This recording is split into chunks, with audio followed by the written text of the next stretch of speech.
Hello everyone, and peace of Christ to all of you. Invite your friends and let us today listen to the wisdom of the Muhammadans. You know, the second you believe in Allah, He provides you with a special wisdom. I mean, literally a lot of wisdom. Wiz and dumb. And now we will hear it. And I'm not sure how many of you is going to cry when you hear this wisdom. I'm sure the Muslims will agree with Zakir Naik 100%. I mean, whatever Zakir Naik he says, he must be true. All Muslims agree, even if they don't understand what he's saying. So today our topic is, destiny can be changed or not. Okay. This is the topic, what we can do. Listen carefully. Abdullah from Kuala Lumpur, Malaysia. If Allah has written the destiny of all human beings 50,000 years before creation of the heavens and the earth, then why do we do du'as? See here, a Muslim, the question showing you that Muslims, a Muslim from Malaysia, his name is Abdullah, saying like, okay, hello, okay, I'm a Muslim. So if Allah, He created my destiny 50,000 years before I'm created, so what the point? Can I change my destiny? Now Zakir Naik, he will give you the medication for that. Listen carefully. First, he's a doctor, so he know that he had the drug for it. From Kuala Lumpur, Malaysia. If Allah has written the destiny of all human beings 50,000 years before creation of the heavens and the earth, then why do we do du'as for health or wealth or knowledge? That's a very good question. That if Allah has written the destiny. I noticed that Zakir Naik is using iPhone. Zakir Naik. The kuffar phone. The American phone. You're supporting the American. What is the Muslim phone? Okay, no problem. Fashion, he's a fashion, you know, he don't carry any phone. If it's have to be iPhone. Okay. And the destiny cannot be changed, then why should we do dua? Why? There's a hadith of a beloved Prophet mentioned in Ibn Majah, volume number 1, hadith number 90, that destiny cannot be changed except by supplication. And look how he get excited. Did you hear how his voice changed and became so loud suddenly? Look, listen. This is what I call it, like the spice of the food. Look, listen. He was speaking calm, and the second he start quoting the Prophet, he's so excited. Listen carefully. That's a very good question. That if Allah has written the destiny and the destiny cannot be changed, then why should we do dua? There's a hadith of a beloved Prophet mentioned in Ibn Majah, volume number 1, hadith number 90, that destiny cannot be changed except by supplication, except by dua. I mean, look how stupid this religion is. There is one of you, I think it's a female lady. You know, the Muslims, they say that women are stupid. This is what they say. They say women all have a brain. This is a post of a female lady. I don't know where she's from, but I think she's a Christian. She said, if you need to pray to change your destiny, Allah should know that you will pray to change your destiny. So it is still a destiny that will be pray to change the destiny.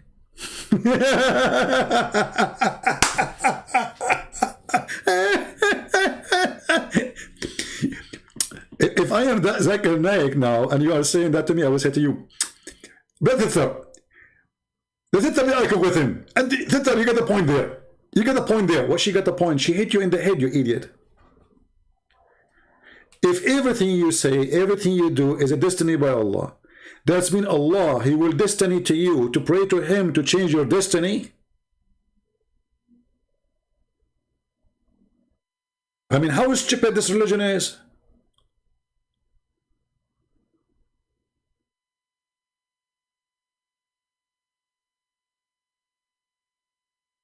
Because everything you do is a destiny, including your prayer.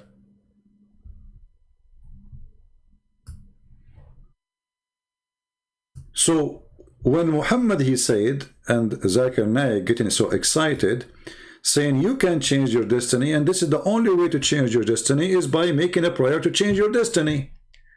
But if your prayer itself is a destiny, that means this is the most stupid argument ever. So Allah destined to me to be a Muslim, and then Allah destined to me to pray as a Muslim, and then Allah destined to me to speak and say words as a Muslim, and then Allah destined to me to ask Allah to change my destiny. But this is a destiny which is Allah destined to me to change my destiny. Who is the crazy here?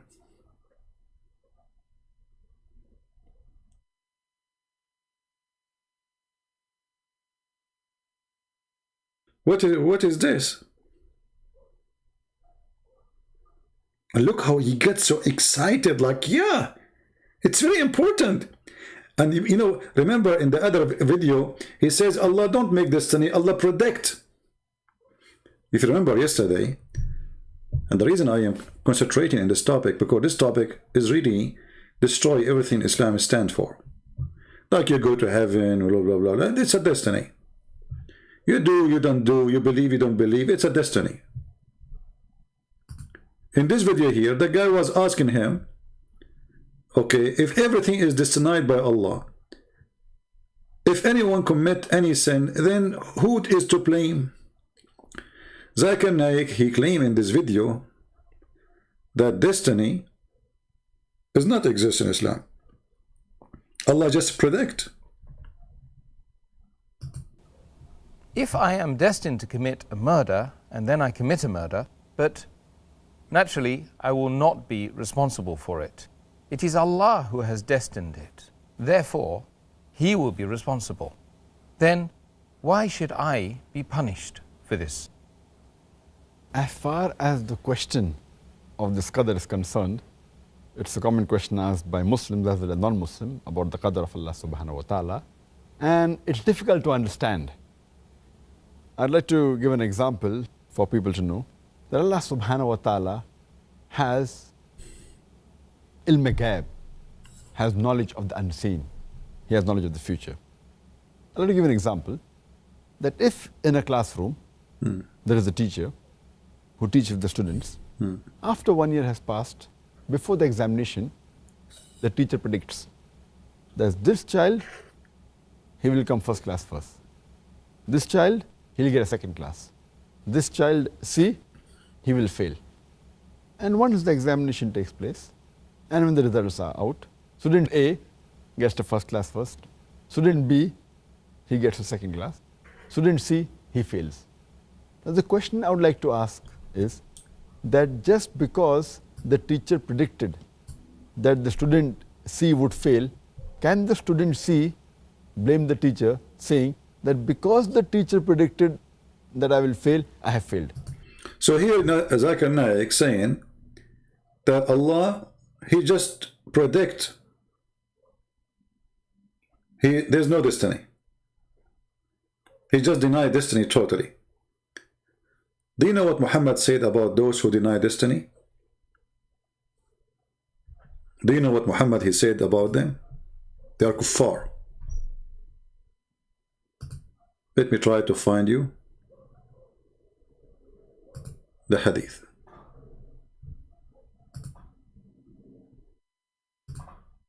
They are what? They are kuffar.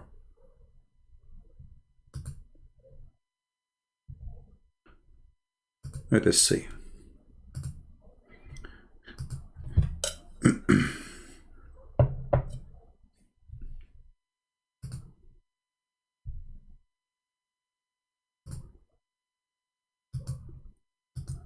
Muhammad, he predicted that there are going to be in his nation people who they are liars like Zakir Naik, who will deny destiny and they will claim it is just a prediction. Allah is guessing.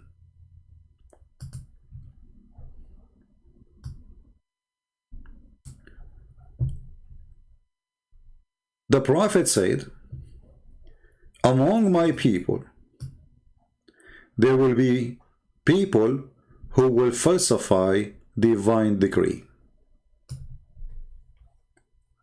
This is what Zakir Naik he just did in this video. But you see, Zakir Naik here in this video is just trying to defend the stupidity of Islam. So he's saying, yeah, you cannot blame God for what happened, what you did. But as you see, it's a decree. Everything in Islam is a decree. Even Muhammad, he said that even fornication, even a man kissing a woman, even a man looking at a woman, is a decree from Allah.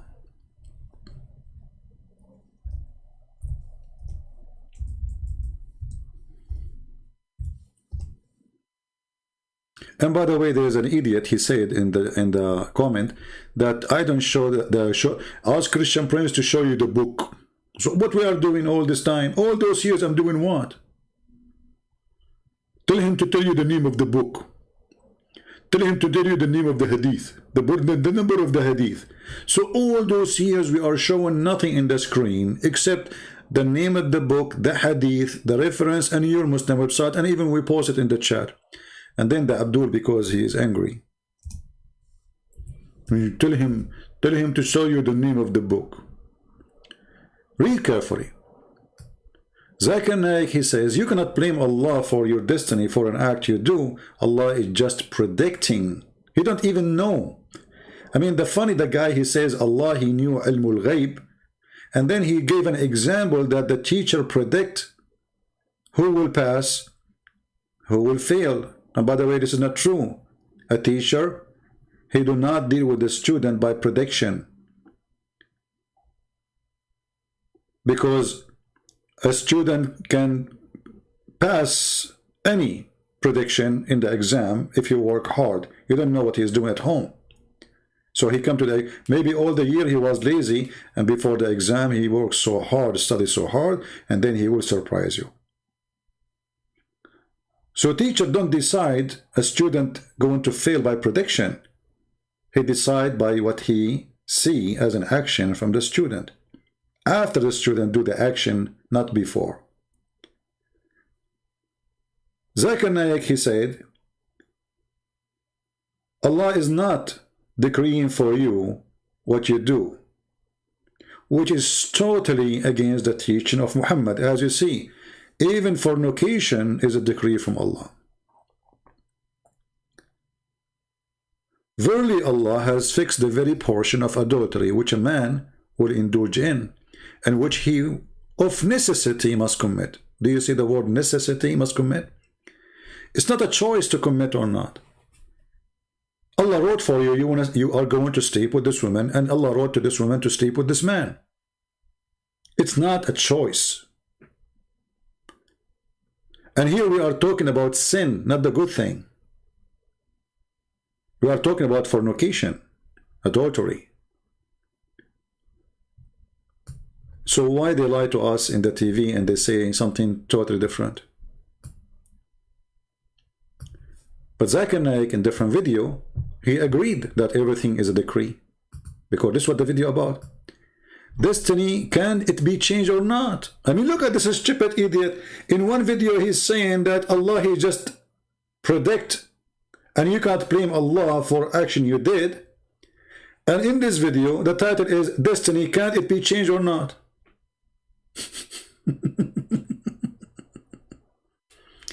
And then in the video he says the only way to change your destiny is to make supplication to the one who made the destiny. Have you ever heard of something more funny and stupid than this? It's like those people, they are suffering from drugs. I'm talking about people like Zakir Naik.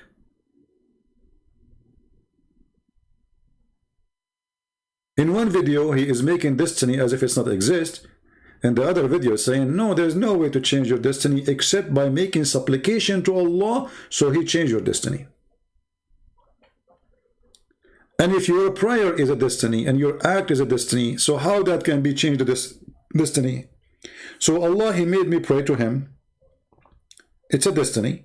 Allah in the destiny decide to me I will say certain words, and then that words who I am forced to say by Allah is going to change my destiny because I send it to Allah.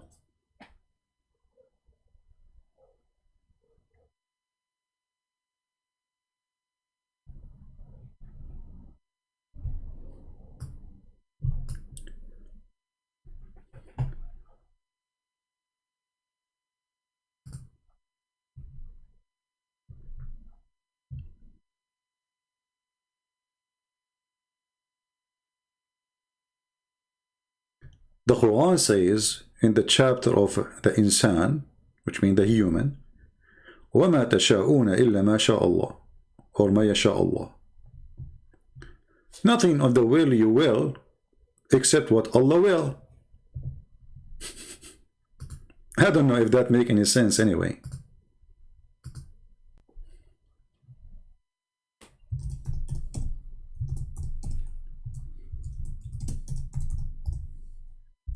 As usual, nothing makes sense there. Have you ever seen anything make sense in this cult? Let us read the verse together.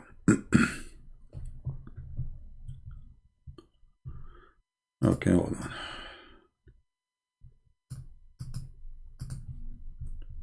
As usual.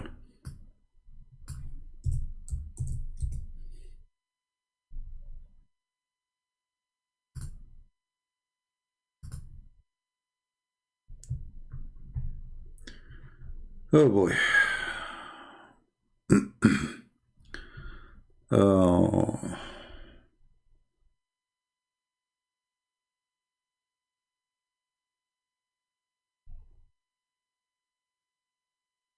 Let us show you some verses so we can laugh together. Where we will go, where we will go. Let us go to the chapter.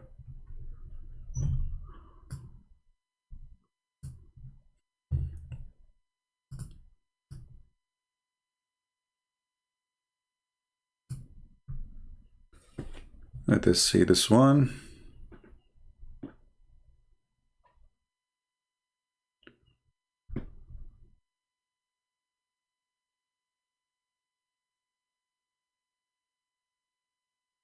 This one is good, but I want to show you something more clear.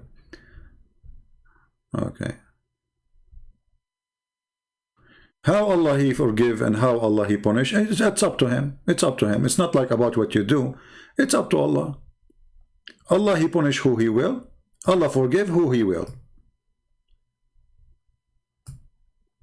So there's no rule.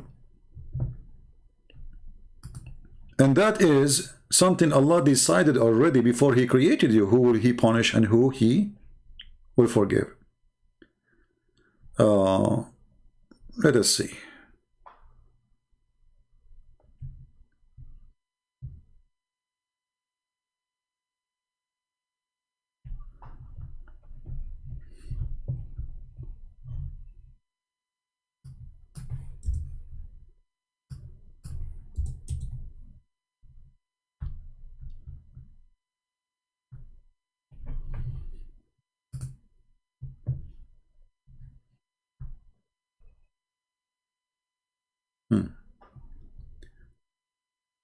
Let us see. All those verses, by the way, is about Allah will, but I want to show you the extreme stupid ones. Chapter 3, verse 129, Allah He forgive whoever He want, He punish and torture whoever He want. It's not about really what you do. Because remember, it is Allah decree for you. You are not really making a choice. Okay.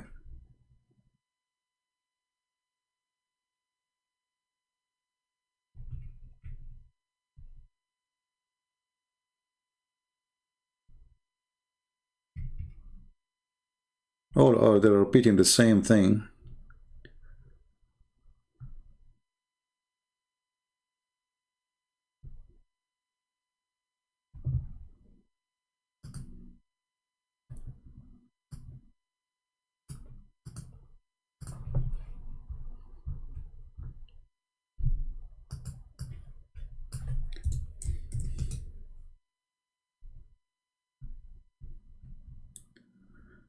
All right. Who is the one? How a person can be a straight person according to Islam, like a straight who don't commit sin? Is it something you choose, or it is Allah's choice? The Quran says this is the choice of Allah, not your choice. Then the question is, if it's not me who choose, how I can be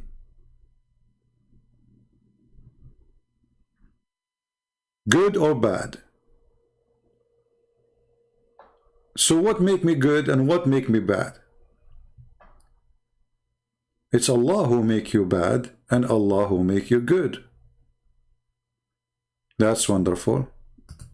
Then why the hellfires exist? If the one who make me bad and the one who make me good is the God who you call him Allah, so Allah is the one should go to hell. Because of him, this person is going to go to hell, not because the man he did something deserve to go to hell. Because if I am forced to do something and that is not of my choice, then why I am being punished? All those chapters in the front of us in the Quran is a joke.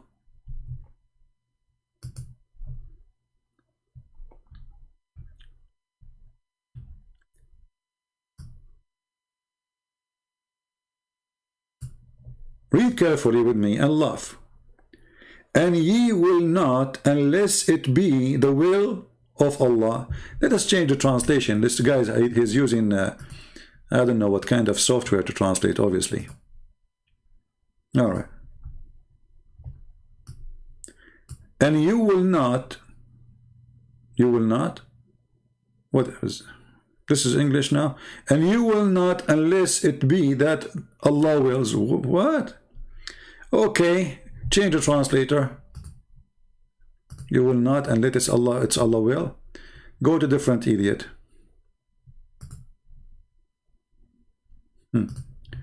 But ye shall not will except as Allah wills.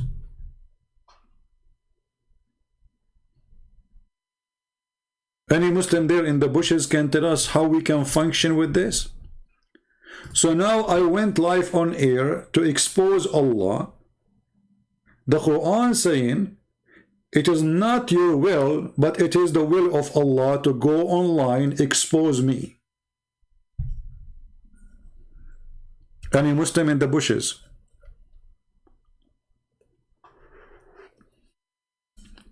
Muhammad Wasim Iqbal, he's saying Allah is the master of universe. What does have to do with our topic? Okay, he's the master, he's the chief of the kitchen. But based on this, if a man he will to rape a woman, it is not his will, it is the will of Allah.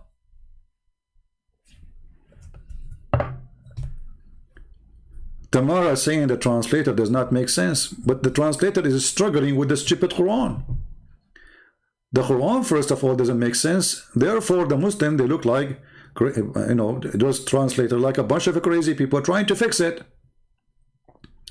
We change the translator. Let's see Shakir. Maybe Shakir, he can do better. And you do not please except that Allah please. What does have to do with the pleasing now? Look at this idiot. We change the translator. The whole meaning changed. Let us go to who? I don't know. Wahadin. This is a human being. His name is Wahadin. Okay. But you cannot will unless God, the Lord of the universe, so will. Muslims, help us. So when the Jews, they come to kill Jesus, it was not their will according to the Quran. It was the will of Allah.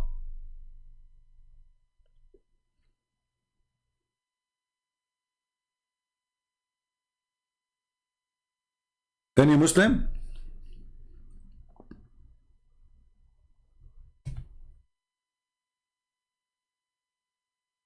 Mustafa, look at it, guys. Mustafa is saying that Allah is all-knowing. Well, how come your God Allah all-knowing, yet he did not know how the baby is created. I mean, have you ever heard of a God?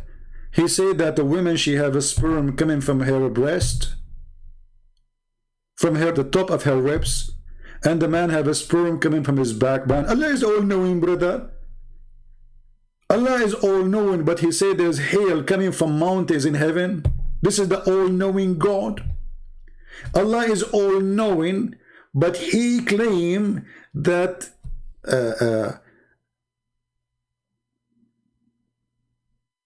there is 7 heaven, and the distance between them is 500 years. And Allah is holding the sky from falling in us. How, Badrar? Because there is pillars we cannot see. Allah is all-knowing, but he believe or he teach that the sky is held by a mountain called, do you know what the name of the mountain? Qaf. And this mountain, we cannot see it because it's blue. And the color of the sky is coming from the blue mountain. This is the all-knowing God.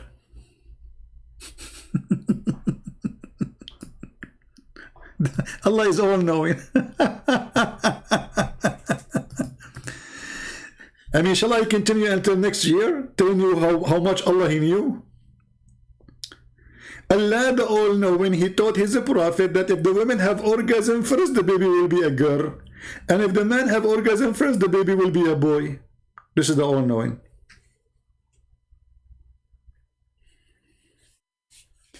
Now, who want to answer us about this? You cannot will unless it is Allah will. Any Muslim? Arabic challenge for Hamdi. I mean, you know those kids, all of them, they make a challenge for me, but nobody show up. Here we go, I'm here. Call me. The one who want to challenge a person, he don't make a video, says, I challenge you.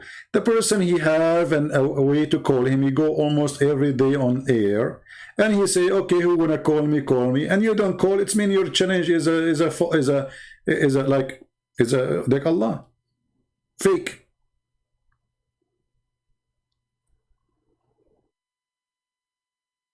It's a fake. And who is this potato? I never heard of this potato before. All of them, they make videos to challenge me. We challenge you, Christian brands. All of them. But nobody call me. This is those videos, they made them for the Muslim girls to show that I'm a hero, like you know, look at me.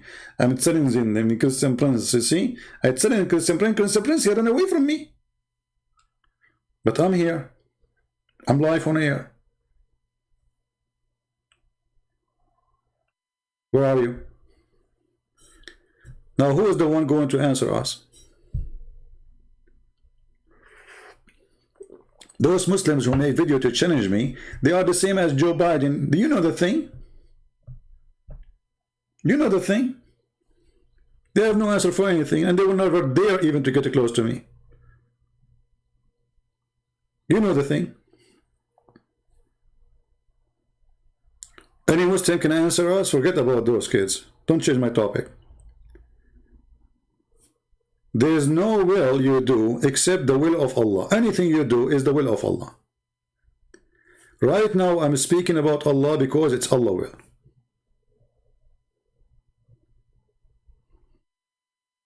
I'm reading your text, Abdullah. Do you want to call me now?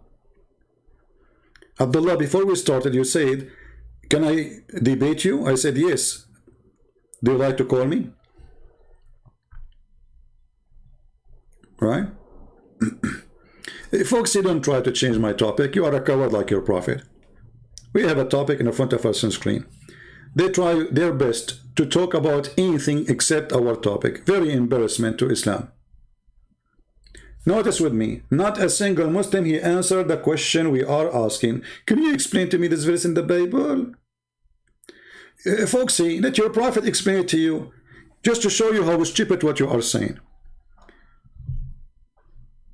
If I show you that your prophet says no bastard shall enter assembly of the Lord, if I show you that, If I show you your prophet saying that the bastards are the wood of the hellfire, what you will do? Then you will change the topic.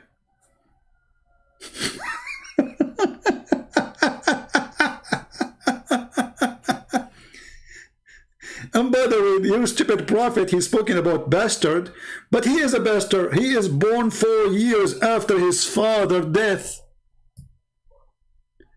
I mean, have you ever heard of a child he is born 4 years after his father's death? This is why the Muslims believe that a Muslim woman, she can give birth even after 10 years. And I can show you the reference immediately. You'd like to call me? There is a woman, she was accused of fornication. I think it was in Nigeria, Sudan, I think, Sudan maybe. In Africa, I don't know which country, but it was in the news. And then the lawyers, they got the judge busted. He showed him from the hadith that a Muslim woman, she can deliver a child even after 2 years of her husband's death. Because the woman, she is going to deliver a son soon or a baby, but her husband, he died 2 years ago. So obviously she is sleeping around. By showing them the reference from the hadith, the judge, he have to free her because it must be true. Who dare to say the prophet is crazy?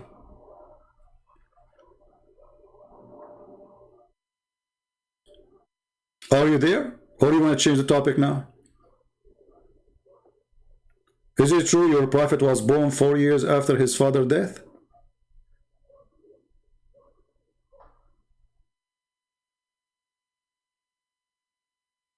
If I search right now, you see they are trying to change our topic. It's okay. I mean, we are spanking Muhammad wherever we go.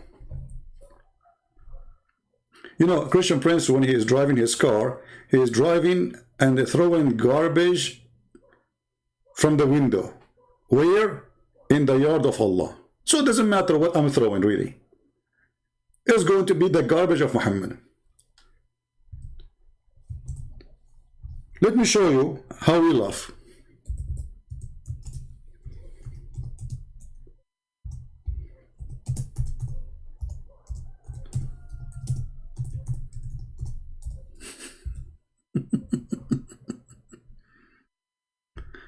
Oh.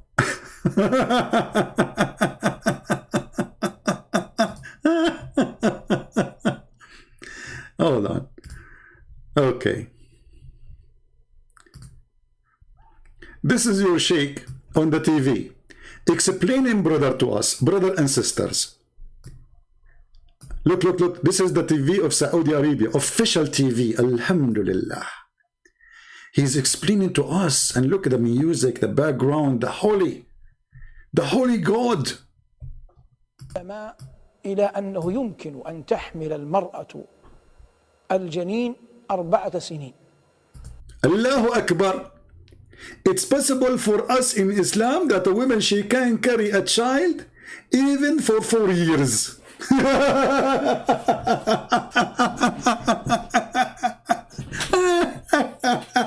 All of this just to cover the problem of Muhammad. He is born 4 years after his father's death. Their prophet said so. Their prophet said that to them. So this guy is not making things up. Are you saying the prophet is lying? ونقل هذا عن مالك رحمة الله تعالى عليه في أن المرأة يمكن أن تحمل الجنين 4 سنين. And reported from Malik that the woman, she can carry a child for 4 years, which means she is not delivering the child, but he is there since the 4 years ago.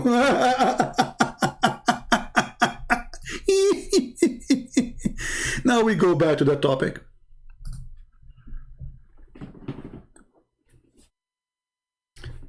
If you have a wife and you divorce her 10 years ago and you receive a call from her, she's saying to you, I am in the hospital, come and pay for the bill of your son, don't be surprised, she's a Muslim. She can do that. 10 years after. Abdullah, I am not reading your text. What text, you idiot? Why you don't call me in Paltalk? Do you want to open Paltalk for you? You keep saying to me, read my text, read my text, read my text. Why you don't call me? Do you want to call me? Then not only we will see your text, we will hear you, Mr. Hero. Christian Prince, you don't read my text. Because you are a mosquito. I cannot see you. Where are you?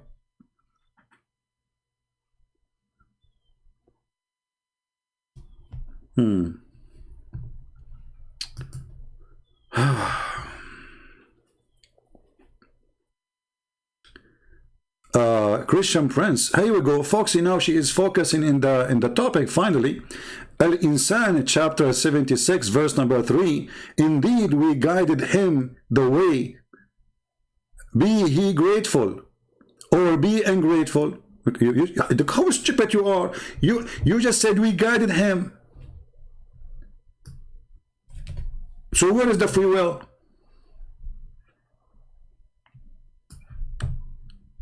Guys, I mean, what's wrong with those people? Let us go to the verse, and then you will see the same verse you quote for me is showing the opposite. Let us put the verse on the screen. And you know what? If this is a free will, so what we will do with that chapter of At-Takwir, we are saying nothing you will except what Allah will. I mean, how clear we can make it. But at least, finally, Foxy, she is not trying to go out of the topic. Okay, 76. Here we go. This is 76.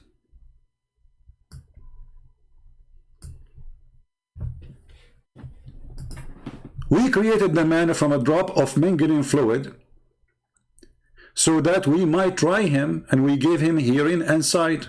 Okay, hold on. Who is the one who gave him hearing and sight? Allah. Who is the one who blocked the human being hearing and sight? Allah.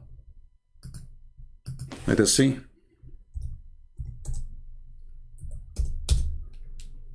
Chapter 2, verse number 7. Allah sealed their heart and their eyes, and over their eyes there is a covering. They will have a terrible punishment. Okay, so one chapter saying Allah, I gave him sight, I gave them hearing, and the other chapter saying, well, I sealed their heart, I sealed their eyes, I sealed their ears. So there's no free will. Because if people, they have a free will, then you don't seal their ears so they cannot hear, and you don't seal their eyes so they cannot see, and you don't seal their heart so they cannot believe. The verse is so clear. And if Allah is the one who sealed their heart and their ears and their eyes, so what exactly the job of the devil? The devil is Allah. Then he says, so we showed him the way, whether he will be grateful or ungrateful. Okay. Allah, he showed him the way. Who? To the human? That's wonderful. But read carefully with me, just to show you that Islam is a stupid cult. Because the Quran says, Allah guide who he will, and Allah misguide who he will.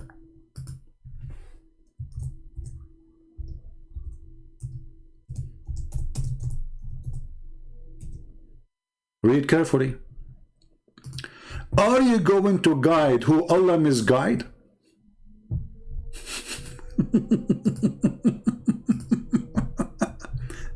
And remember, this is your translation. Who would you be divided into two parties about the hypocrite? Allah has upset them for their evil deed. Would you guide those whom Allah has thrown away? Look at the first translation. Does it say that? No. Allah is saying, are you going to guide those who Allah deceive? Change the translator, just to show you how the Quran changed by changing translator. Shakir. Read carefully. Do you wish to guide him who has Allah caused to err? Did you see it? Who is the one who caused you to be misguided? Allah. the Muslim translation translating the word adallallah, which Allah deceived, into err. Okay, so if I do a misguidance act, well, Allah is the one who calls me to do it. The verse in front of you. Muslims, who is the one who calls that person who Allah calling him hypocrite? Who is the one who calls him to be bad? The verse in front of you. I'm waiting for an answer. Any Muslim want to give us an answer? Who is the one who calls him to be misguided and deceived, not err, as the translation is saying? Any Muslim can tell us?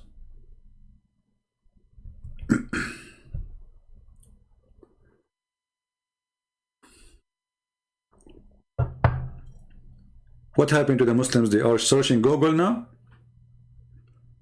If you like, we can change the translator for you, no problem. Maybe maybe new translation will give us a new Quran. Let us see Biktal, the crazy Biktal. Okay. Seek you guide him who Allah sent astray. He whom Allah sent astray, nobody can find a road for him. You cannot guide him.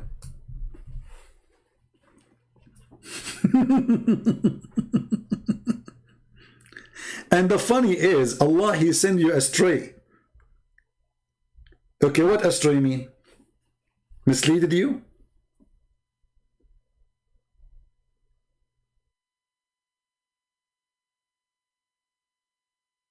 Any Muslim?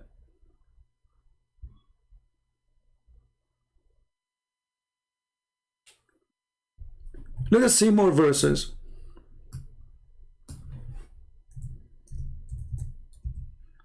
Read and love.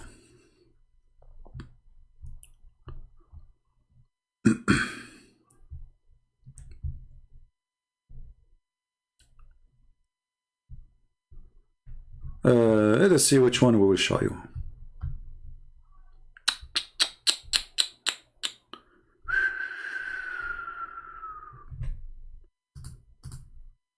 Read this one and laugh with me. Whomsoever Allah will to guide, He expanded His bosom. Hey Abdullah, are you there? How big your bosom?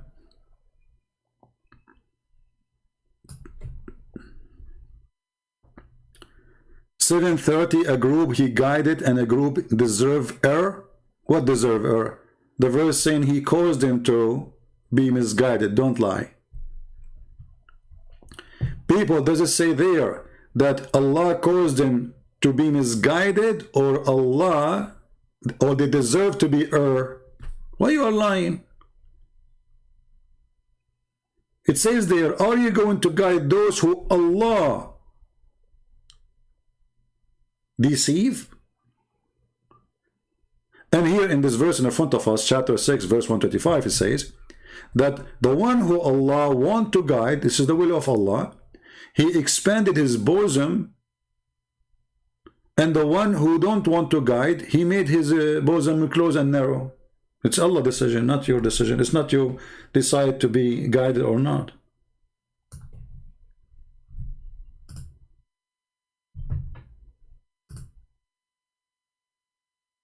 And are you saying that your prophet is saying a lie? Because it's your prophet who said that those who say there's a free will, they are liars. They are not Muslims. This is your prophet's statement. Let us see what hadith we can show you. I have tons of hadith. Read carefully. Just to show you that the Muslim who try to defend, they put themselves really in trouble because they forgot that their prophet, he is a person, he is a talking machine, he don't keep his mouth shut, and the more he talk, the more he do poo-poo. Read carefully. It's not what you vote to do, it's what Allah decide to you. Allah actually, Prophet said that the one who deny destiny of Allah, who believe in the free will, don't talk to them.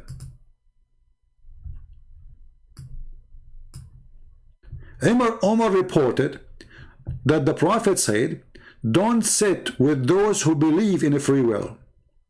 But folks, see, she is saying there's a free will. Hey Foxy, are you there? According to your prophet, you are a fraud.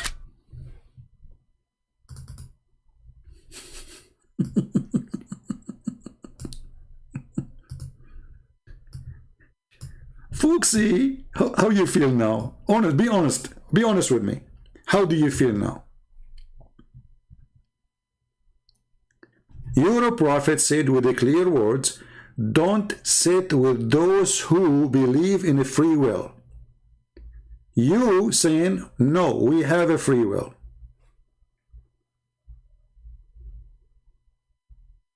We can go back to your text previously, and you said that too again. You said, no, we have a free will. Are you there, Foxy? Are you still alive?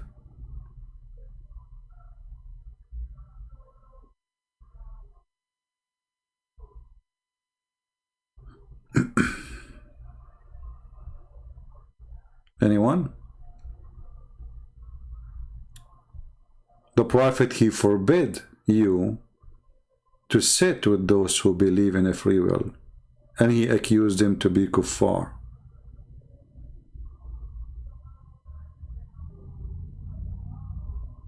This woman, Foxy, she is a kafir according to the Prophet of Allah. I feel sorry for you, Foxy. You are going to go to hell. You will not get 72 men lined up to do boom boom with you. All your lust and desire is gone. I invite you to repent to Allah, so you can get the men.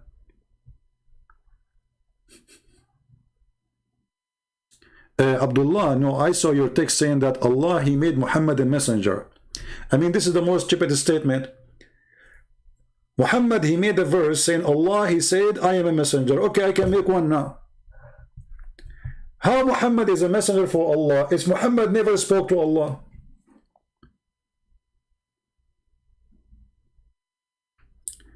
If we ask the Muslims, in the Quran, is there anywhere in the Quran it says that Allah, he sent Jibreel to Moses? They say no.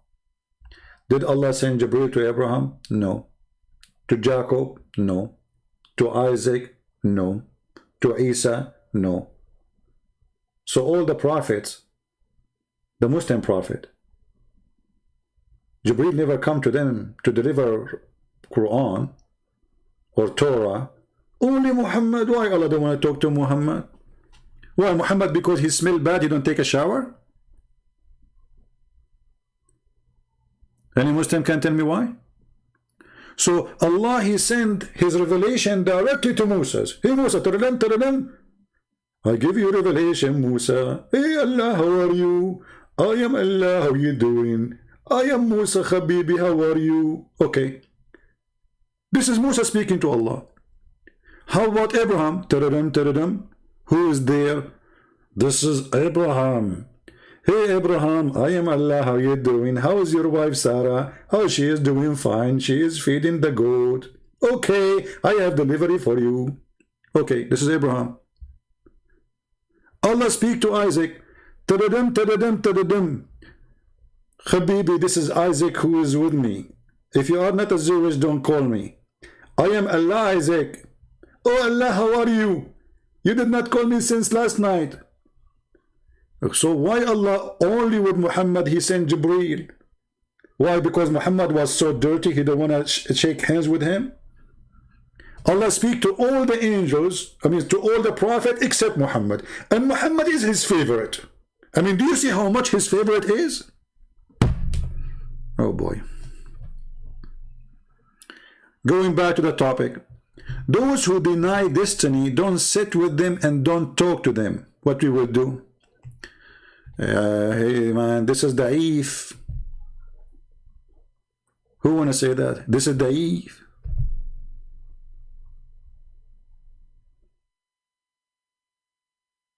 What happened? So there's no free will. What else?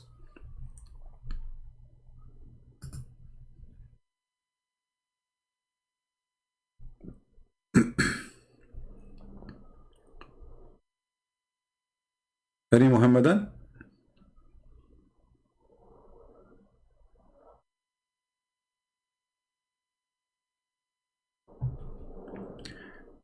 You know, Zakir Naik, he said, let us go back to Zakir Naik to refresh your memory. I like this guy, so honestly. I mean, some people, they say to me, well, like, you know, you are focusing, because he's fun. I mean, I cannot find a better comedy than this person, to be honest with you. Look at him. Look how cute he is. Look how much he is in harmony with Islam. Look, look, look, look. His lips is coming out. He's so excited. Tell us more, Zakir Naik. Tell us more. How we can change our destiny, brother. That if Allah has written the destiny and the destiny cannot be changed, then why should we do dua? There's a hadith of a beloved Prophet mentioned in Ibn Majah, volume number 1, hadith number 90, that destiny cannot be changed except by supplication, except by dua. So the only thing that will change the destiny is the dua.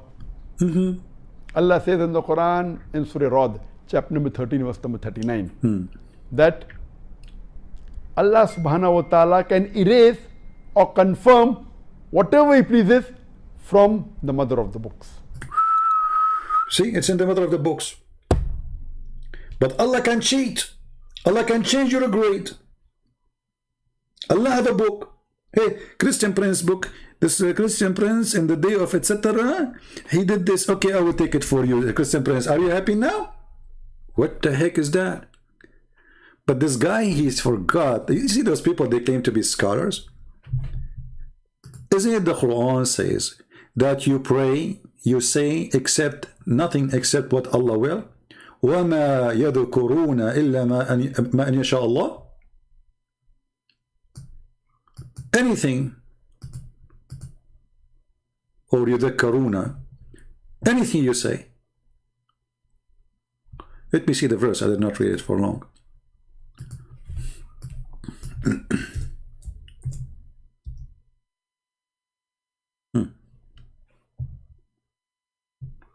Actually, it should be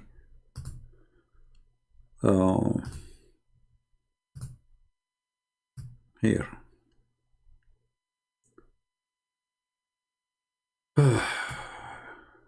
Lord have mercy.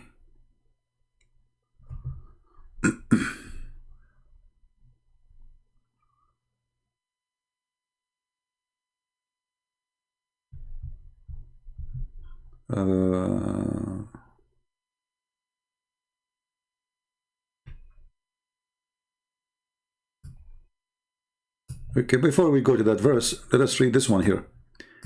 To every one of you who wishes to tread the straight path, but you cannot will it unless Allah, the Lord of the universe, so will it.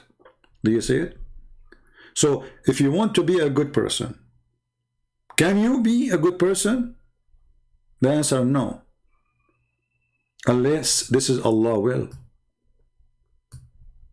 Unless it is Allah will.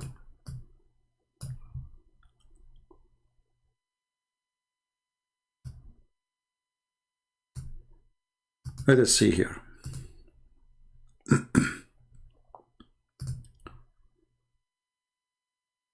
Oh boy. If we go to this verse, let us see here.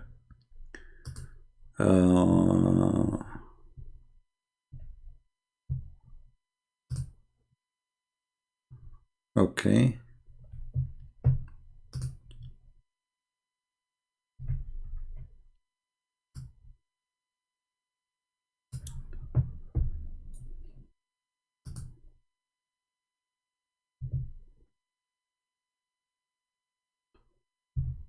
This is a chapter 80.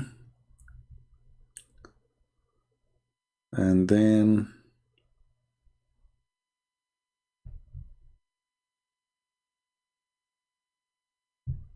let us go to Al-Mudaththir.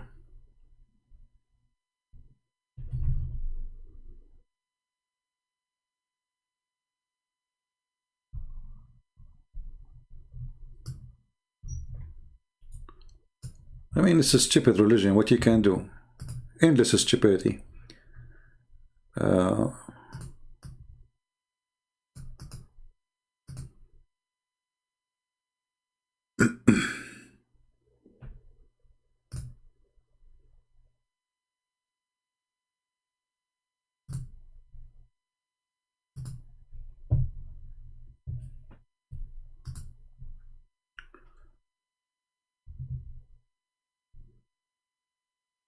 I'm trying to, I remember the verse, but I don't remember which, I forgot which chapter it is. I'm trying just to remember.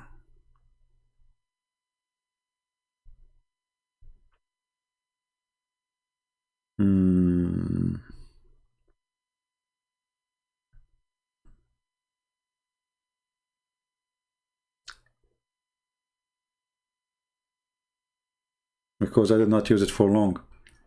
I think it is in Mudathir. Maybe. Let me check it out first in Arabic.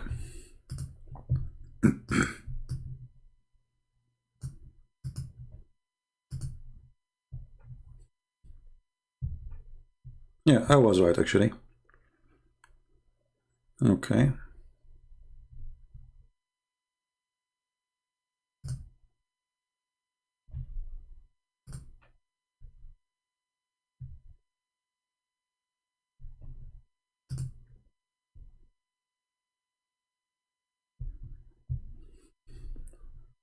Let us go here.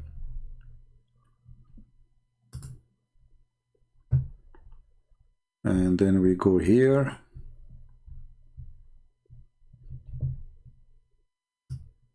Read carefully.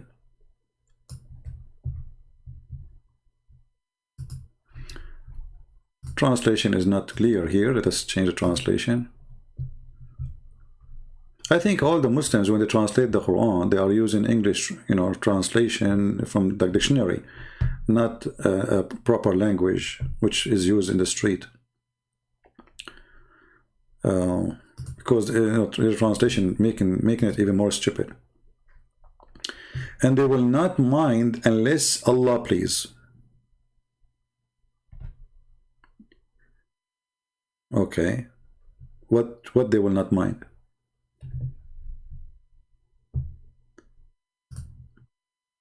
Change the translator.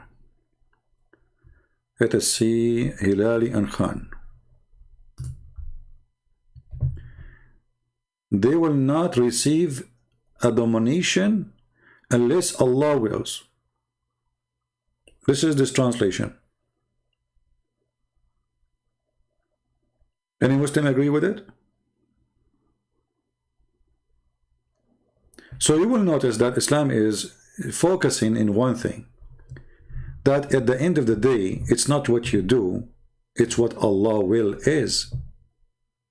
Allah forgive you not because you deserve forgiveness, it is because Allah, He decided to do so.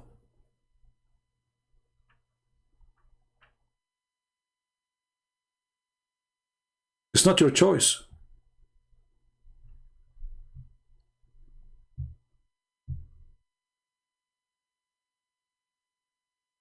Even your trouble, even your prayer, even your statement, it is Allah's choice.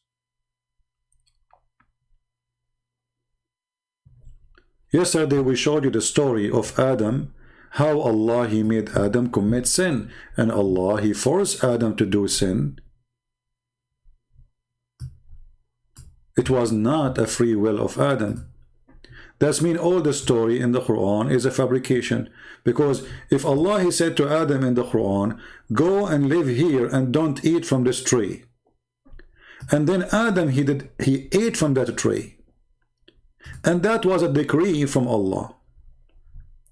And Eve, she betrayed her husband according to Muhammad as a decree of Allah.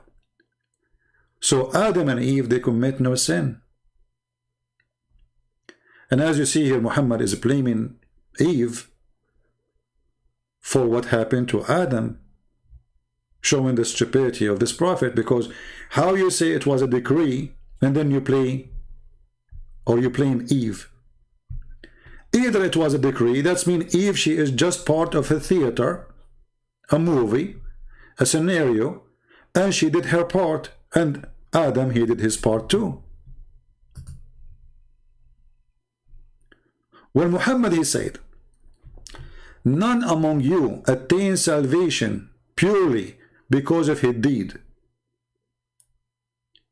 except by Allah's mercy.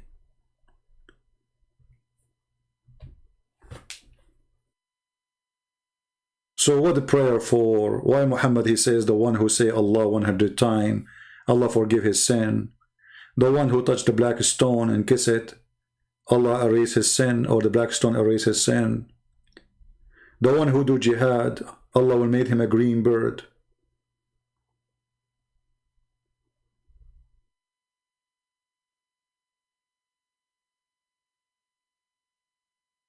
This is totally different. It is not what you do. Even Muhammad himself, none of you, and by the way, there's a Muhammadan, he says to me, he said that the Christian prince don't speak Arabic. Let me find you the comment, hold on.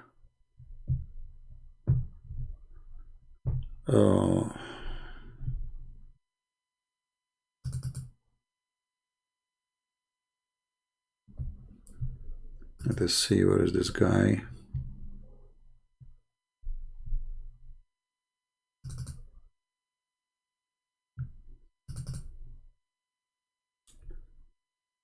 I'm trying to find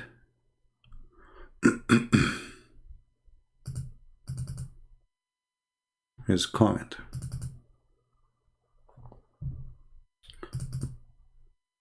All right. It's in Arabic. And the funny, this guy is saying that I use Google translation to, I don't speak Arabic. أتمنى أن تتكلم العربية بالفعل ولا تستخدم مترجم Google. He's saying, I wish that you speak Arabic really and not to use Google. If you can. Saying, I cannot speak Arabic. Okay. If you cannot read Arabic, you can see the hadith and you can see the translation. Actually, I believe that you are the one using Google translation. This is not a good Arabic. لأن الترجمة من العربية إلى الإنجليزية في بعض الأحيان غير منطقية وهذا يعمل بالعكس. Okay. So, and then look what he says. When the hadith says ولا أحد منكم, I mean, Omar, when I use the word potato, do you feel insulted? Okay. ولا أحد لا أحد منكم, none of you will attain salvation. This is none of you. What does this have to do with your salvation alone? It says none of you, you people. He's saying to me, can you tell me what does it say in the hadith, that the hadith says none of you? Yes, it says none of you, you people. I was challenging you to find me where in the hadith it says that your deed alone will not be enough for your salvation. You Muslims added the word alone. Alone is for the deed, you idiot, not for the people. Here, لا أحد منكم, obviously you don't speak Arabic, is none of you people. And it's in front of you on the screen. Let me show you, idiot. This is your translation. I mean, I wish I can, not, I don't use the word idiot, but I have to. None amongst you, do you see it? This is la ahad minkum, you idiot. Amongst you.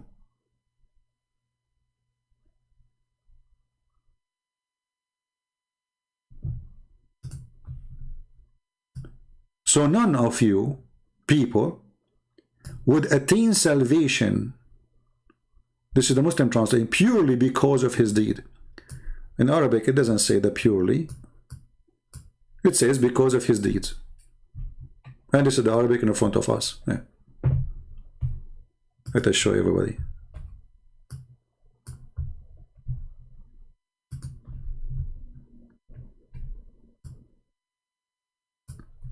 قال لن يجي أحدكم منكم وعمله. None of you will be saved by his deeds. There is no purely, there is no alone, there is nothing of this garbage.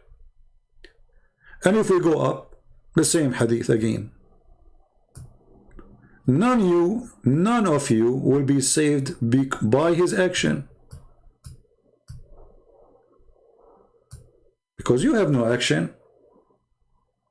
It's all is a decree. So how your action can save you? If it's a decree by Allah anyway. Regardless if it's bad or good. They said to him, even you, Allah Messenger, he says, even me. Unless Allah cover me with his mercy. Even Muhammad is not sure. Unless,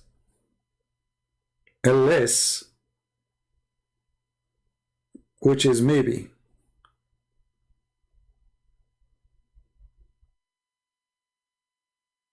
And then he says to him, but act correctly, okay? Why do you want to act correctly?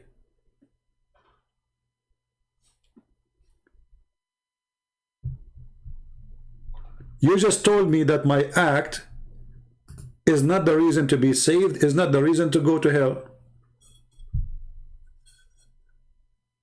And this is including Muhammad himself.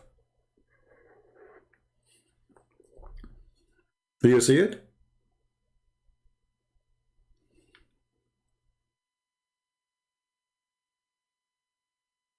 So why you add to the translation, none of you, your deed alone? Why you add it? It's not there. As you see, this is your Muslim translation.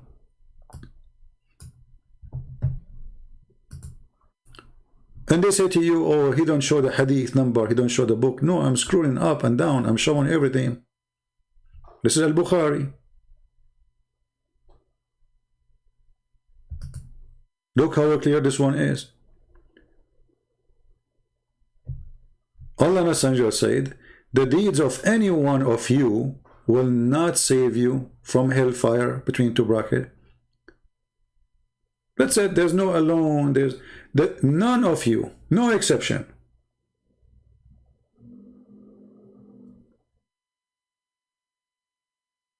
Even you, Prophet, even me. And yet they try to deny it. And they try to reject it. Why? Because it's very painful. This is destroy anything Islam stands for. Everything the Muslim they say to people is a lie. Convert to Islam, you will be saved, brother. So pray to Allah, Allah will take you to heaven. This is a lie. Because converting to Islam is a good deed, supposedly. Praying to Allah is a good deed. Doing jihad is a good deed. But Muhammad, he just said all of this is rubbish. None of it will count. None of it will count. Am I lying, Muslims? Where are you, Foxy? What we will do with Muhammad now? Maybe you understand Islam better than Allah, Prophet. Maybe Muhammad is an idiot and you Muslims are smarter. Maybe the founder of Islam, he don't understand the concept of Islam, and you Muslim, you understand it better. Who want to help us? I mean, you Muslims are going so, you know, yesterday there's a guy, his name is Kareem, if you remember. He called me and we reached the point that he said that the Holy Spirit is not a spirit. Can you believe it? I mean, in order to defend their stupid prophet, they went so far to the point he says that the Holy Spirit is not a spirit. So why you call it spirit if it's a spirit? The Holy Spirit is not spirit, okay? He idiot. So if the spirit, if the name of the person we are talking about is Holy Spirit, how his name is Holy Spirit yet he is not spirit?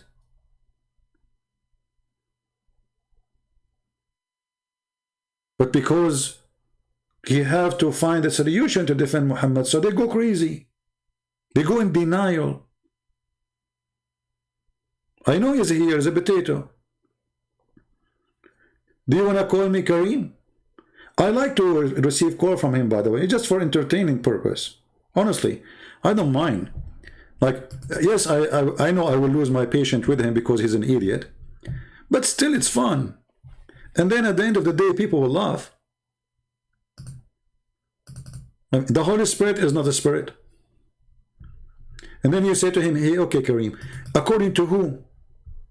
Like, can you name for me a scholar he agree with you? I don't want a scholar. Okay, what about I show you a scholar, like, okay, show me a scholar. I show him a scholar. You say, Jalalain, and this is the official website, the government of Jordan. Oh, this government of Jordan are corrupt. Idiot, this is the book of Jalalain. Who care about the I don't talk about, I don't politics talk. What politics?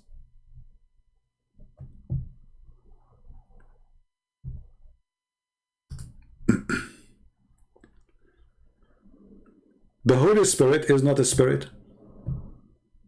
So it's what? Okay, we have Abdullah. Okay.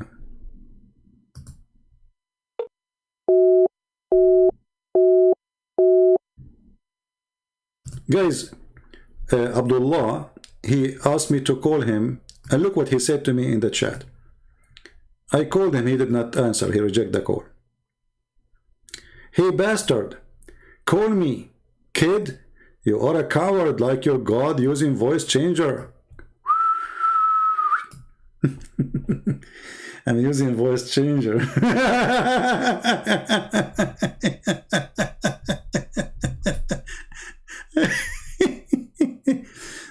And the funny, they are talking about bastard. The people who follow a prophet who was born 4 years after his father's death. I mean, they're supposed to be father. And I'm using voice changer. Guys, did you notice that my voice changed? Hello, it's me you're looking for. We Muslims do not believe that our deed alone will take us to paradise. Foxy, when you say we Muslims, what do you mean we Muslims? Is it up to you? Are you taking drugs? When you say we Muslims, you have to show me something against what your prophet said, something more powerful. So when you say to me, we Muslims, and then your prophet, he says, don't sit with those who believe in free will. Don't talk to them. We Muslims do not believe that our deed alone will take us to paradise. Deed are considered as obedience to our Lord. Are you blind? Are you deaf? Your prophet, he said that your deed have nothing to do with your salvation. So why you are adding the word alone? What's wrong with you? When you say we don't believe that our deeds alone, that means your deed does count. You just said it's not alone, so you need more help. So what we will do with what your prophet said, we dump it in the garbage? Is your prophet is lying? And you know better Islam what it is? Here we go, your prophet saying, the deed of any of you will not save him. He did not say the deed alone.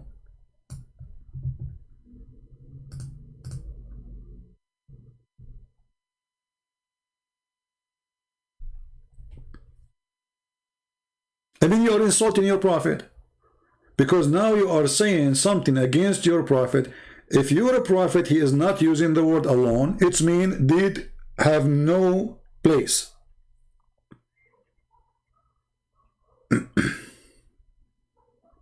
What do you say? Why you are adding the word alone?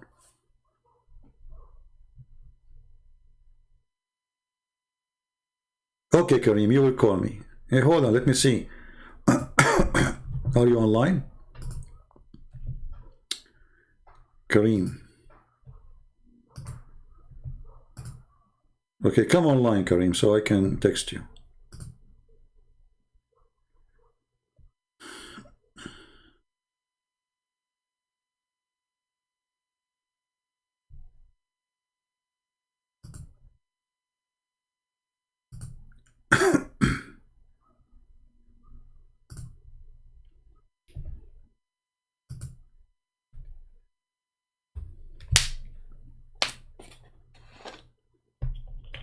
Any Muslim would like to call us?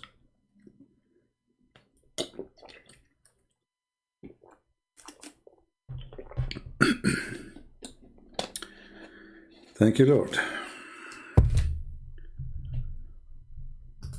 Anyone?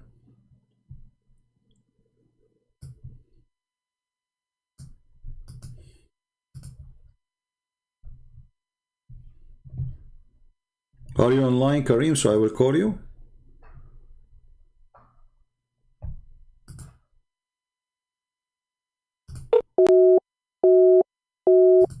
It says you are offline.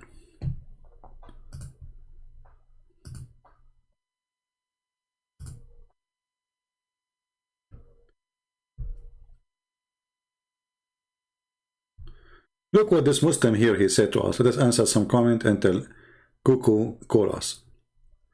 Your copy-paste education is not going to help you when you face a real scholar with deep knowledge of Islamic and Christian teaching. I am the one who will volunteer to dismantle your theology. Believe that is based on all the church corruption that lasted 2,000 years without any logical evidence.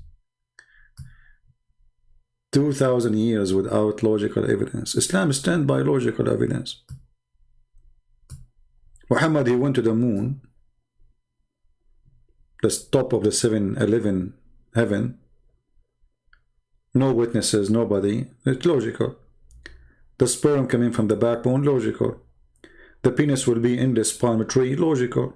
Muslims talk about logic. I mean, they are the one who created logic, actually. According to, I mean, history. Islam, all of it is about logic. Allah have a tablet where He write for you by His pen your destiny. Logical.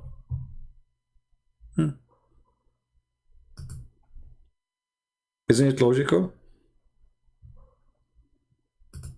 It is. Another Muslim, he says, he was quoting for us from the book of Zechariah, chapter 14, verse number 2, will gather all nations to Jerusalem to fight against it. The city will be captured and the horse will, etc., and women will be raped. Actually, I advise all the Christians to open Zechariah chapter 14. Amazing prophecies. All nations gather to fight Israel. This is true. Jewish women being captured and raped. This is true. Jewish people being tortured. This is true. And then Jewish people being victorious. And this is true. And even your crazy Quran, he copied from the Old Testament, where it says that God will gather the children of Israel, the same as the chicken collected her chick. If we go in your Quran, you idiot. This is the problem with those people. They are too small. They don't know what their religion is about. Your Quran copy the Old Testament, speaking and prophesying that the children of Israel, they will come back to Israel. And they will be gathered from around the world.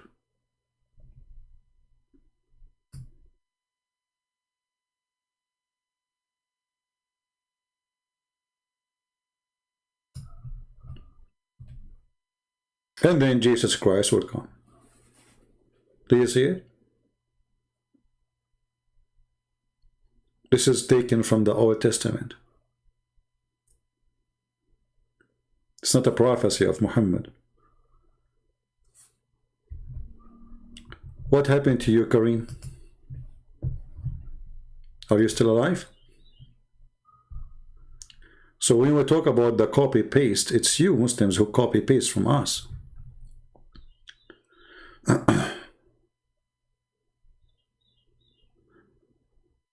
Why, where Allah does make us do sin? Okay, I will show you where Allah... Guys, this is a good question. Hold on.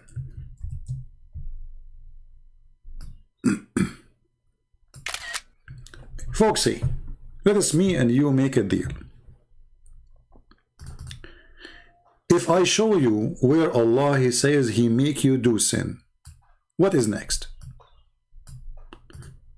The reason I'm asking you, because I want to know if you're already here as a decent person looking for the truth, or debating about the truth, or you are just a person playing games. So in front of everybody, if I show you with the clear evidence that Allah, He make you do commit sin, what you will do, what is next?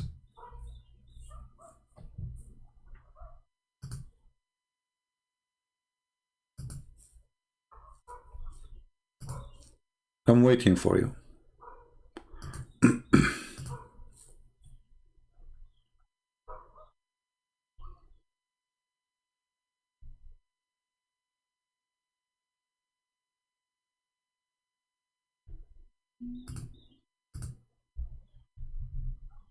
Did she say anything?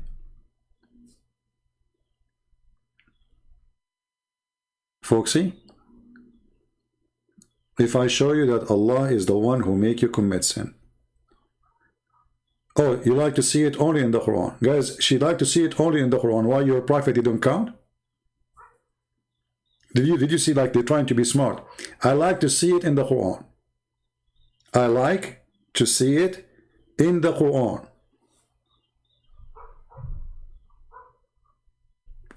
What's wrong with your prophet? There's something wrong with him? You don't trust your prophet no more?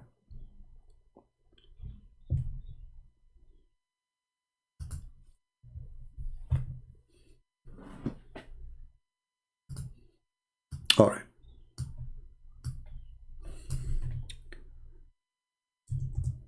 Let us see it from the Quran.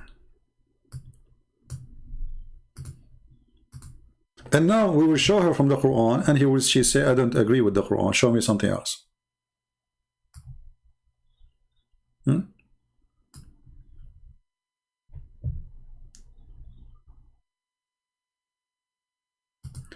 Why people they fight over religion? Is that the will of the people or the will of Allah? It is the will of Allah. But they differed. Some of them believing and some of them they disbelieve. And if Allah so willed it, they would not have fought one another. But Allah, He does what He will. Do you see it? So why people they arguing each other? It is the will of Allah. What you will say now? I don't accept it. Why people they kill each other about religion? Is it Allah's will or the will of the people? You are changing the topic now. See, you are jumping like a monkey. Here we go. We are putting you in the corner. Can you explain to me Psalm 58? Cowards. Right? Coward. First of all, you see, when the Muslims they start to quote for us something from the Bible, you don't even know you are talking about who. In the Bible, there is a person who is speaking about the wicked, and there's God who is speaking about the wicked. Do you know the book of Psalm is written by who and who is talking? You don't know. This is why you say foolishness. This is what Muhammadan they do.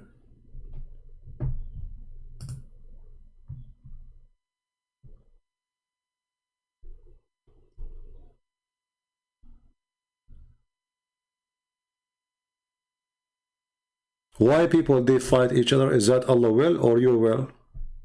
It is Allah will. If not Allah will, they cannot do it. How we can answer the Quran? Can you read for me chapter? Can you read for me Psalm? That's the answer? Yeah, because it's embarrassing. We have to change the topic.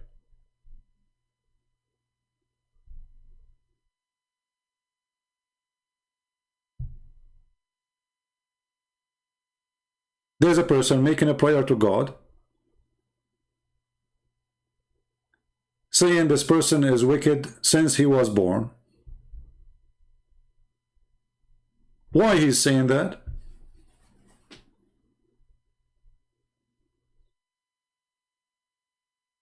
Hey, David, why you are saying that?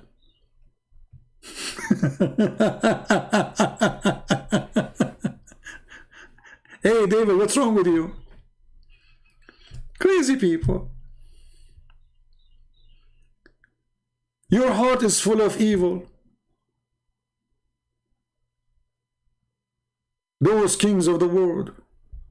Since your childhood, you are liars.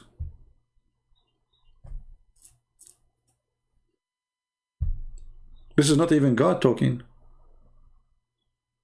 It's a poet. It's a song speaking about the evil people who they are doing evil all their life.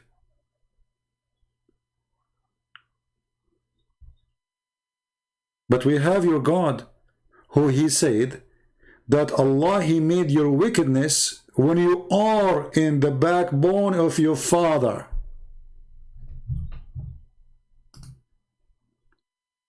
Not David saying, not Christian Prince saying, your God saying. Not a poetry, not a song, not a meditation. Your God. So you keep jumping like a monkey. So why people, they kill each other over religion? Allah, he caused them to kill each other. Let's continue. Are we done? We are not done. Foxy, she said she want to see it from the Quran. Correct?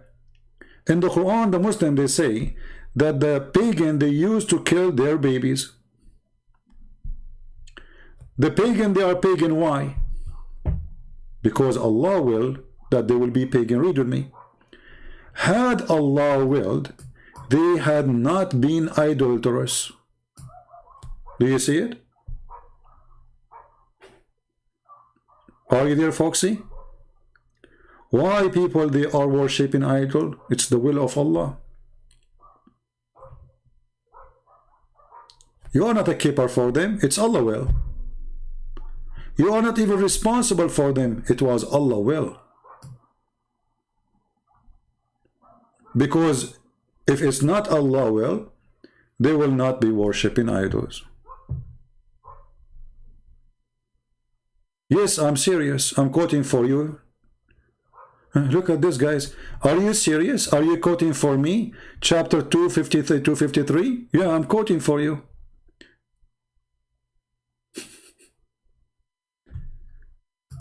Chapter 6, verse 137. Why the Arab, they killed their children? Which absolutely a lie, by the way. But let us see why. Thus have they, so-called partner with Allah, made the killing of their children to seem fair into them, into many of the idolaters, that they may ruin them and make their faith obscure of them. Had Allah willed, they had not done it. Do you see it? If you don't like this translation, are you going to say to me, are you serious? Are you quoting for me chapter 6, 137? Yes, I'm quoting it. Why they are killing their babies? It is Allah will. Change the translator if you don't like this one. This is Yusuf Ali. Okay. Even so, the eyes of the most of pagans, their partners made alluring the slaughter of their children in order to lead them to their own destruction. Okay, who is the one who made that thing beautiful for them so they will destroy themselves? Let us see. And cause confusion in their religion. If Allah had willed, they would not have done so, but leave alone them on their innovation.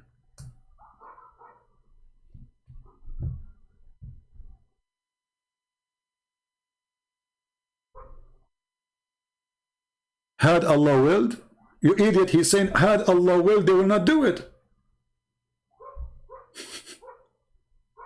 Had Allah willed, if Allah will is not to do it, they will not do it. So this is Allah will. Shall we read the interpretation? Do you agree to? Why you don't call me Foxy, and I will open the interpretation for you, and everybody will read with you. Guys, is that fair? Is that fair? In front of you, if this woman, she dared to call me, I will open the interpretation for the verse. I will have no comment, nothing more, nothing less, except what the interpretation says. What do you say?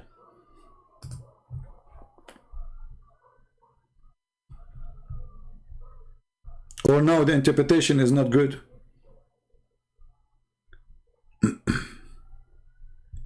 Is it Allah's will to do so, or it is their will?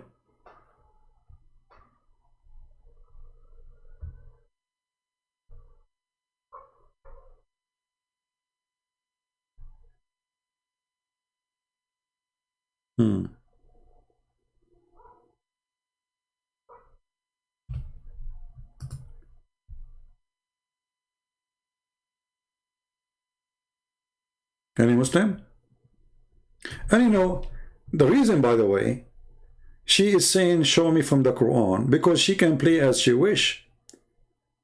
She don't want interpretation, because the interpretation will get her busted. She don't want even her prophet to explain the verses, because if her prophet explained the verses, she will get busted.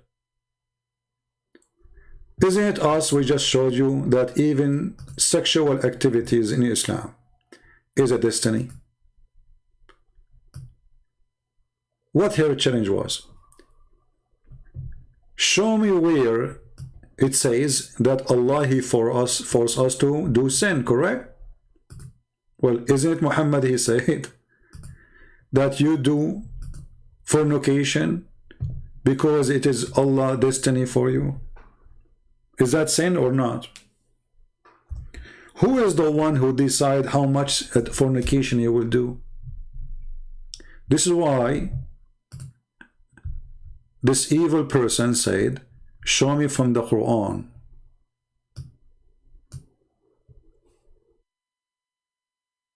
Why you don't say the same to your prophet, show me from the Quran? Verily Allah has the fix of very portion of adultery. So now if I start quoting for you verse after verse after verse, you say it doesn't say that, it doesn't mean that.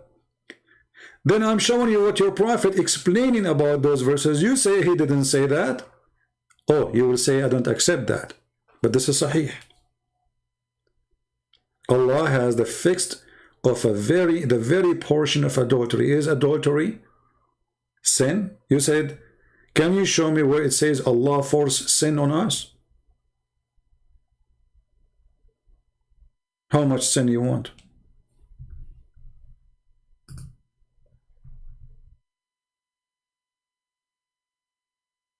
You know what? Let us say for the sake of argument, what you are saying is true.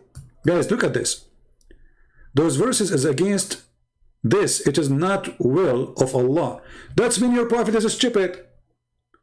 If what you are saying is true, that's mean Allah prophet is a donkey. Because if your prophet saying Allah, he wrote for you the fornication and how much fornication you will do, and you say no, it is not the will of Allah, that's mean your prophet is a liar and he's a fraud. So which one?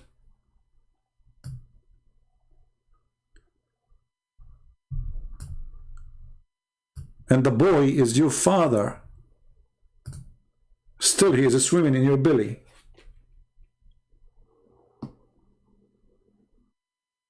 Do you see how they insult even their prophet? Because it is their prophet who is saying that even fornication is a destiny by Allah. A Muslim woman, she called the sheikh. She said, I became old and I'm afraid nobody will marry me. He said, daughter, don't worry. The prophet, he says, it is written over your vagina the names of those who will do nikah to you. Do you want to show the hadith? It's written over her vagina. Foxy, can you give us the names? Can you make a copy of it and post it in the internet? It is written on the vagina the name of nakihu, maktubun ala kulli farjin ismu nakihihi. Do you want to show you the hadith?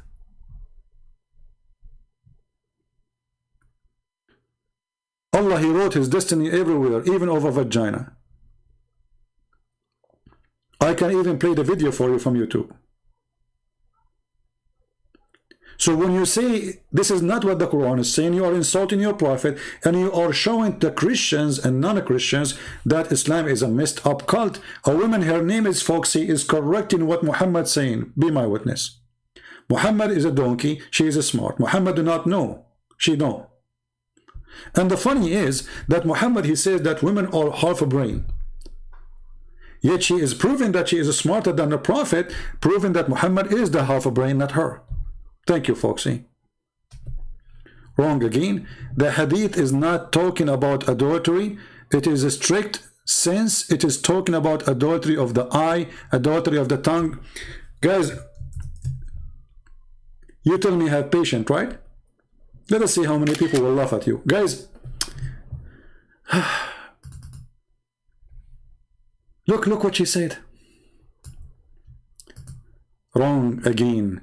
This hadith is not talking about adultery, you stupid. It's in front of your eyes. Verily, Allah has fixed the very portion of adultery, which a man will indulge in. And then he count form of adultery. Starting, and you have to do it of necessity. Do you see the word adultery, you idiot?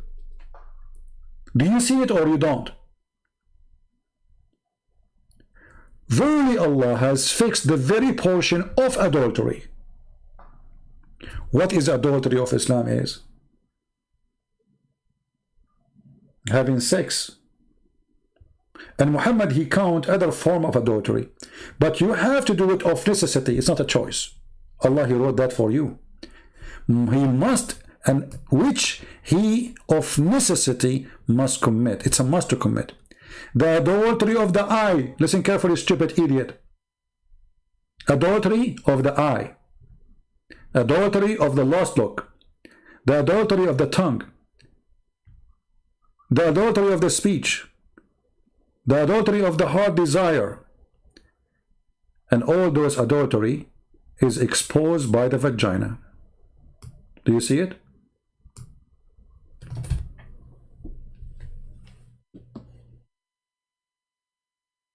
And you are saying, I mean, look how many times the word adultery is there. She says it's not talking about adultery.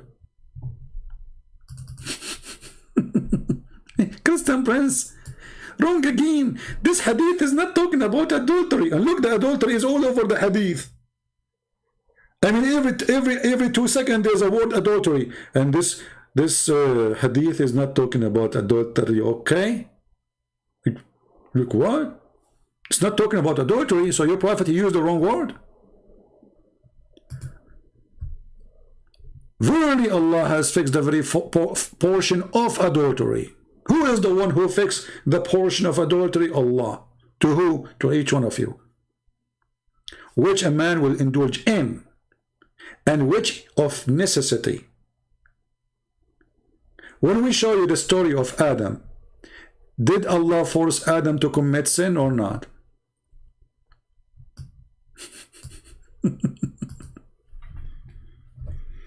Stupidity is amazing.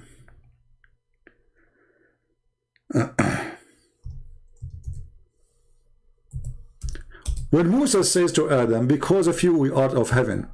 And then Moses, he said to him, you idiot, you donkey, you stupid, you monkey, you potato. This is Adam the Muslim and Moses the Muslims.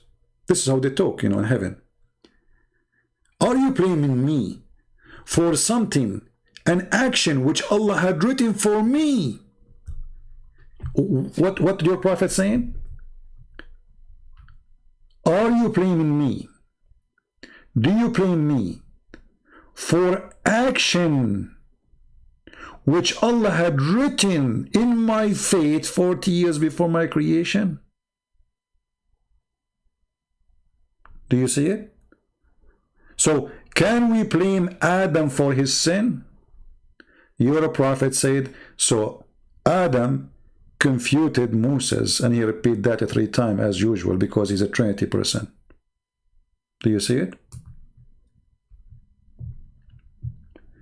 Nabil Ahmed, no, I have no manner. I learned the manner from your prophet. Shall I say to you, go and bite the penis of your father, as your prophet said? Is that okay if I say that? Your prophet says that. Or maybe I shall say to your wife, go and suck, give your nipples to the strange man, and that will be a good manner. Or maybe I shall say to you, go and let your wife do muta, and that will be a good manner. I mean, look who is talking about good manner. People who follow a prophet, sleeping with the children, ordering women to give their nipples to strange men to suckle it, doing muta for day or night or 3-night stand, kidnapping women or raping them even if the husbands are their friends, going to the house of his own son and he is spying at the wife from the curtain, behind the curtain, and she was almost naked, and then he ordered his son to divorce her. They are talking about good manner. People who believe that in the heaven Allah will give them 80,000 little boys and they are so white and they will not bleed. People who believe that God is a pimp and he will provide them a lot of women, and each time you have boom boom with them, Allah fix their vagina and he make them virgin again, and they speak about good manner. Look who is talking.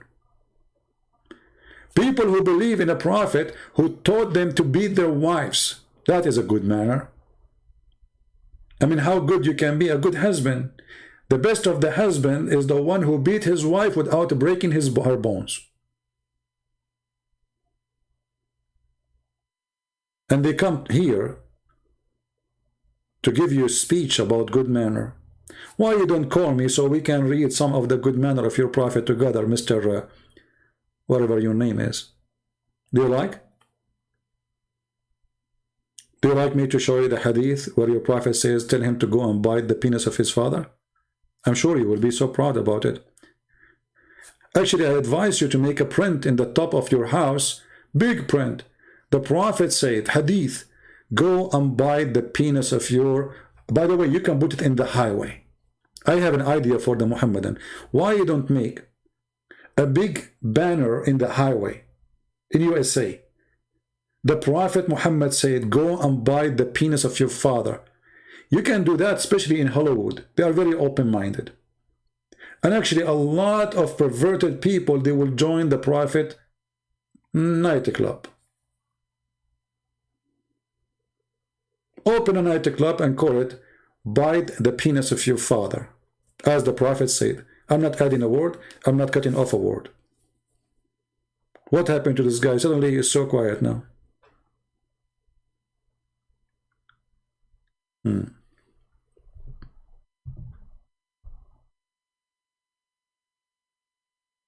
Hey, Foxy, you are the liar. It's in front of you. Adam, he did not commit sin. And your prophet, he agreed.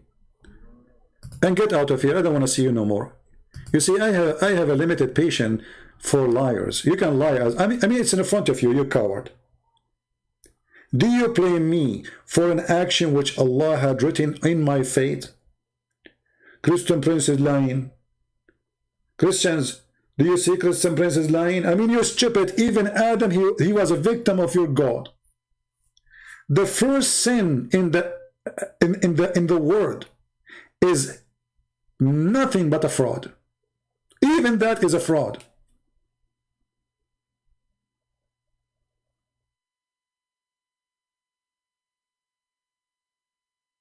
And the coward, she says, I'm lying. I mean, look at them.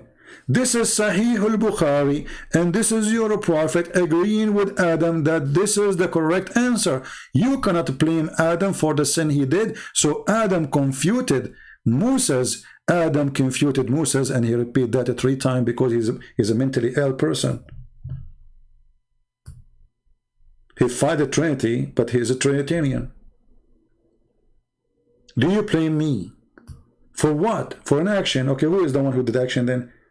Adam is the one who did the action. But you cannot blame him for the action because this is an action Allah he wrote. Adam was just a tool. He's a victim.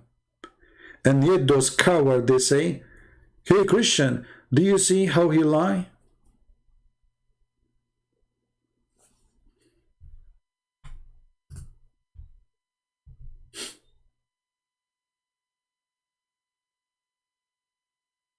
I mean, can you believe it? Your prophet says those who believe in free will, don't sit with them, don't talk to them. Oh, you're a liar. Right?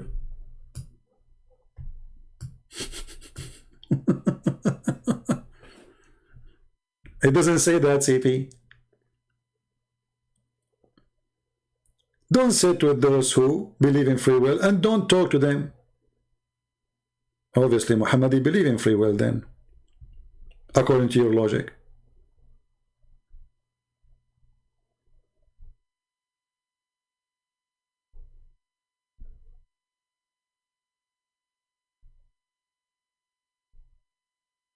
When a Muslim, he go to war and he kill, is he the one is killing or Allah? Allah.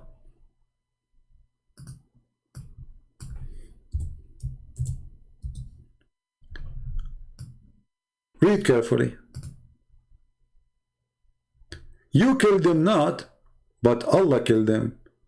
You throw not your arrow, but Allah throw the arrow. Do you see it? When a Muslim, he go to war, he is not the one who is killing. It's Allah. You are just a tool. The real criminal is Allah. And they say to you, where it says that? It's in front of you. If you don't like this stupid translation, we can change it for you. No problem.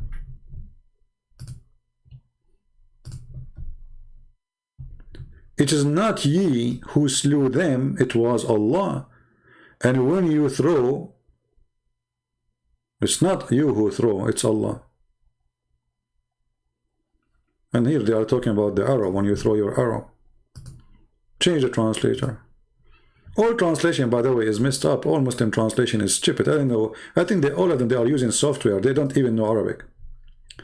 So you did not slay them, but Allah who slew them, and you did not submit when you submit to the enemy. It was Allah who submit. Do you see it?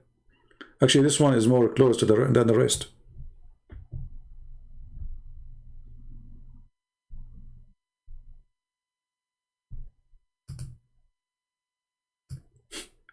And the funny, even Muhammad, he said clearly, shoot and gather together.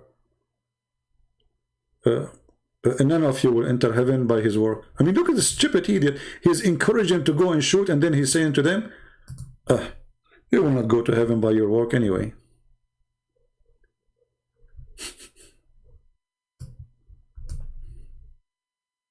Read carefully. Jabir reported God messenger saying, what do you do will not bring any of you into paradise or protect you from hell. Do you see it? Muslims, do you see it?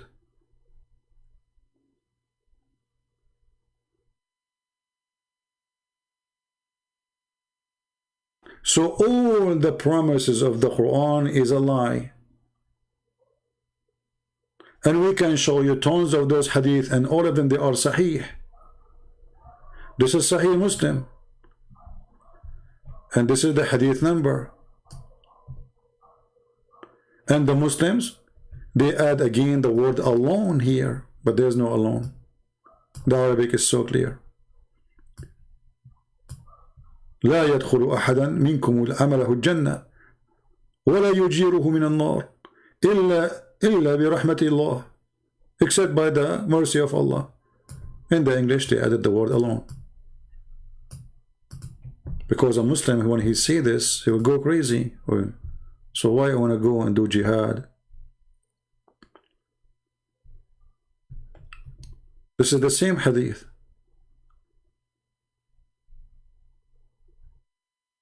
None of you, and be happy. Guys, be happy. Okay, why we will be happy? None of you, his deed will make him enter paradise. And look here again, they add the word alone. But in Arabic, there is no alone. You see how they fabricate? Where is the word alone? Where we can find the word alone in the hadith in Arabic? Who is a Muslim want to show it to me?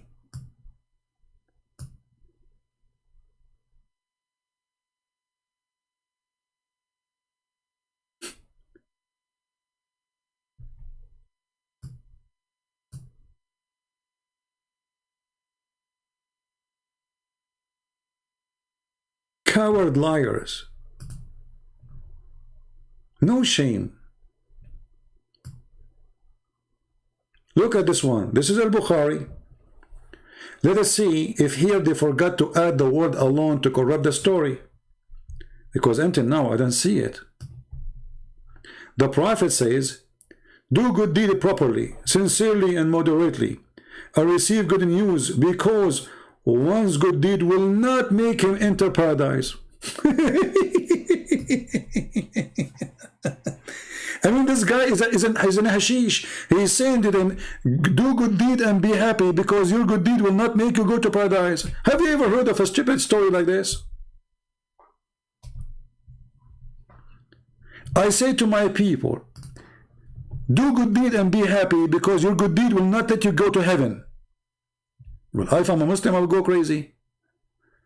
So why you are saying to me, do good deed and be happy, because you will not go to heaven by good deed? So how that make me happy?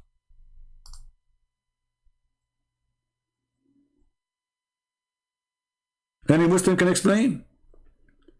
How we are. Okay, read carefully. The Prophet said, do good deed properly. Okay, that's wonderful. Sincerely, thank you very much. Moderately, that's wonderful. And receive good news. Okay. Because, this is the good news now.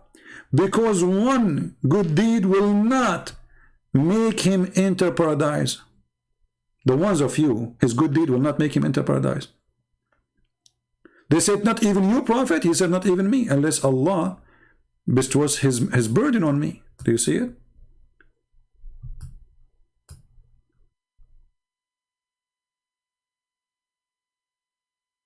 Okay, Nabil Ahmad, no problem. We can show the whole hadith from the beginning to the end. Are you willing to call me Mr. Nabil? Here we go. We have the whole hadith in Arabic here. You see, in English, they are not showing you everything, but we have it, the story here. Nothing changed. Here we go. Your good deed will not save you. You are more than welcome to call me and read the whole. You can read the whole book for me if you want. Do you want to do that? Don't give me your excuses. Give me the answer.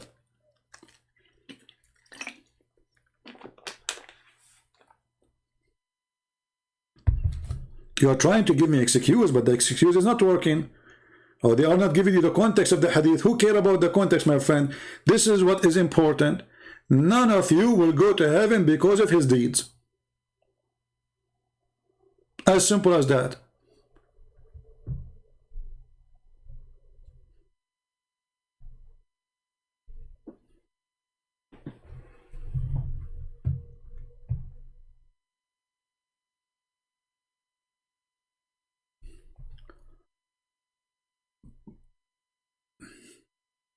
No problem, show me the two words. Go ahead. All the hadith in Arabic saying the same, that your deed will not attain you into heaven. All of them. Prove me wrong and show me the hadith which is saying the opposite. I can show you Quran saying the opposite.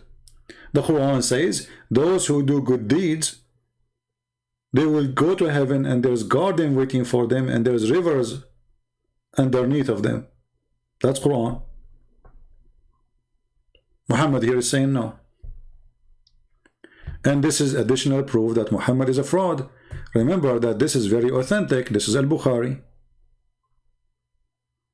So we cannot say that this is a lie. You Muslims call it authentic. Why you call it authentic? Because it's authentic. According to who? According to you.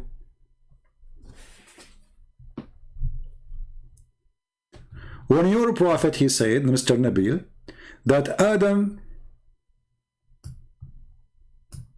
he did his sin because it was the action which is written for him to do. What is your response for that? Did Adam choose to commit sin? Or Allah forced him to commit sin? You're a prophet. Explain to us in details. There's a debate between Moses and Adam. Moses says to Adam, because of you, we are out of heaven.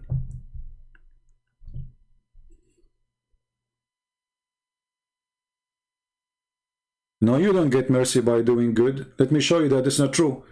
Guys, look what Nabil he said. Let me show you again that you are wrong. And obviously, you know, I by the way, I feel sorry for those Muslims. They are trying to defend, because Muhammad, he put them in a very bad corner. I mean, this is a stupid cult. So look what's happening to those poor Muslims. They are trying to defend the stupidity of their prophet. And desperately, they are trying to come with excuses, and those excuses is more horrible than the event itself. Read carefully. Yeah, I believe that ultimately it's mercy of Allah, but we got mercy by doing good. Let us see if this is true. Is that fair, guys? Let us see if this is true or not. Okay. Nabil, if somebody is a child, he did not do good deed, he did not do bad deed, where he will go? He's 1 day old and he is a son of a Muslim family and he died. Where he will go, Nabil? Do you know?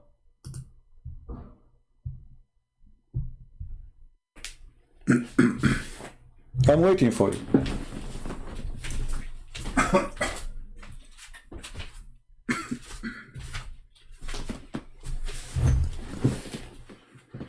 A person, he is a child, he is 1 day old and he died, and he is a son of a Muslim family. Where he will go? You said the mercy, you deserve mercy because of the good deed you did. Okay, this is a child, he did not do good deed, he did not do bad deed. Where he will go? Okay, guys, be my witness. Nabil, he said, children's go to Jannah. We don't believe in Jannah, but I agree with the meaning that yes, children's, they will go to heaven. Children's will go to heaven. Okay, that's wonderful. Guess what? No. Your prophet, he says they might go to hell.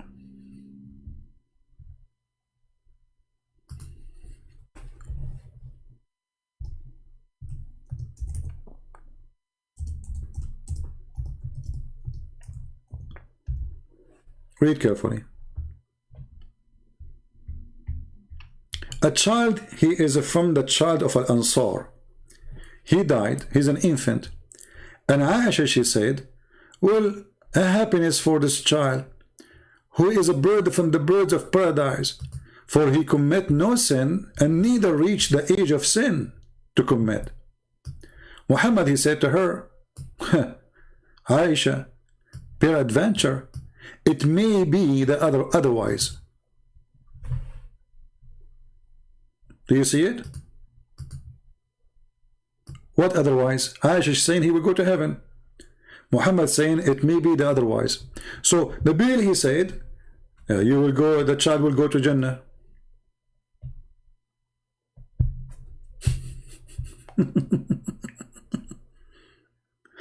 Are you there, Nabil, now? What we will do? Is it Sahih? Yes, it is Sahih. This is Sahih Muslim. This is Sahih Muslim, hadith number 2662. C.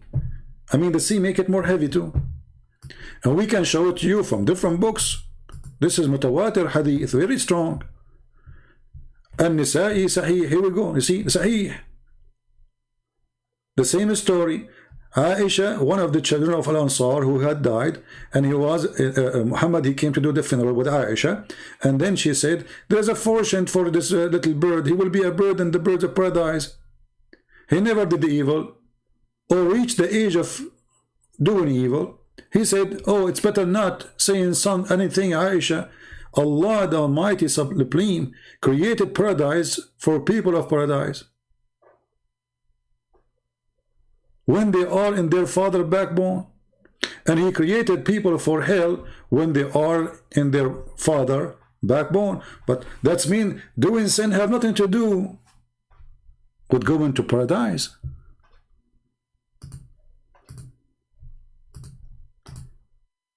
So sin or not sin have nothing to do with it. This child, he is a Muslim. Actually, Muhammad, he said every child is born as a Muslim. Even me, according to him, I am an apostate based on this. So every child is born as a Muslim, and his family, they make him apostate. Either make him Jew or Christians or etc. So why this child will go to hell? He is born of Al-Ansar, they are Muslims. Muhammad prayed in the funeral because he's a Muslim. You don't pray, as someone is not Muslim in the funeral. And he never commits sin, and he never reached the age of sin. So why he might go to hell? Because it's a destiny. Now let us say Kareem, he just texted me. Oh, Kareem is away.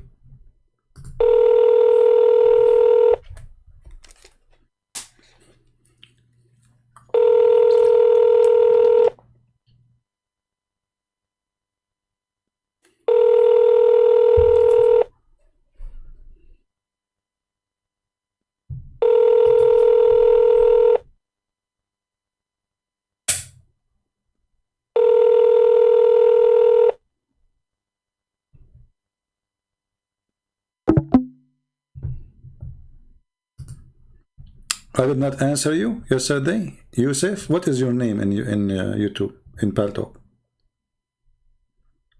When you go in Paltalk, try to give yourself the same name so we can know that it's you.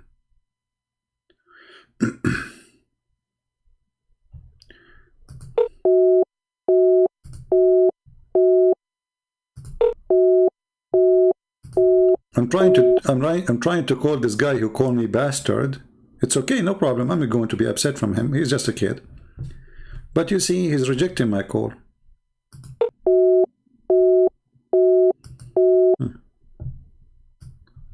Potato.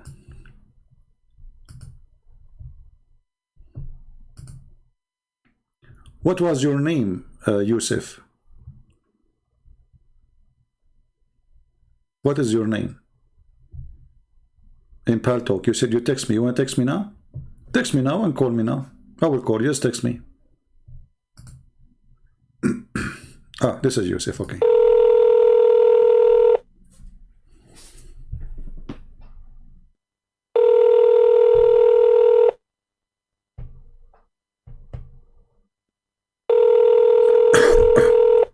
Answer me, Yusuf.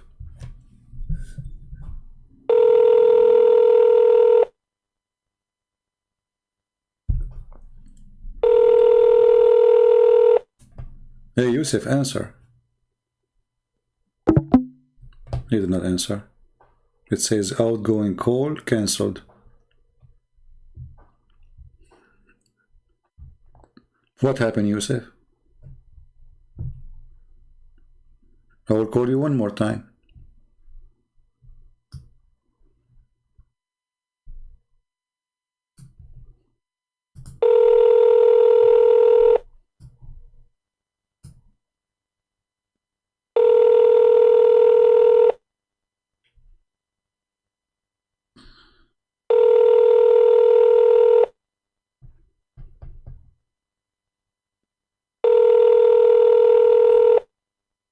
So what this drama is about? Call me, you know.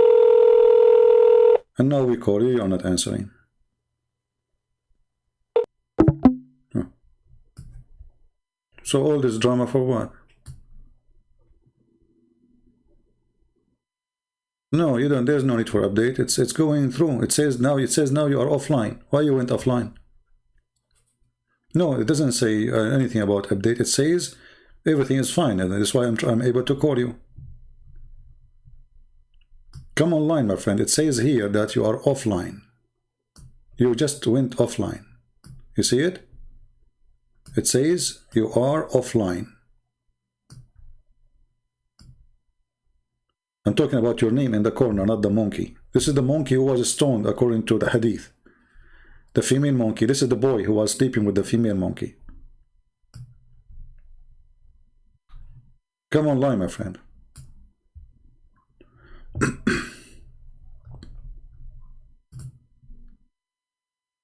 And Kareem, he told me he's ready, and I called him. He went away. Okay, well, log off, exit Paltalk, and come back. Let us see. See, I'm calling you. I know. Here we go. I'm calling you.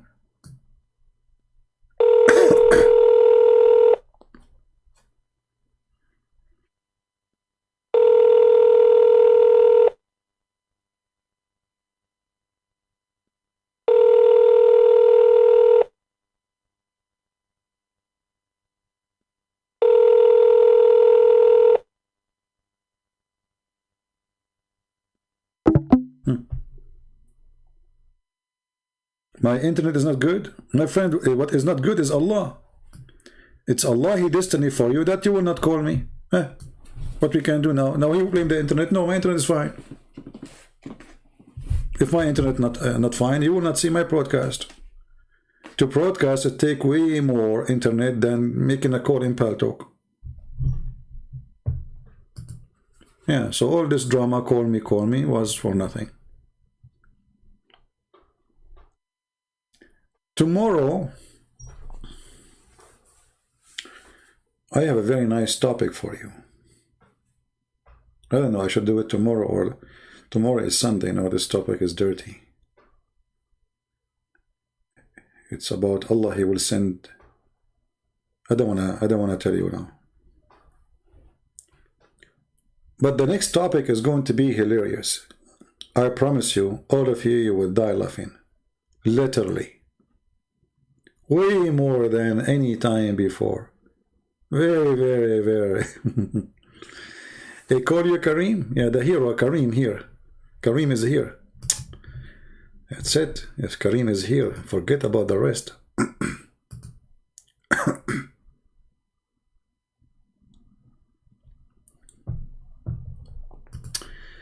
Hey, Christian Prince, when you are going to be online, you know, those people in YouTube,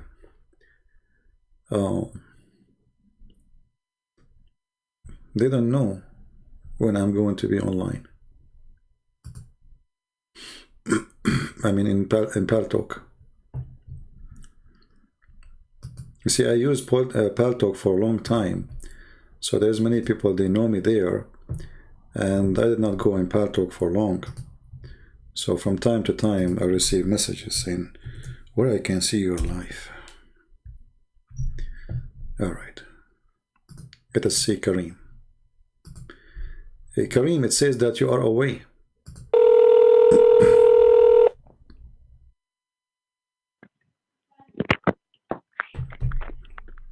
Hey, Kareem, do you hear me? Yeah, hello. Can you hear me? Yeah, I hear you. So what happened since yesterday?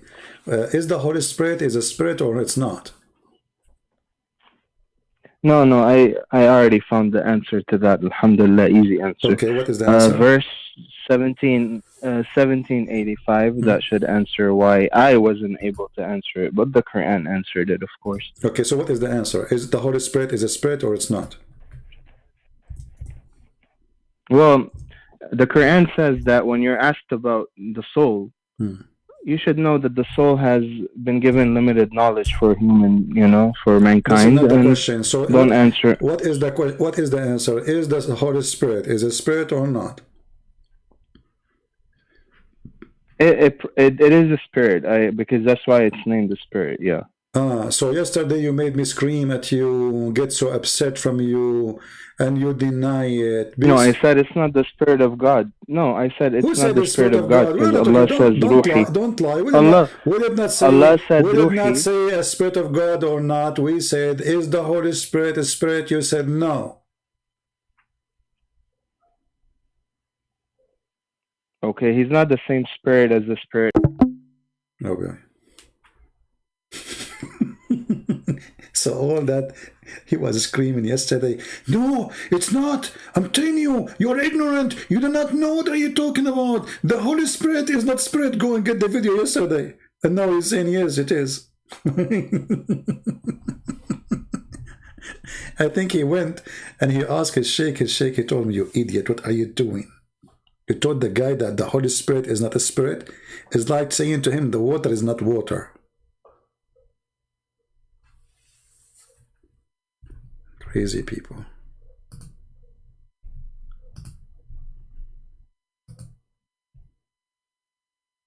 I just tried to call him again.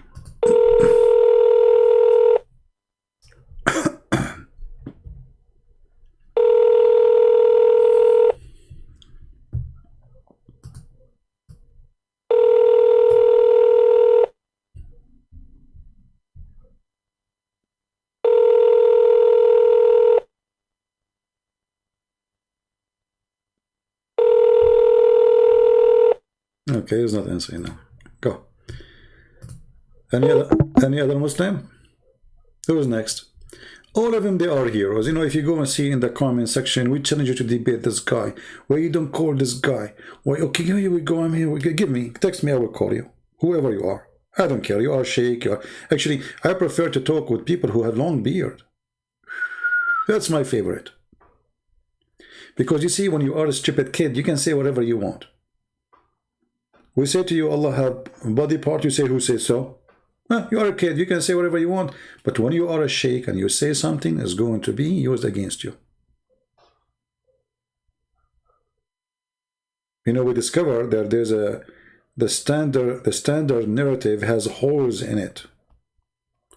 And by the way, until now, they are trying to stitch it, those holes. The Muslims are trying to stitch those things. Until now, they could not really stop those holes. And as you see, Islam is full of holes. Those who believe in free will, don't address them before they address you. Don't talk to them. Don't sit with them. Why? Because they believe in free will. Don't you Muslim, you say we are a slave of Allah. So how you are a slave and you have a free will?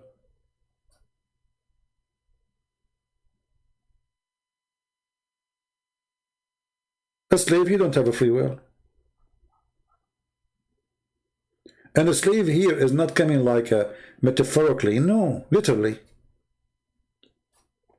The Quran says, وَمَا خَلَقْتُ الْإِنسَ وَالْجِنِّ إِلَّا لِيَعْبُدُوا. We created not the genie and the human except to worship.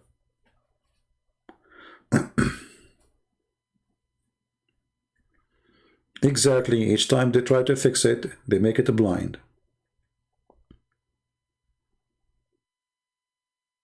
Any Muslim? Kareem, why you are in the chat? I thought you want to call me. I thought you want to talk to me. Now you both go back to the chat. Guys, he proved the verse of the Quran right.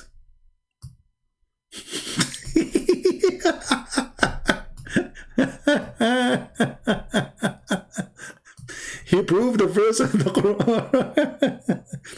When I prove that your stupid story in the Quran does not make sense, Allah, He ordered a Holy Spirit to bow down to a sinner man. Allah, He taught Adam all the names, and this is how He proved to the angels that He knew the unseen. Look, I'm holding water in my hand. What is the name of my water Baal? Huh? You cannot tell me, right? That's because you are not God. I can tell you, that make me God.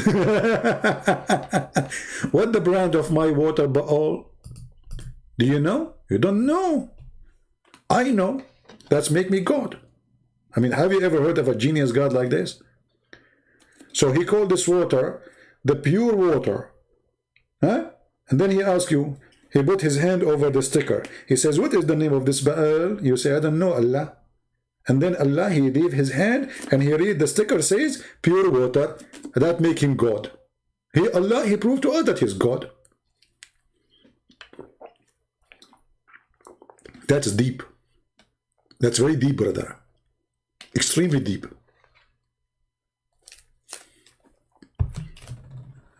What happened, Kareem? What happened to the other Abdul? You see, when I receive a call in Skype and the Muslim, like somebody he is going to leave Islam, you know, the Muslim, they start suddenly calling me one after one. Why? Because they're trying to disturb the conversation.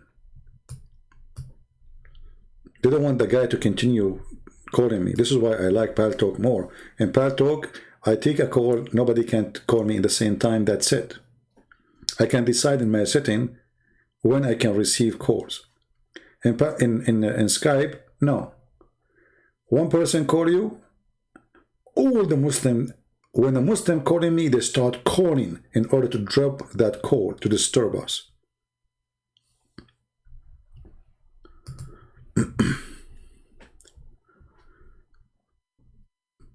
Any Muhammadan?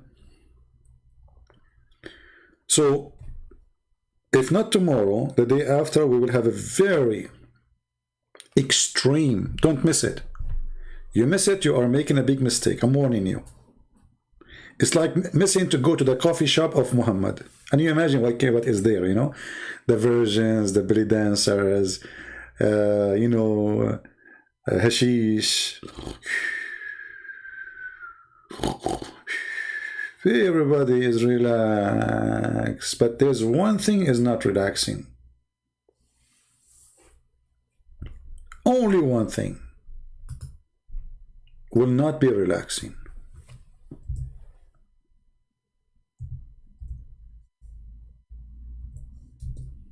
How can I say it to you? I know. I'm just trying to be polite.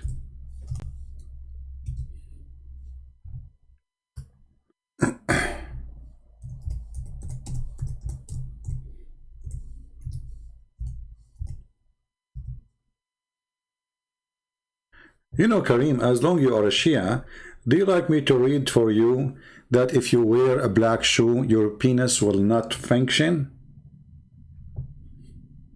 And if you wear a yellow shoe, your penis will become like wee, wee, wee, wee, wee, wee? I mean, come on, you are a Shia. You have all the madness in the world.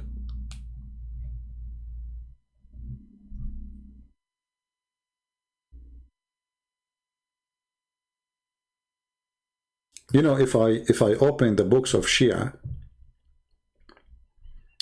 I don't want to go there, but this guy remind me of them.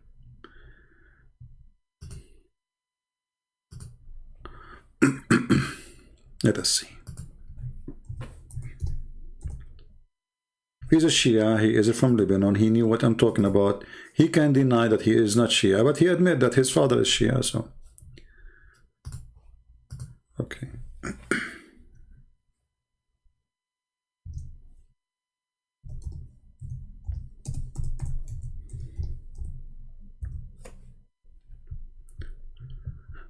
Oh boy.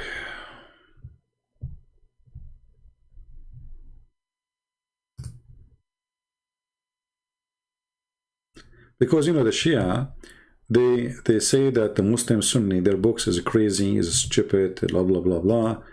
But the Shia, their books is not really better. You know?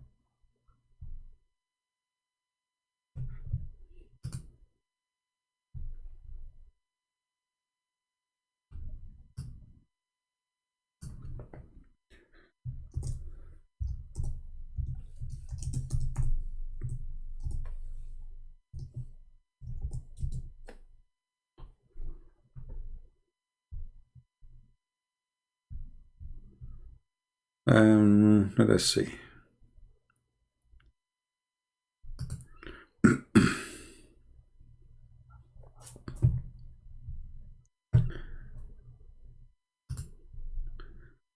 Even their library is down.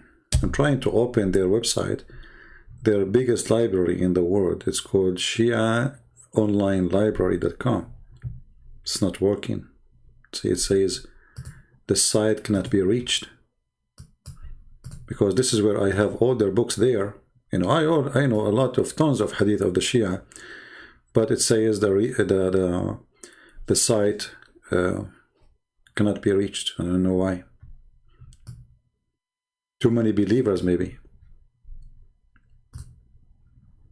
Yeah.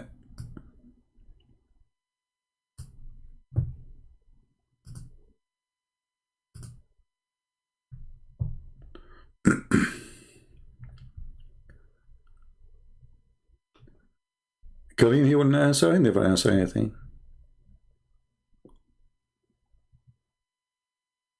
Shia division is stupid, but isn't it Allah who divide you?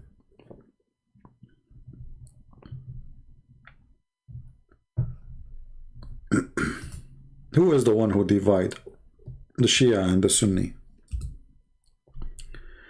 Isn't it Allah?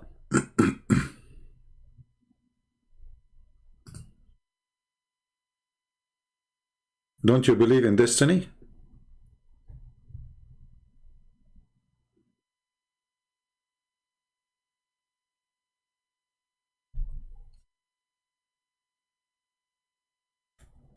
Kareem, which one you support? The one who killed Uthman or the one who killed the grandsons of Muhammad? Which one is your leader?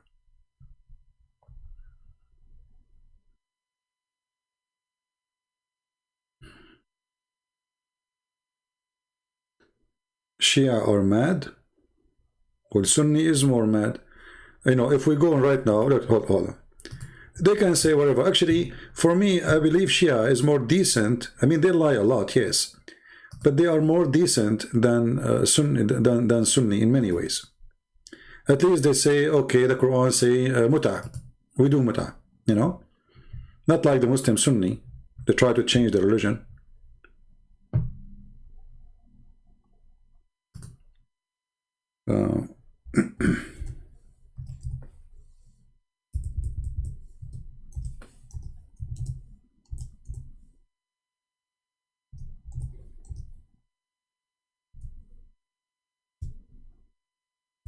Let us see.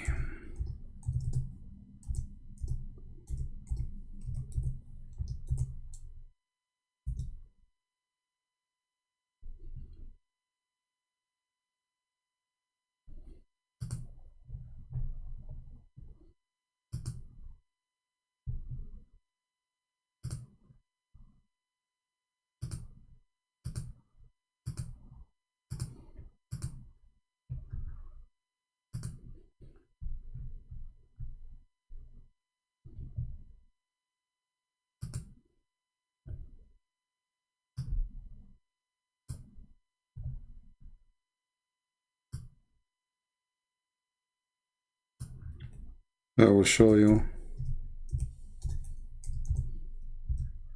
something for entertainment.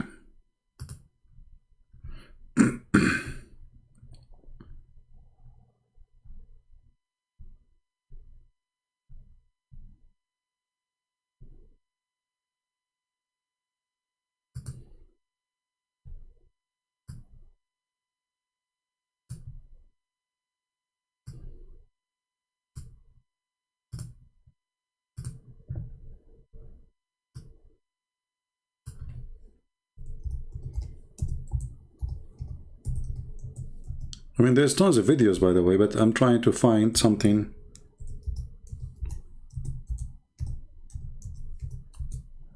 acceptable to play, because some of them, they are extreme ugly.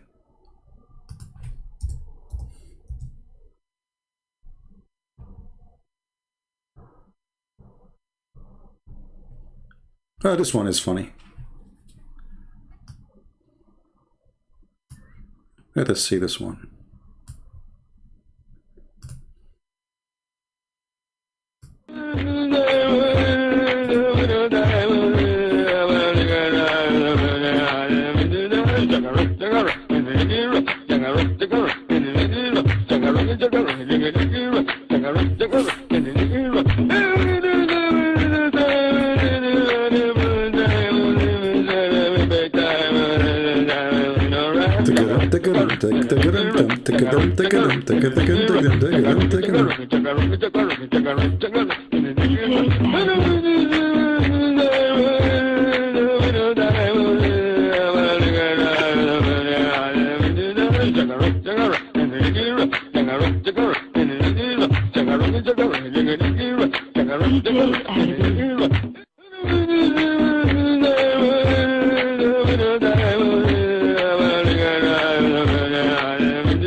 Yeah, actually, I call this religion the Rasul religion. You know, the Rasul, like boing, boing, boing, boing.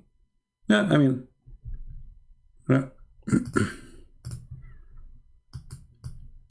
And the funny, they count for us, you know, if you ask the Muslim, they say those are Sufi, they are not Muslims. Okay, all of Turkey is Sufi. Erdogan is Sufi. Why you count them?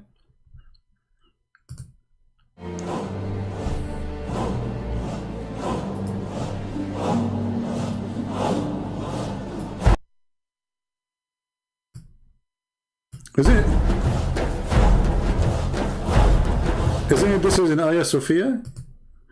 You see, they are doing their madness in our church. You believe it? See?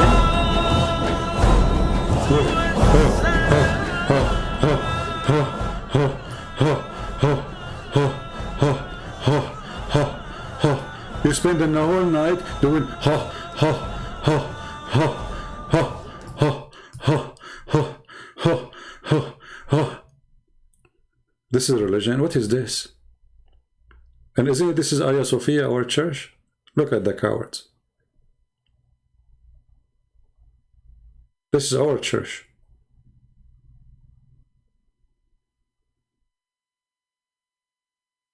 They are doing this madness in the house of God, in our church. Look at this.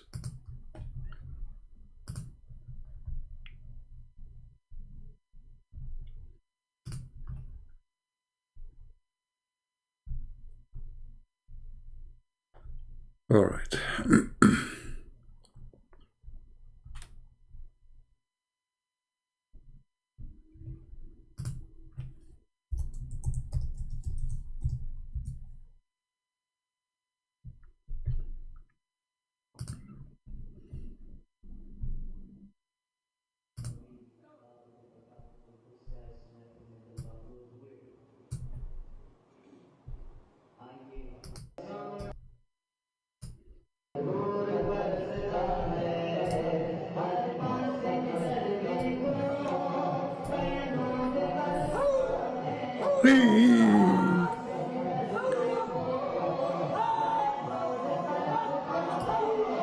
Take it easy, take it easy. Uh-oh, uh-oh, uh-oh, uh-oh.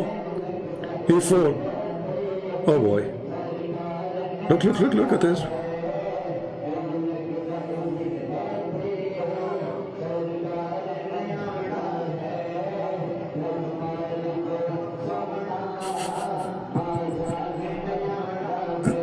Beautiful.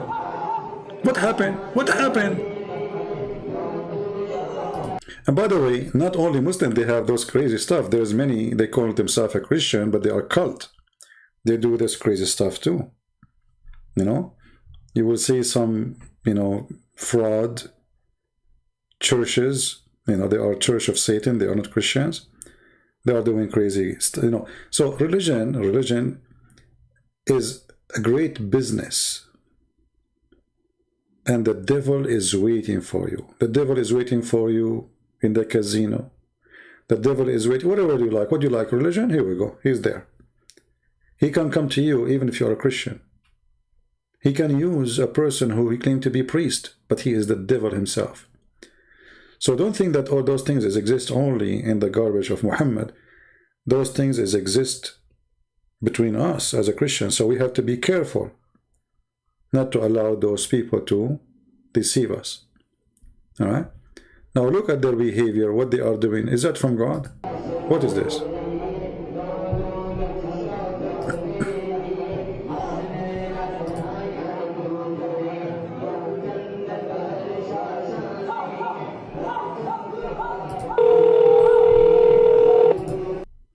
Okay, we have Yusuf. he said he wanna call us, and I called him now. Hello. Yusuf is playing for me Quran. You make a video, huh? You make a video, you fucking Jew boy, huh? Did you say the F word and you are playing Quran? You are playing Quran and you are saying the F word to Allah? To make money out bothering the people, are you fucking gross? Filthy coward, son of Mut'ah. He said the F word and he is playing Quran. Do you believe it, how holy they are? You make a video, huh? You make a video, you F. Are you effing Allah playing Quran? Or you are playing Quran if you want to say the F word, you coward. You are the most stupid idiot. And yes, I make millions of videos and I will make thousands of books, just wait. You saw nothing yet. You see, actually, when the Muslims make me angry, I do more. When they threaten me, when they call me names, when they try to bully me, it doesn't work with me. It works in the opposite direction. Do you make video? I will make millions. Can you stop it? So you coward, you said to me, I'm Yusuf, I'm a nice guy, I want to talk to you, and when we call you, the devil comes from your mouth. The first word is the F word. What the Lord, he said, from their fruits you shall know them. If your prophet was a decent man, you will speak as a decent person. But you are a son of Mut'ah, who is born of Mut'ah, so why I am not surprised?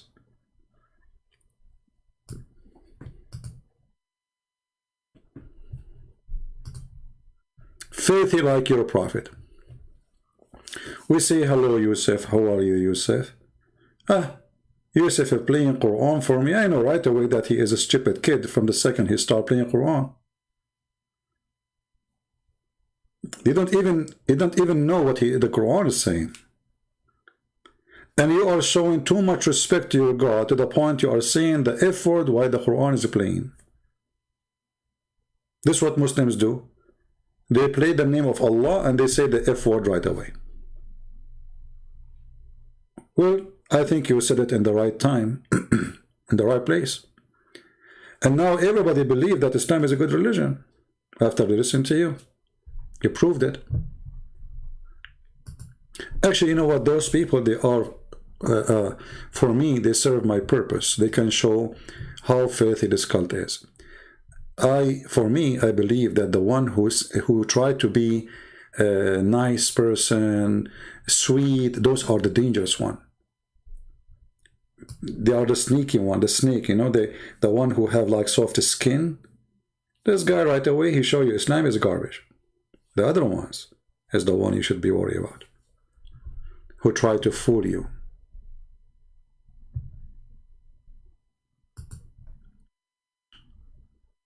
I make videos, I laugh at your Allah, I make Muslims leave Islam. What you can do about it? Go. Do your best.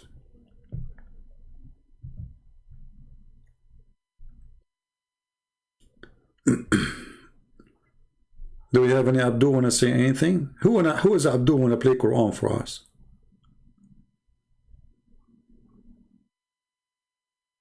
If CP has no such mistakes in the Quran, why he cannot produce one? Look who's talking. Kareem. So until now, did you answer me which one Allah created first? The stars or the water? Guys, look at this. Look at this idiot. I spent 2 hours showing him and he ran away. He did not. He cannot produce one. Everything in the Quran is an error, and we showed you a clear one. So now let us repeat the question. Which one Allah created first, the stars or the water? Very simple. To make it more simple, which one Allah created first, the mountains or the stars? Answer. What you will do, you will never give an answer, because the second you do, people will find out the answer exposed in Islam. This is why you refuse to give, try your best to run away.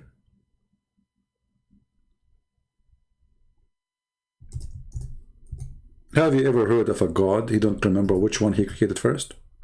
Why? He have a short memory? A human being, like, we get older, we start losing our memory. That is possible because a human is a human. Okay. But this is God. How God he forgot? So do you have an answer for me, Kareem? Which one Allah created first? The mountains or the stars? Very simple. Why Muslims is so hard for you to answer such an... I mean, it's very easy question. Which one Allah created first? We have the Quran here. We go, let's read the Quran. The Quran says, it is He who created for you that all in the earth, and then He turned to the heaven, and He made them seven heaven. So what does verse say? Any Muslim can explain to us the verse? Which one Allah finished first?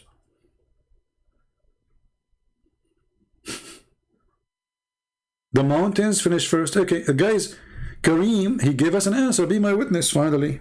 Hey, Kareem, let me call you.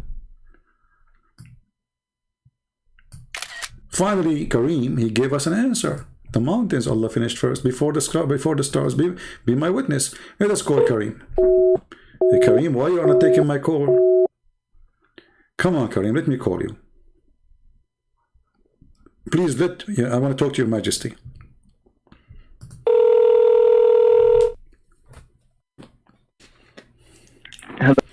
So Kareem, you said the mountains is created before the stars? Yeah, it says He it is who created for you all that is in the earth. Okay. Then turned He to the heaven and fashioned it as seven heavens. Okay. And He is knowing of all things. Wonderful. So now we finally, me and you, we come to an agreement that first the mountains are created before the stars, correct? Yeah, that's correct. Okay, thank you. People, be my witness. Kareem, thank you, Kareem, for this time. Like, finally, you give me an answer. Before you talk to me, you never give me an answer. Let us see different verse in the Quran. And now you read for me. Okay. Okay. Just give me the number so I can read with you. No problem. So if we go in the Quran,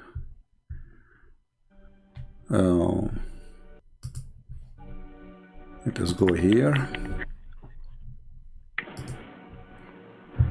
All right. I want you to read for me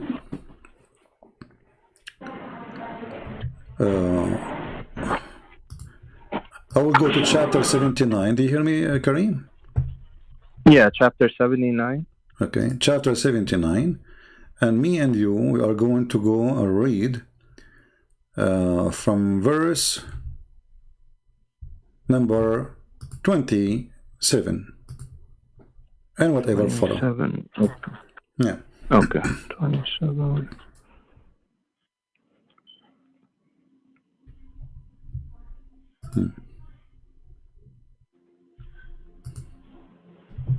Okay. And English or Arabic? You read in any what translation you are going to read it from? Sahih International, like last time? This is Mustafa Khattab, the Clear Quran. Mustafa Khattab. Let me find it. Hold on. Okay, here we go. I found it. Okay, go ahead. All right. Which is harder to create? This is 7927. Which is harder to create? Okay. You or the sky? He built it. 28. Raising it high and forming it flawlessly. He dimmed its night and brought forth its daylight. Okay. Bringing forth. Did I skip one? Okay. As for the earth, he spread it out as well. Okay. So here he spread it. Okay. And in here Arabic it says, منها ماءها. okay. And now we're at 32. 32. Okay. Isn't it up to 32, right? All right. وَالْجِبَالَ أَرْسَاهَا. And here the mountains he set firm. Okay. So which one Allah created? The last thing here, the mountain. No, here the last thing Allah did is He set them firmly. He didn't create them. They were already in earth. No. وَالْجِبَالُ أَرْسَاهَا. So there was no mountains. Before that, there's no mountains. Allah, He put the mountains on the top of the earth. No, it says أَرْسَاهَا. It doesn't say خَلَقْهَا. It says أَرْسَاهَا. Okay, what أرساها mean? He put it there, correct?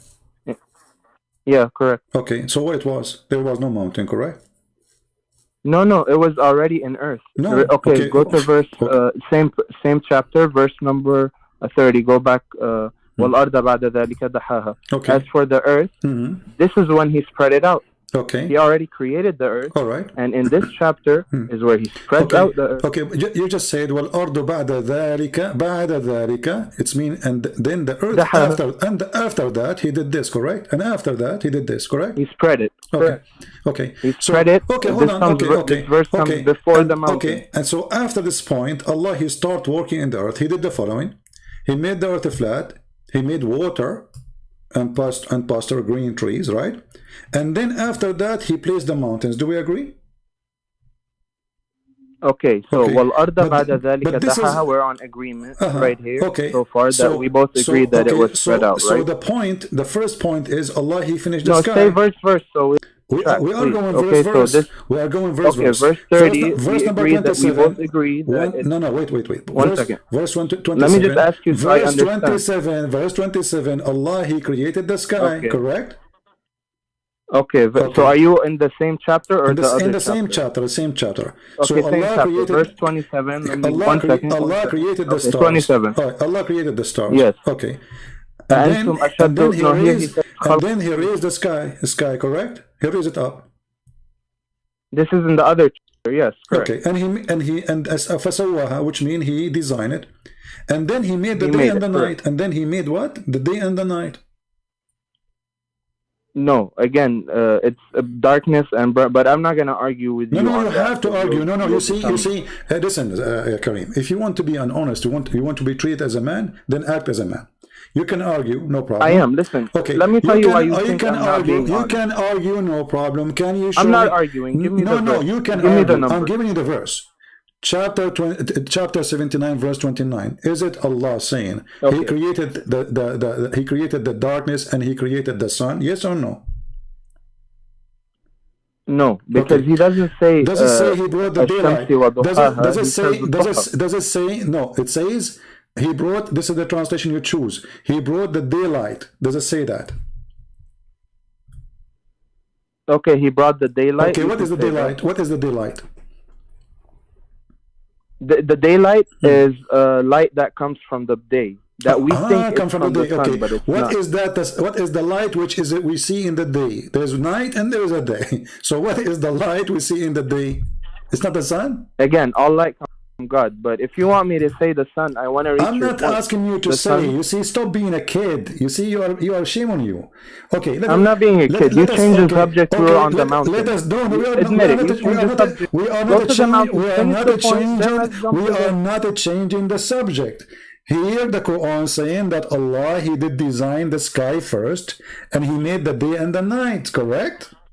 Okay, the sky is designed first. Okay, right? And then He made the day and the night. This is second step. Okay, fine. He made the day and the night. And then after that, Allah, He made the earth Allah made the earth flat. Okay, that's fine. Okay. And then after that, what did you say? After that, Allah made the earth what? Flat. What verse is that? It says, وَالْأَرْضُ بَعْدَ ذَلِكَ دَحَاهَا. دَحَاهَا means flat. No, now you jump to the other chapter. No, why are you jumping? No, this is the same chapter. What's wrong with you? Chapter 79, verse number 30. Okay. Wait, but you said the Sama. Where is that in this chapter? It's not. What's wrong with you? Verse number 27, 28 to 29. Allah finished the sky. Allah created the sky. Verse number 27. No, 27. He says أنتم خلق. No, 7. He says أنتم أشد خلقا أم السماء بناها. Okay, so He built the sky. Verse number 27. Oh, okay. I thought you were talking about the 7 heaven one. What's wrong with you? Yes, this is 7 heaven anyway, because he finished them 7 heaven.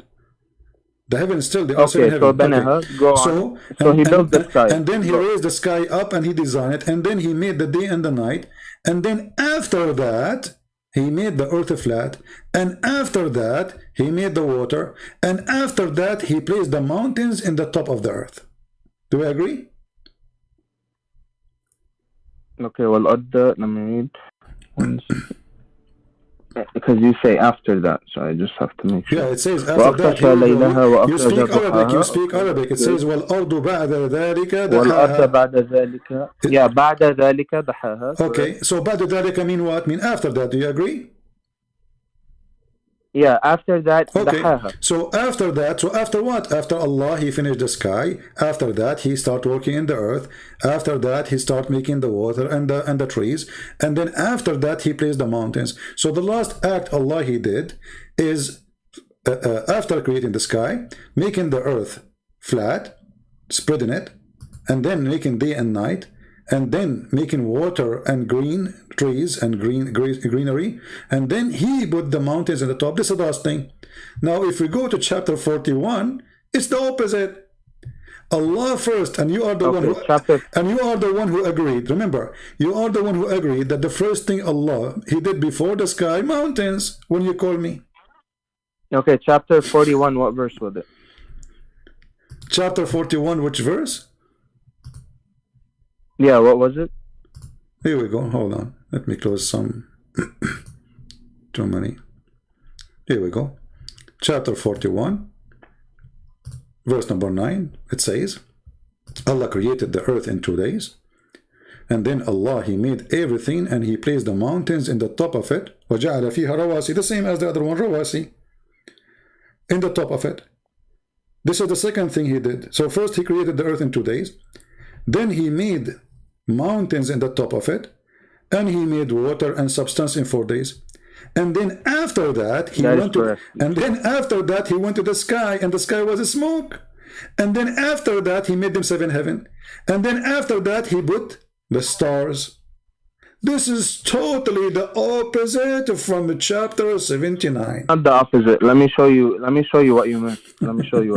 Okay, if you read chapter, I'm going to show you. Chapter 41, verse 11. Okay, I'm reading it. Go ahead.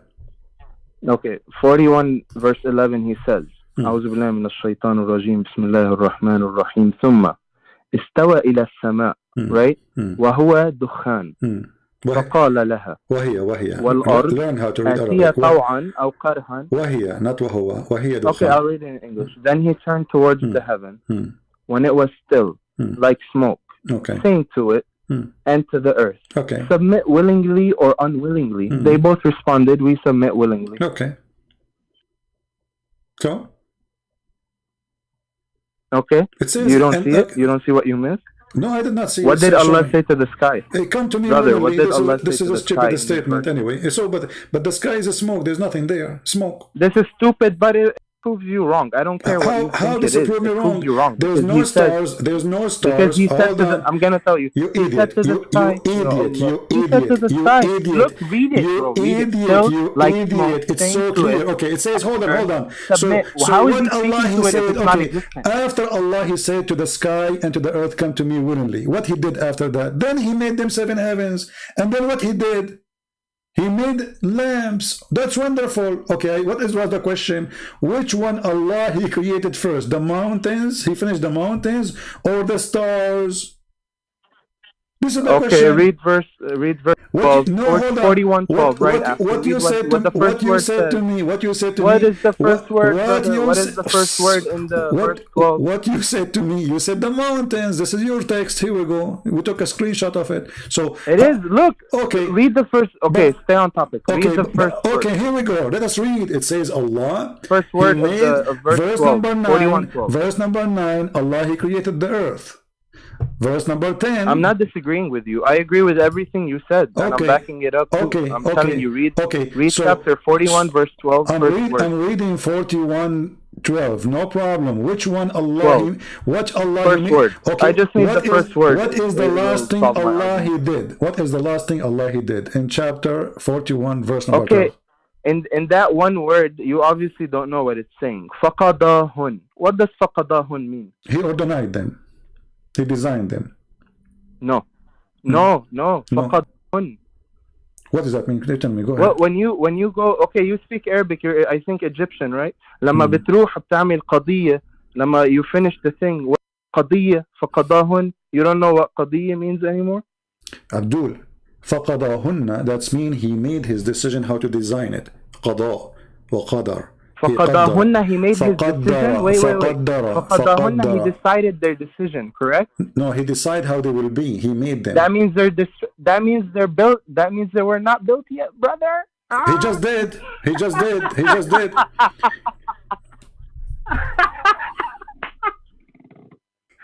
What, Abdul? I never saw a donkey like you. To be honest, I mean your ears is bigger than an elephant. You idiot. I'm trying not to laugh. Okay. I will go with your stupidity. I will go with your stupidity. Allah, what is the last thing Allah He did? He made lamps, correct? Okay, give me the. I don't speak from me. Give me the verse so I can read it. What's wrong with you? Donkey would I remember back. Yeah, I remember. The guy who laughed loud at his God. Does it say in verse number 12 that then he did design the lamps? This is the last thing he did. Okay. Okay. What is the last thing Allah He did in chapter number 79? Can I have the verse number so I'm reading it? What's wrong with you? What's wrong with you? Your ears is not helping. Chapter 41, verse number 12. I need to. Chapter 41, verse number 12. Cool. What is the last thing Allah He designed? The lamps. Do you agree? Dunya. Yeah, بمصابيح. Yeah. Okay. Correct. So guys, in chapter 41, the last thing Allah He designed is the lamps. Be my witness. This is the last thing. He finished the earth, He finished the heaven, and then He did the lamps. Wonderful. Now we go to chapter 79. In a second, Kareem, he will change his word. He will say, I did not say that, CP. Here we go. Chapter 79 is saying... No. Go back to 41. Shut up. We finished 41. Look what you missed again. In 41, you agreed the last thing Allah... So anything I say, you tell me to shut up, even though I'm proving you wrong. We are talking... Go back to 41. No, hold on. You agreed already. You said... You're right. I'm telling you. Listen, you're right. Everything you said is right. But go back to 41. You just agreed. Everybody heard you. In chapter 41... Okay, go back. Explain this to me. The last thing, why does he say taqdeer on it? Don't explain no more. This is the question was, what is the last thing Allah He did? He said the stars, you agreed, the lamps. Now we go to chapter 79. Here it says that Allah... No, it's not the lamps. Shut up. You agreed. It's recorded. Everybody heard you. Read the full verse. You agreed. Read the full verse. We agreed the verse. Nobody forced you to say yes. You said yes. Everybody heard you. So I'm gonna read the verse. I'm gonna read what you didn't read. And you gave me the answer already. Let me finish. You didn't let me read, brother. Let me read and talk and show how smart you are. Okay. ذلك. Look what he says at the ending. Idiot. You just. ذلك تقدير. Abdul, you answered already. Look. You answered already. Why you are taking your words back? You did answer me already. I asked you because you're trying to, what is the last thing? Okay. Let me repeat the same question again. Chapter 41, verse number 12. Is it true that the last thing Allah He designed or He made is the lamps? Yes or no? Yes, but that's spoken because He said taqdeer. Okay, hold on. This is not the question. So, did Allah the last thing? This is the question because that's this is my question. You don't tell me. You don't tell me what is my question. I tell you what my question. My question is it true that the last thing Allah He did is the lamps? Yes or no? He said yes. Okay. So why you bring me back again here? Why all this argument for what? So we because go. So now we go back. Shut up. So now we go back. So now we go back. Shut up. So now we go back. You were talking about the will of God for 3 hours, and you know what? All of a sudden, let us go back. Shut up. We go back now to 79. Let us read together. It says it clearly that Allah He created the sky. Allah He made the sky, and now Allah He made the day and the night, and then after that He started working in the earth, and after that He made the water, and after that He placed the mountain. It's totally the opposite direction. Shut up and don't call me again. You are an idiot.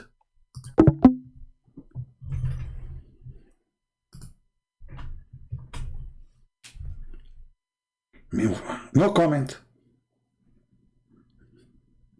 What's wrong with those people?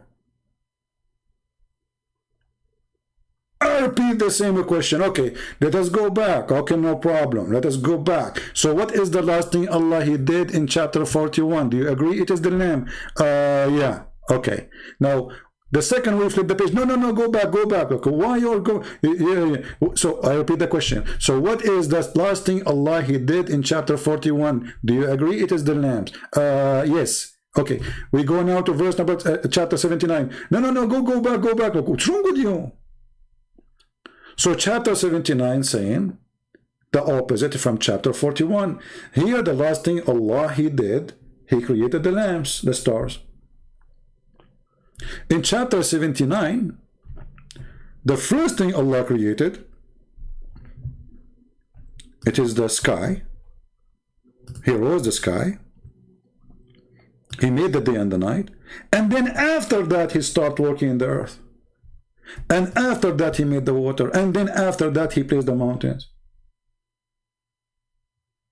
And remember, we have already a verse in chapter 2 saying that Allah He created everything in earth, and then He went to the heaven and He made them 7. Total contradiction. So the only way for those people is to try to play games. You have to make it very simple so they cannot play games. I'm not asking you if Allah created the sky first. No. It's because that you can play a game about it. I'm saying very clear, the stars. Which one, the stars or the mountains? Which one, the water or the stars? Very simple. In 2 seconds, you will find that all of this is a shish kebab, is a hummus.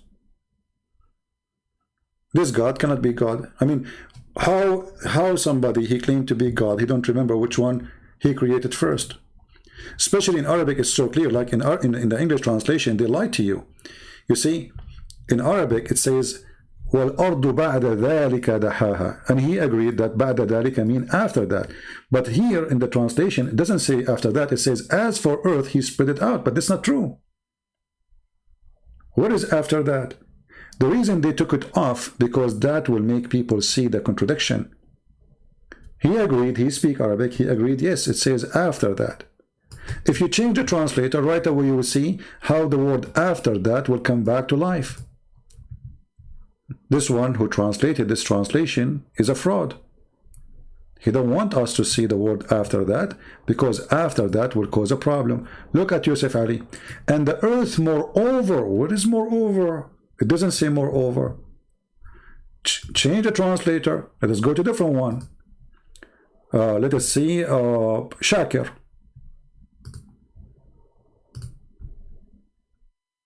And the earth He expanded after that. This is a correct translation, but the word after that should be in the beginning. But this guy trying to play skills of English. You see the word after that appear? And the previous translation, they did not show the word after that, because that will make a huge difference. Because if it says after that, it's obviously talking about order. وَالْأَرْضُ بَعْدَ ذَلِكَ دَحَاهَا. Very clear. They take it away from the translation, the word after that, because that is an expose to the lies of Muhammad, who he claimed that this is coming from his God, a God who do not know which one is created first, the egg or the chicken. In one verse he says the chicken, in the other verse he says the egg.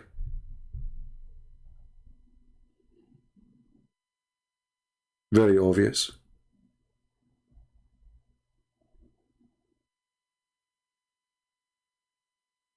I feel sorry for this kid, by the way. I mean, you are lying to yourself. You are not lying to me. You speak Arabic. It's in front of you. You can see it. I believe this kid is struggling with himself. You know?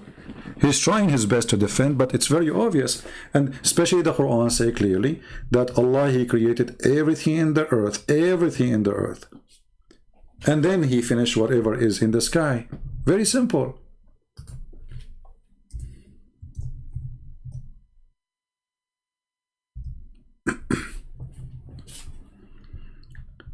Can you deny that? No, you cannot. especially even in Arabic, it says, He created for you what all is in the top of the earth, Jami'an. It is He who created for you that all that is on earth. And then, you see here, he says, and He directed Himself. That's false.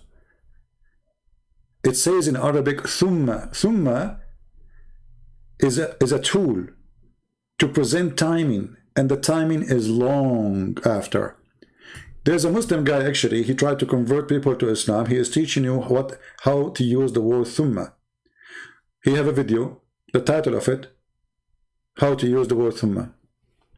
In his video you will see it says, thumma is to present a long time of period for something happen after. Actually, I can search for the video right now. Give me a second. And this guy, he made videos against me too, and we got him busted.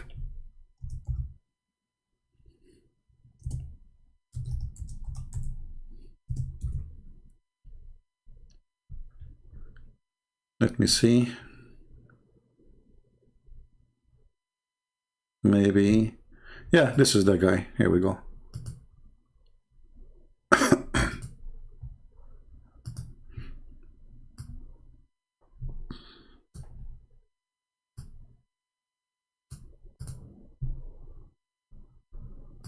وصلى الله على سيدنا محمد وعلى آله وصحبه أجمعين.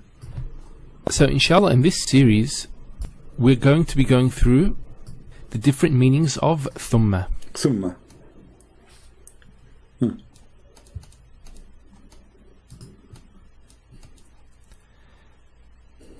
We're going to go through examples from the Quran and from outside the Quran. Okay. To demonstrate. Let us move to the meaning. Here we go. Thumma is a conjunction that is usually indicate the order, extensive period of time. Do you see it, guys? This is the Muslim videos. Do you see it? Thumma is not only after that, it is way after that. Harf atf. And it usually indicates order. So it joins between two things and it indicates order between them and an extensive period of time. We'll explain what that means in just a second.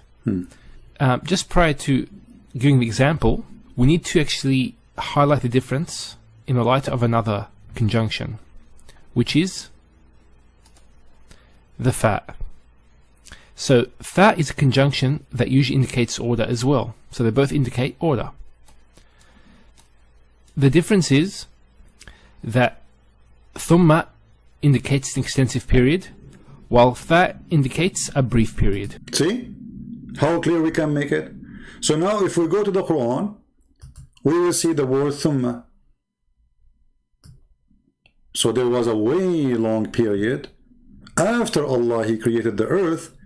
Then thumma stawa ila sama, thumma, which is extensive period of time. In the translation, they destroyed, they took it off. They said, and He directed Himself. Why? Because they are a fraud, embarrassing. They are trying to do cover up. What happened to the word thumma?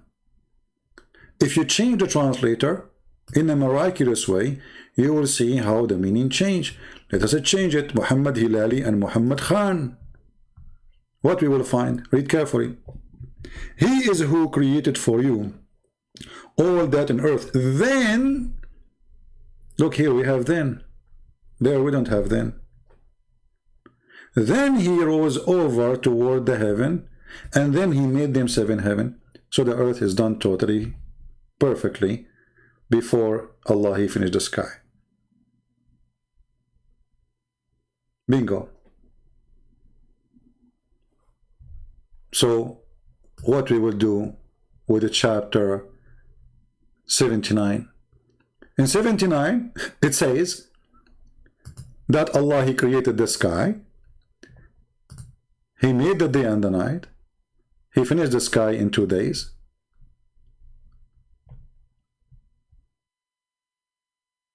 He lift up the sky because Allah believed that he put the sky in the top of pillars which we cannot see.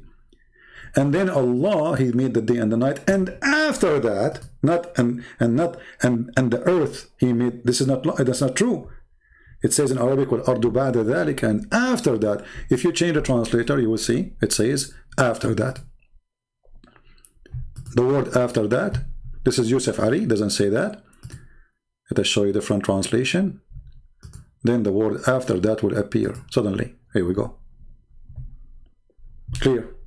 So even by reading chapter 2, verse number 79, and chapter 79, compared them together, we will find the contradiction clear, without even going to 41.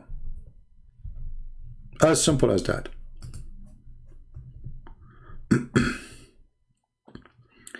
We have, I think, this is the same guy who played Quran for me, and he called me names. He is using installing Windows software. His call is not, I cannot call him. The funny, they are saying, I call me coward. Well, I called you. Let's see who's the coward. So do you see how easy it is to expose the stupidity of this cult?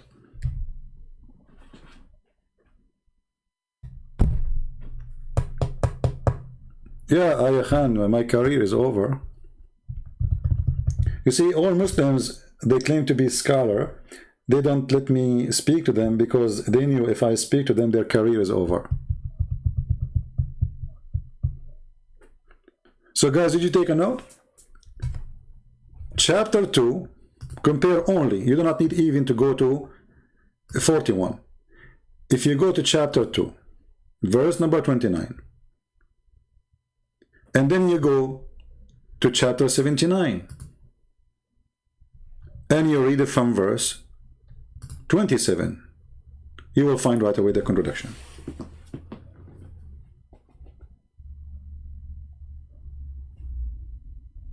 For chapter 2 say clearly, Allah, he finished totally the earth. Clear, it says Jami'an. It is he who created for you that all in earth, there's nothing left. Without details, all in the earth, mountains, water, trees, insect, human, everything in the earth. And then he went to the heaven, and the heaven was what? There was no heaven, it was empty. And then he made them 7 heaven. So the design is obvious.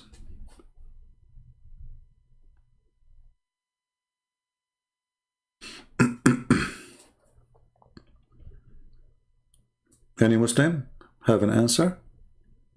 How this can be from God? You see, I use those verses. I can use many other verses, but those are the most easy. Doesn't matter how silly, slow you are, to prove to you, even if you are so slow. This is why I use them always repeatedly, because they are so easy to prove. He created heaven, he created earth, and this is not the answer, Nabil. I want the order. Why you are skipping the order? The order is our problem. We don't. He created earth, he created heaven. Nabil, are you a kid? This is not the question. The question is that chapter 2, verse number 29 says a clear word. Allah, he created everything in earth, and then he started working in the heaven. Very clear. So what Nabil, he tried to jump, oh, he created earth, he created heaven. Oh, this is not the question. And by the way, Allah created nothing, obviously, because the one who don't remember which one he created first, obviously he have no idea. Have you ever heard of a God? He say, like hail is coming up from mountains in heaven? Is that really what hail coming from? Like, you know, starting from the next month when we start having hail maybe. So hail is coming from mountains in heaven?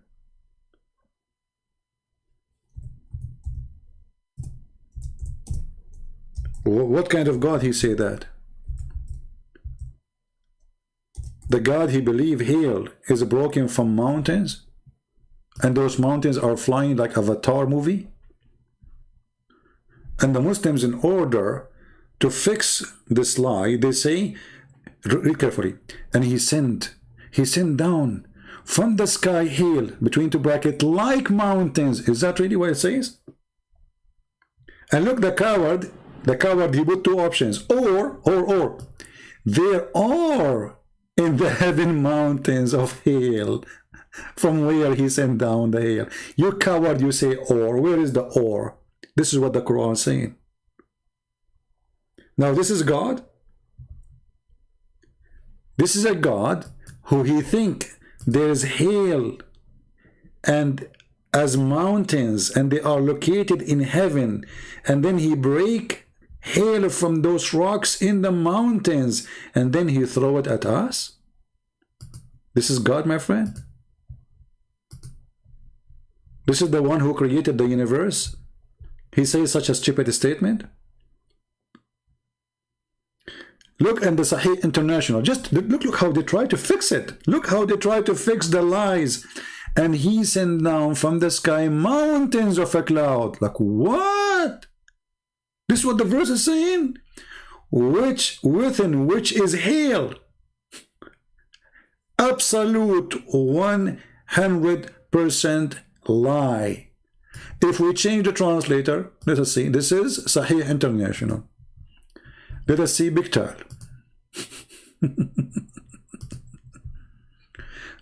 43. Look at this, guys. He sent down from the heaven mountains where is hail?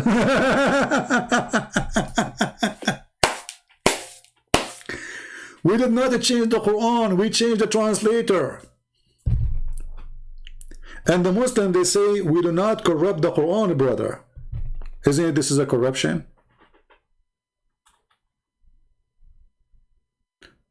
When you change everything Allah saying by your English translation, this is corruption. If we go and read the interpretation for the verse, shall we? Yeah, to see maybe Christian Prince, his Arabic is not good, maybe it doesn't say that, maybe. So, chapter 24, verse number 43. Okay.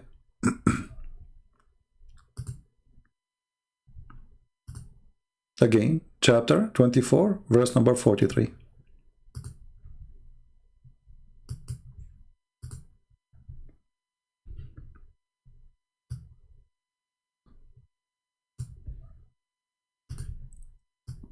This is the official government website of the Kingdom of Jordan. And this is Tafsir al-Jalalain. And he sent down from the heaven out of mountains min jibalin, min extra, that are in the heaven. Do you see it? Do you see it? So there's mountains in the heaven, they have hail. He sent down from the heaven out of mountains hail. This is what? This is Tafsir al-Jalalain. Okay, forget about Jalalain. What about Abbas? We can see Ibn Kathir. Now Ibn Kathir, he came here 800 years after, so he is smarter supposedly. Try to fix it. Here it says, he sent down from the heaven mountain where there is hail. He says, he sent down hail from mountains in heaven. Do you see it, how clear it is? Now, those are Muslim scholars. This is the cousin of Muhammad. This is a guy who speaks the same Arabic of Muhammad. Did he understand wrong? The Arabic? No way. So what kind of God he says that hail is coming from mountains in heaven? This is the God who created the universe. God, he have a refrigerator. He open it, there's mountain, he break the ice, he throw it at us from the freezer.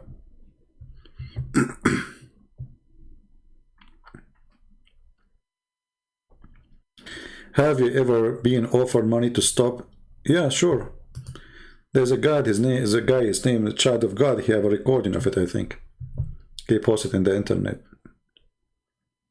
They offer me 10,000, then they increase the number 20, 30, 40, and then they reach the number of 100, and they said to me, you have to stop coming, you have to sign, our lawyer will contact you, you have to sign an agreement that you will shut down your website. I don't have a website. This is those are people who give me like access to the website, but I don't have a website.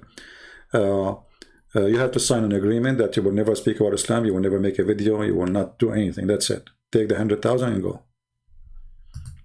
And I was talking to them, by the way, because I told them, come and say it loud in front of everybody, because if I'm going to stop, I want people to know why I stop. So they like the idea. They said to themselves, okay, if you agree in front of everybody to take money, people will not listen to him no more.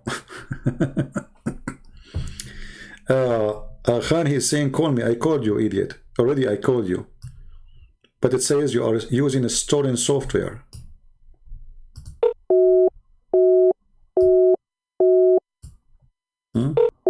See what it says? Yeah.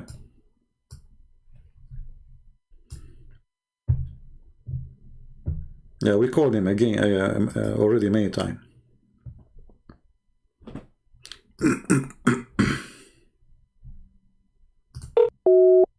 Yeah. Go let your father talk to me. I don't want kids now. We called you many times. You are not. It's not working.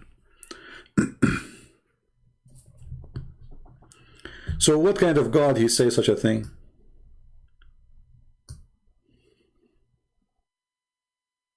This is the God?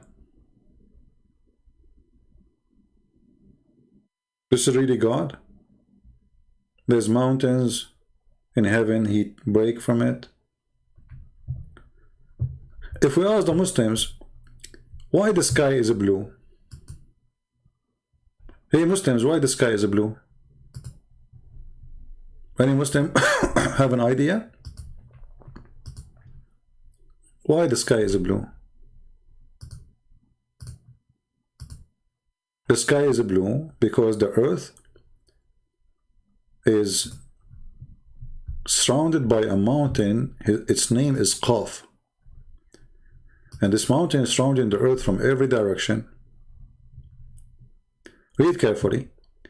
Chapter 50, verse number 1, Qaf. You ask the Muslim, what is this Qaf? He said, and from the narration of the authority of Ibn Abbas, he said, in his interpretation of Allah saying Qaf, he said Qaf is an azure mountain overlooking the world, and the color of the sky take from it. True story. This is true. Why the sky is blue? Because there's a mountain, it's called Qaf, and it's blue. This is why there's a Western band, they sing a song, it says, oh mommy, mommy blue, oh mommy blue, oh mommy. Now we know where the song is coming from. I was wondering where the song is coming from. I mean, this guy is just born singing oh mommy, and then oh mommy blue. Who knows such a knowledge save Allah? Blue?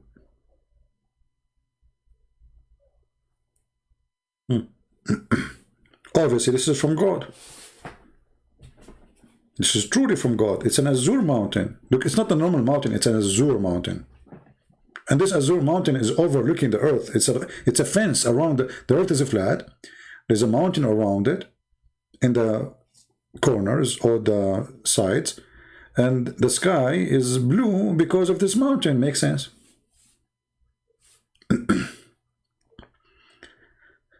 Once I was saying, I was in a radio show, so I want to say makes sense instead of I said it makes sex.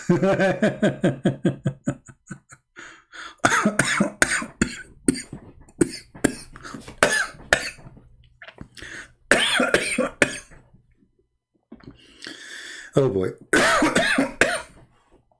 Let me get some water.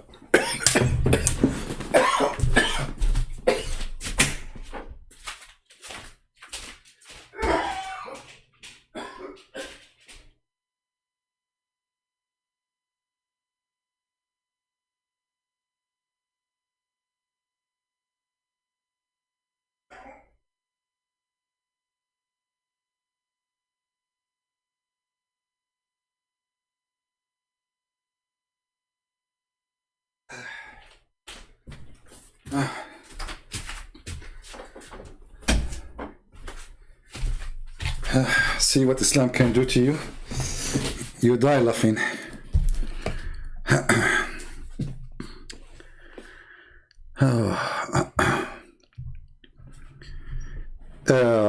Frangie boy, the Bible mentioned that God have body part. My friend, we do not need to go to Isaiah. We believe that God, he came as a man. So when you say to me, God have body part, I laugh. It's a child question. We Christians believe that God, he came as a perfect man. So what body part? Very funny.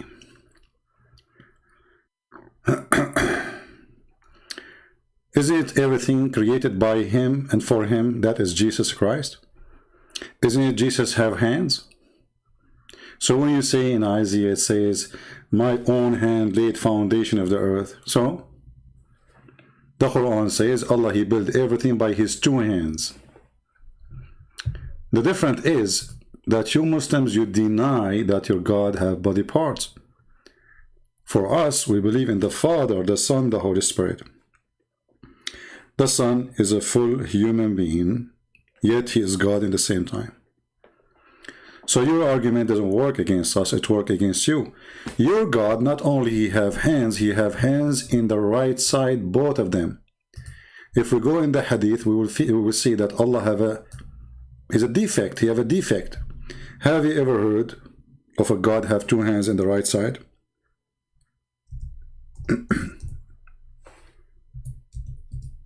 Are you there, the one who made the comment? This is your God, my friend, and both hands of Allah are right hands.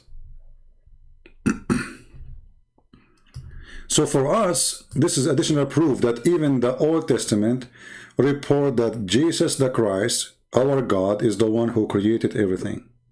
By him and for him, everything created.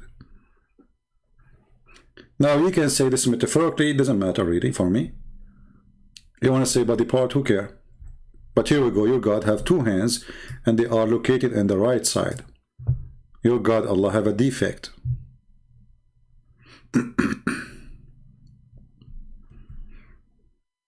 Are you there? You know, I find that those kind of comments are silly. You know, a person who is silly, obviously he do not know what we Christians believe, because you are not saying something, it's like will make us look bad. You know, God have a body part. You see, if God he have a body part, if God he come to us as a human, or God he come as a bird, still is God. At the end of the day, it's what he can do. It's not how he look like. Like when God is invisible, is he more powerful than when he is visible? No, it's the same person, God. So he's visible, he is invisible. And if God cannot be visible and can be invisible, that means he is not Almighty God.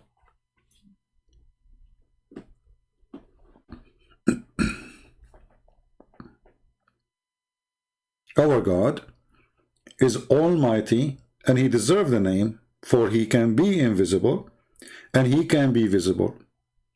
He can be a man, yet he can be God. Your God, he cannot.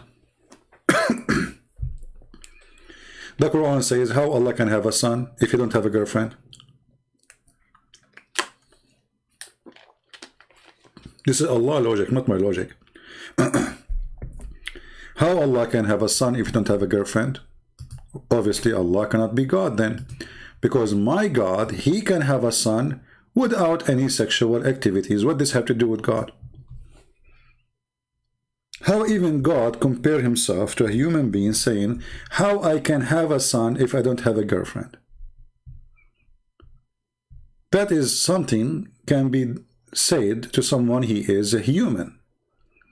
This is a human speaking to human, saying to him in the logic of a human, I cannot have, how I can have a son if, like, okay, my mother, she asked me, do you have a children? I say, okay, mom, how I'm going to have a son and then have a girlfriend? And here even the logic or the word is used is sahiba, which is a shame, because a religious person, he should not say girlfriend, he should say a wife. How about God himself using the word girlfriend?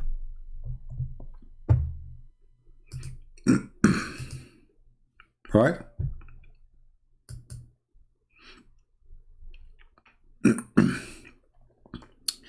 If you want me to respond to you in Pal Talk, at least, you know, use a nice words. Otherwise, I will spank you before even I talk to you.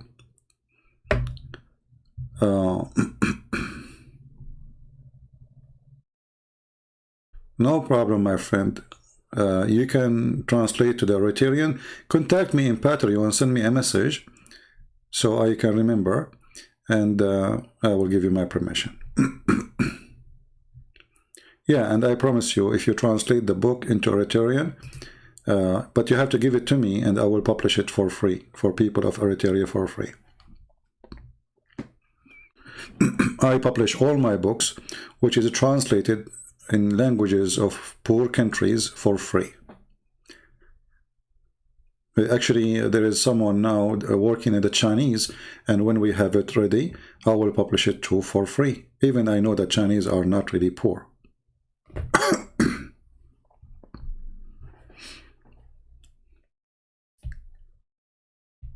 Any Muslim?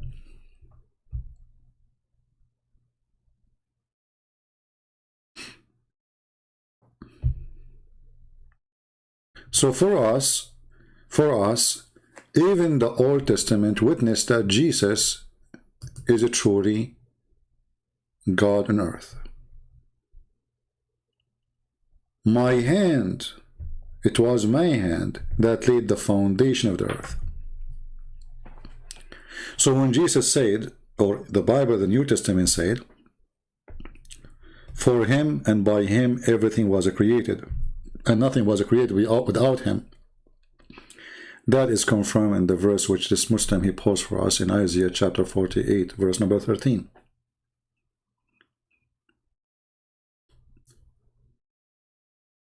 And the Messiah, he made it so clear that I exist with the Father before everything, anything,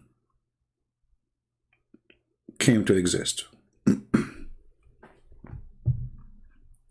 And you know, remember, while the Muslim trying to argue with us about Jesus, if he is God or not, we are arguing with Muslims about the stupidity of their book and about their prophet being sexual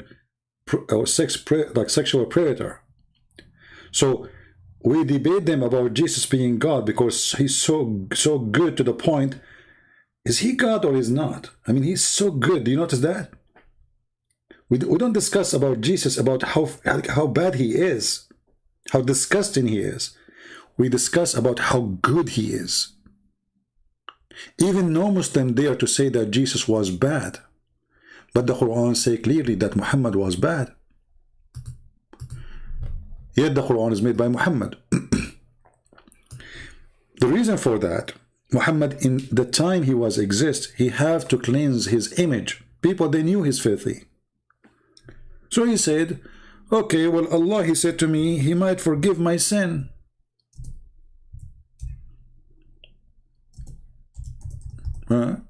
Yeah, Allah, he might forgive my sin.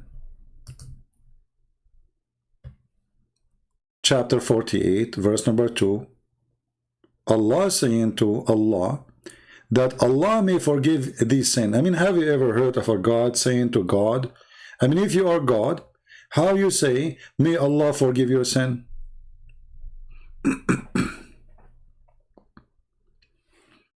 Does Islam have a reason why Jesus was crucified? Well, Islam does not tell us that Jesus was crucified. Islam says someone else was crucified. But I know what you are trying to say. Does Islam explain why the Jews tried to crucify Jesus, correct? No. The Quran said two words. The Jews, they said, we killed Isa, the son of Mary, the messenger of Allah. Why? We don't know why. And why somebody, he believe in Allah, he want to kill a messenger of Allah, doesn't make sense. How come they are believers and yet they want to kill the messenger of God if they believe in him?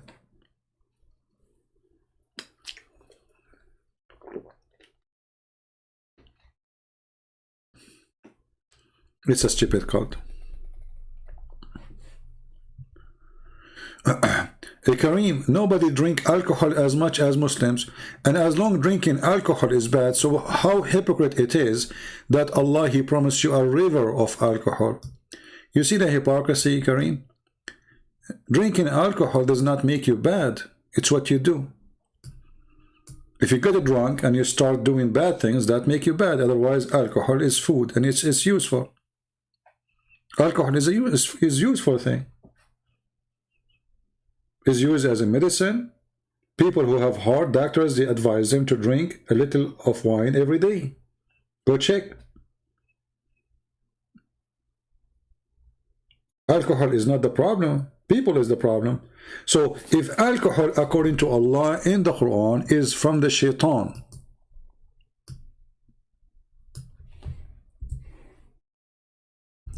then how Allah, He promised you alcohol in heaven?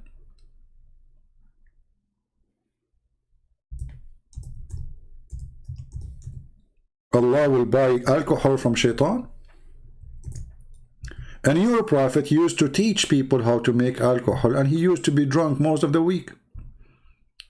In chapter 5, verse number 90, it says that alcohol is from the tools of shaitan.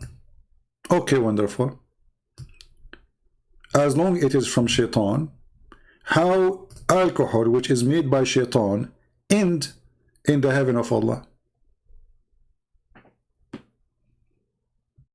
Can you answer me?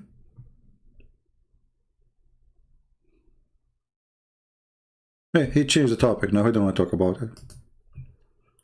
Muslims, as long alcohol is from the shaitan, from Satan, how come Allah is buying his alcohol from shaitan, importing it to heaven? Any answer? If you say to me this alcohol will not make you get a drunk, as some Muslims they say, that means this is not alcohol, this is cheating, fabricated. This is fake alcohol. It's alcohol free. So how you call it alcohol?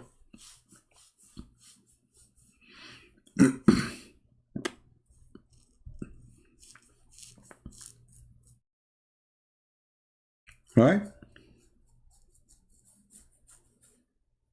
The heaven of Islam is nothing but a bunch of drunk people. Actually, even in the time of Muhammad, the Arab, they used to die laughing at the Muslims praying, because they used to drink and drunk like a crazy, and then they start praying to Allah. Muhammad, he stand in the middle, Bismillahirrahmanirrahim. If you don't believe me, read the story behind this verse in the Quran. In chapter 4, verse number 34, Allah said to the believers, O who you believer, draw not near the prayer when you are drunk. Do you see it? Why Allah He said that? Read the tafsir.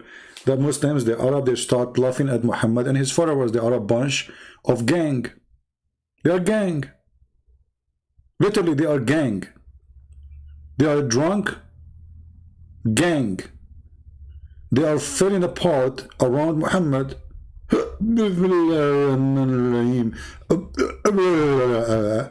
So Muhammad now, he said, okay, that's enough. And now he decided to become like tough with them. So what he said, please don't drink and pray. Like, what the heck with you? If this is from shaitan, why Allah don't say, hey, stop? They say to you, Islam came in stages. So Muhammad, he take over, and slowly, slowly, slowly, he control you. Not right away. He fool you. Muhammad and the believers are a bunch of drunk people. Read it in front of you. Did Jesus say to the believers, don't pray when you are drunk? He did not say that. Why? Because he didn't have any drunk around him. Who was drunk, like Peter or Paul or who? Nobody. Muhammad, he does. Him and his followers, they are a bunch of drunk people. Gang. They walk in the street and they are drunk. Prophet Muhammad, when he walk in the street, he making zigzag. He don't walk correctly. He zigzag.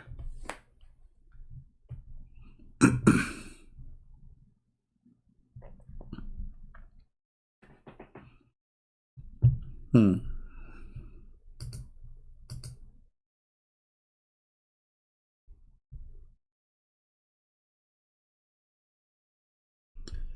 right. Do we have any Muhammadan want to say anything?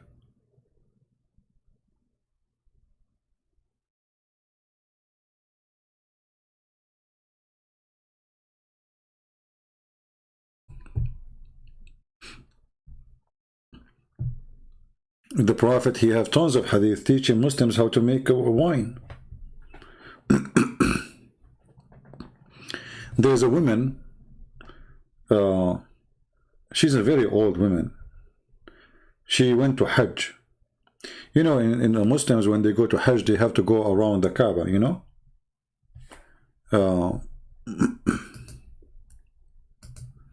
Let me show you an example.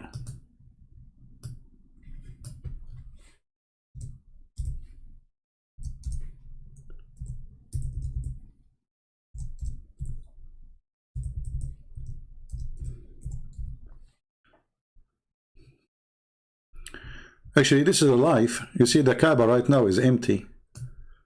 It's totally empty, actually. There's nobody there, you know. Since Prophet Corona, I mean, like now supposedly is more.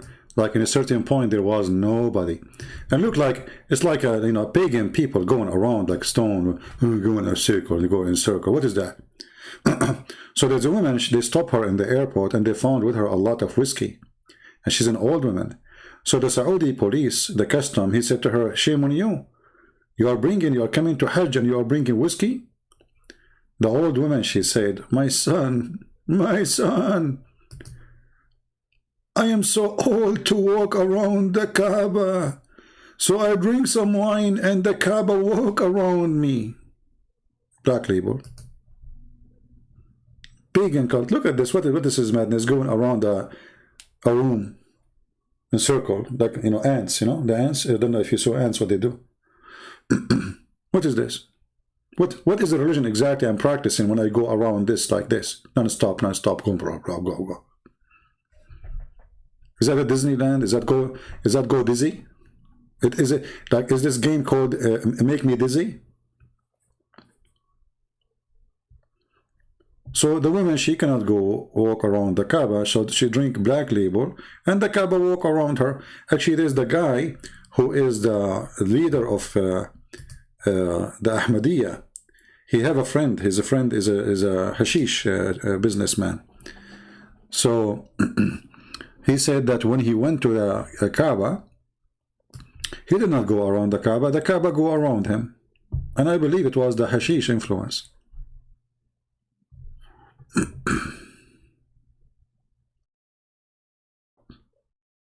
Yeah, there's a few people allowed, and now because now they have the vaccine. If you should see, like a few months ago, it was zero. There's nobody there, not even a person. And the funny is, Muhammad, he says that plague and those diseases cannot enter neither the city of Mecca or the city of Medina. So why you shut them down, right?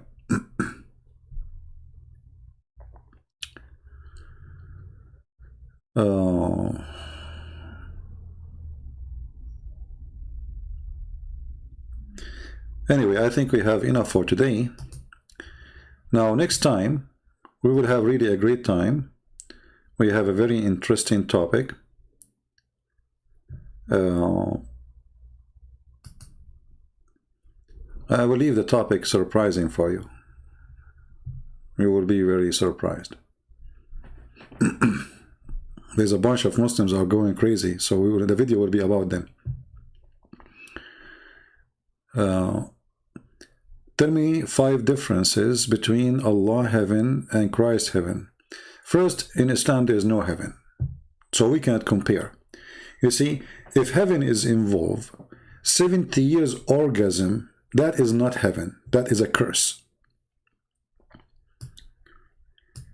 If you are spending your life, eternity, doing nothing but except moving your waist backward, forward, having sex, how that can be heaven?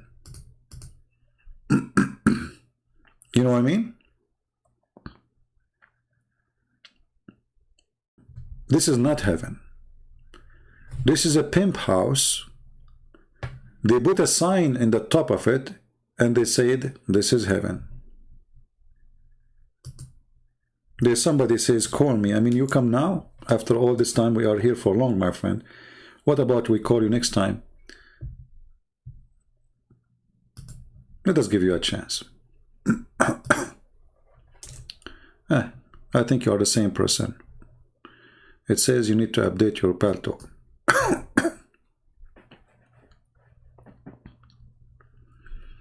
So we don't have really any heaven to compare. Islam does not preach heaven. Islam preach hell, the house of the devil. A true God, he will not take the job of a pimp. Allah is a pimp. His job is to provide you women to F, excuse my language. That is not God. So never say, I'm going to compare between this heaven and this heaven, for that is hell. That is not heaven. Satan, he can call his hell heaven to deceive you. So you go and get in, and then you will never get out. That is Islam. True God, he don't promise you any promise which Muhammad he promised. When Muhammad he promised you that in heaven you will have women with big breasts, is that a decent heavenly God promise? Is that the holy God talking? I will give you women with big breasts or big boobs. Where is the holiness of God? Let us say you have a birthday, and then somebody, he come to you in the birthday and he gave you a gift, and it is a porn movie. And he claimed to be a holy man. God. He's God. Does that make sense to you? In this case, this God, not only he is giving you a porn movie, he make you the porn movie, you yourself.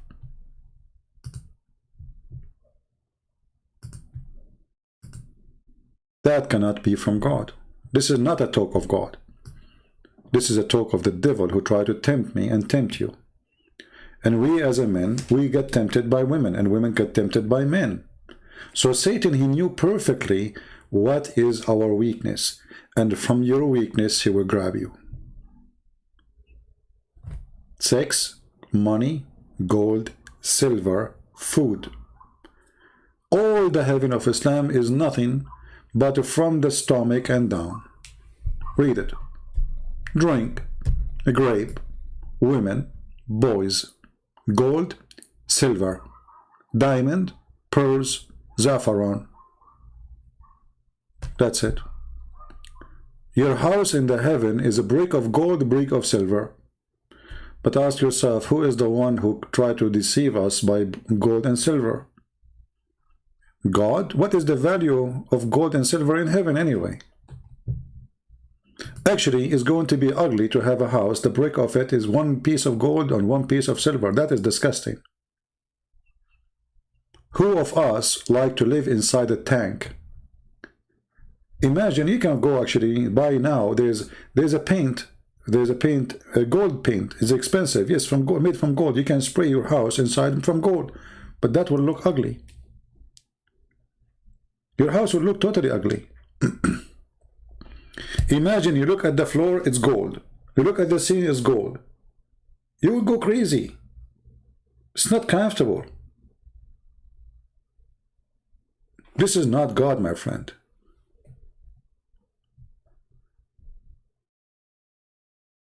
What kind of God he promised you that each time you have sex with the women, Allah, he will put his finger there and he will make her virgin again?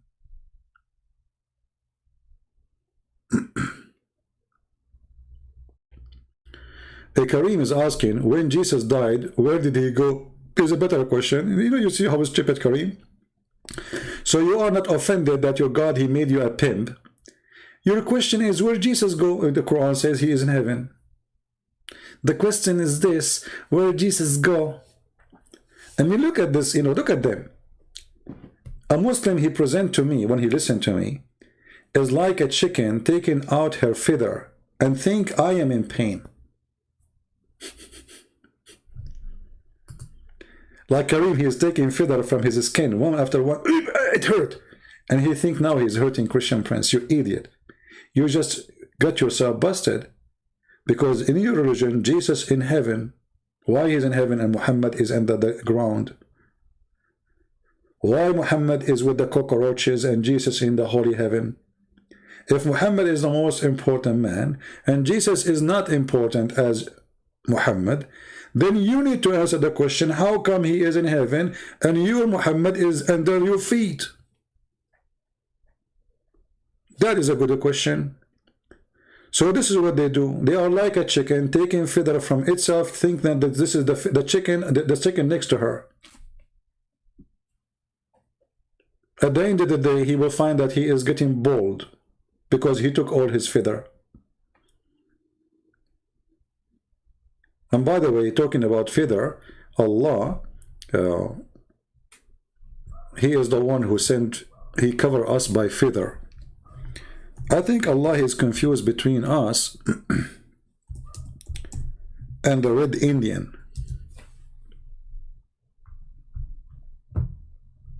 You know, I remember when I was a kid, I read the Quran, and it says that Allah, he covered us by feather. And then, like, okay, I understand Arabic. Yes, I am like young, but I mean, come on, the word feather is so clear. Why Allah saying we are covered by feather? So I said, let me ask the teacher. The teacher of the Arabic language, he is a professional. He knew. I mean, come on. There's no way he don't know. So, you know, I asked him, hey, teacher, the Quran, it says that Allah, he covered us by feather. But we don't have feather. The teacher, he is a genius. He said, when Allah, he created Adam, some scholars, they say, he come with feathers.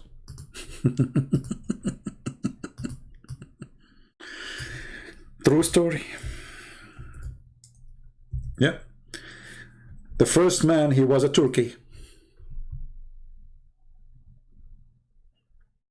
And look, here the Muslim translation, the word feather is gone. Where is the word feather? I don't see it. Do you see it?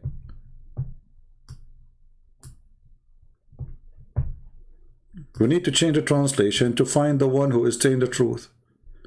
And this one does not have feather. Let us see Hilali and Khan.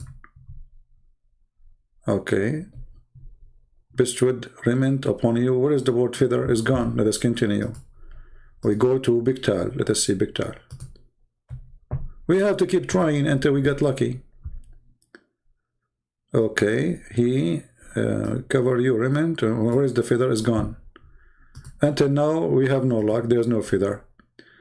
Okay, let's see who we would try Shakir.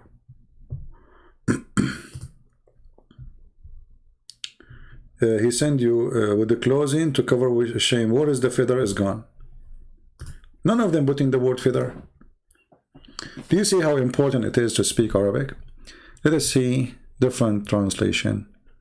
We have to keep trying. I mean, what we can do. Let us see CIRA International. Yeah, there's no feather. That's it. Bad luck. Until now, 01. Kari. There's no feather too. What happened to the feather? None of them want to show us the word feather. You figure out why. Okay, Muhammad Asad. Let us see Muhammad Asad. No feather. How many translation we changed? Hey Kareem, do you know why the Muslim they took the word feather away? You speak Arabic. Why we don't find the word feather? I don't find it. But here we go, it's in Arabic. Warishan, walibasan. There is no feather.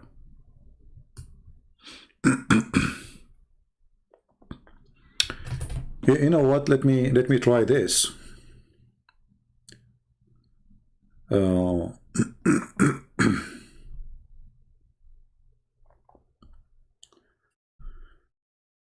As long as we cannot find, we do not know which translation.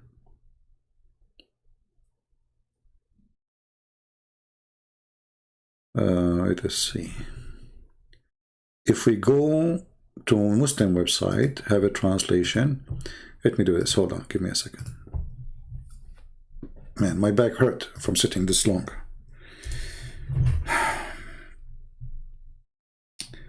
What was the website? Let us try this one. Hold on.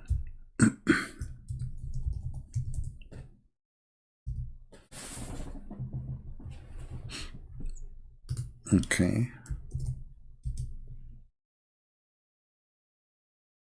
All right. Here we go. It worked. So I went to Quran.com and I typed the word feather, and here we go. We found the translation. Dr. Ghali, it says, and he put it between the bracket, which is funny. Fine clothes or feathers. This should not be between a bracket, because this is what it says in Arabic. Different translation.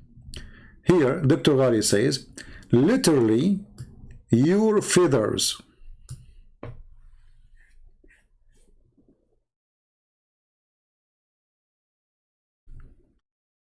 This is why the smart Arabic teacher, in order to save Allah from the stupidity, he says that Allah, he sent Adam and he was covered by feather. He was a turkey. So imagine all the translation, they took the word feather away.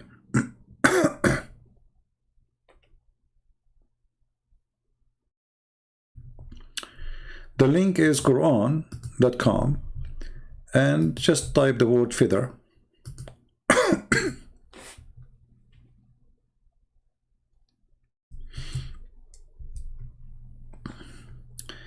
I hope I'm not getting sick because I'm coughing. Maybe I should take like a few days off. Each time I go live or offline, I say, okay, tomorrow I'm not going to go live. And then I say, like in the morning I wake up, I say, I will go 15 minutes. Okay, today I will make it short. Same as today, actually. I was planning to go like 15 minutes, you know. How long? Just 3 hours and 54 minutes. Not much. Short video. I think the best way to make the video short is to stop the chat and not to open Paltalk and not to talk to anyone. Just speak about the topic and bingo, you know. Or maybe record it before I go live, you know. Kareem saying Quran chapter 106 verse 2-3. What about it, Kareem? I mean, please don't go there. Chapter 106, you want me to go there? Are you serious? Man, you made a big mistake. Okay, let us see.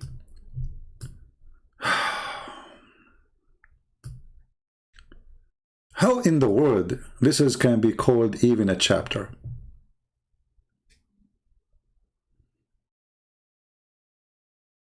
Do you see a chapter in the chapter? Kareem, be honest with me. Where is the chapter? If I count them, they are not even 12 Arabic words. How in the world the 12 Arabic word became a chapter? You tell me. And what we learn from this? This is a chapter? Actually, let's go and show you even funnier. Look at this. One of my favorite chapters in the Quran, the Muslim they call it chapter, but I find it a kind of embarrassment. Let us change the translation. This guy, his translation is hilarious. Very long. Here we go. Okay. Oh, kuffar. Look at the translation, how funny. Kuffar became reject faith. Kuffar is not those who reject faith, you idiot. Because Muslims themselves are kuffar, if this is the way, because they reject the faith of the pagan, supposedly, right? But yet they are pagan. So not everyone. Kafirun is those who hide the true faith, not the one who just reject. Oh, I worship not what you worship, and nor you worship what I worship, and I will not worship what you have been worship, because you don't worship what I worship, and you worship what I worship, and you have your religion, I have mine. What a crazy cult. If you change only one word in this chapter and you say this, hey Muslims, I eat not what you eat, and you will not eat what I eat, and I will do not eat what you eat, because you do not eat what I eat, and I will never eat what you eat. However, I eat hummus, you will not eat hummus. You have your hummus, I have mine. This is Quran. The holy chapter is saying, I worship not what you worship, and you worship not what I worship, and I will not worship what you worship, so you will not do worship what I worship, and I will never do worship you worship, and because you will not do worship, and this is why I don't worship what you worship, and you have your worship, I have mine. So what he said, nothing. Same time, the holy statement is wrong, because the pagan, they worship Allah too. So how you say, I worship not what you worship? Isn't it the Muslim, they say, even the father of Muhammad, his name is the slave of Allah? So how you say I worship not what you worship, and you worship not what I worship? Stupid. You can say that to the Christians, but you cannot say that to the people of Quraysh, because you both worship the same God, Allah. So when you say I worship not what you worship, and you do not worship what I worship, and I will never worship what you worship, because I will not worship what you worship, and I do worship what you worship, and I will worship not what you worship, for not to worship him, would worship what I worship. And the end of the ship, you became a captain.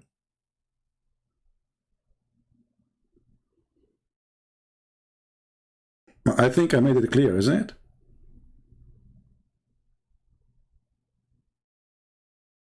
Like ship. You feel like you're working for a computer company, or like you ship. This is God talking. Oh, kuffar, I don't worship what you worship, and you don't worship what I worship, and you will not worship what I worship, because you do worship not what I worship, and I worship not worship. So worship but worship,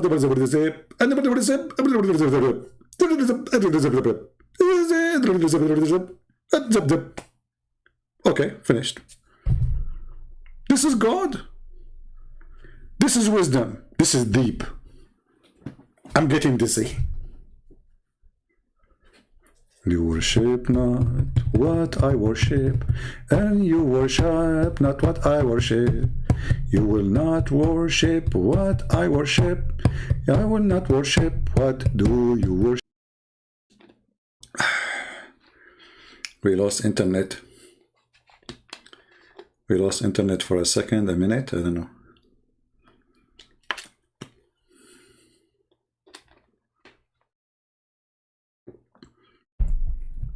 Yeah, the one about you eat, but you know, the one, it's not sin for you to eat in your father's house, and it's not sin to eat in your mother's house, and it's not sin if you are blind or sick to eat in your house. I mean, what is this? This is deep.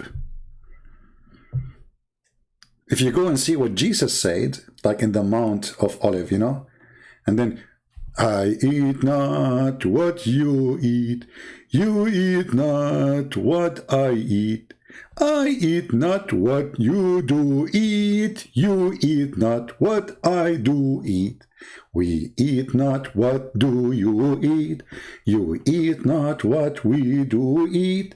We eat not and we don't understand what Muhammad going not is about.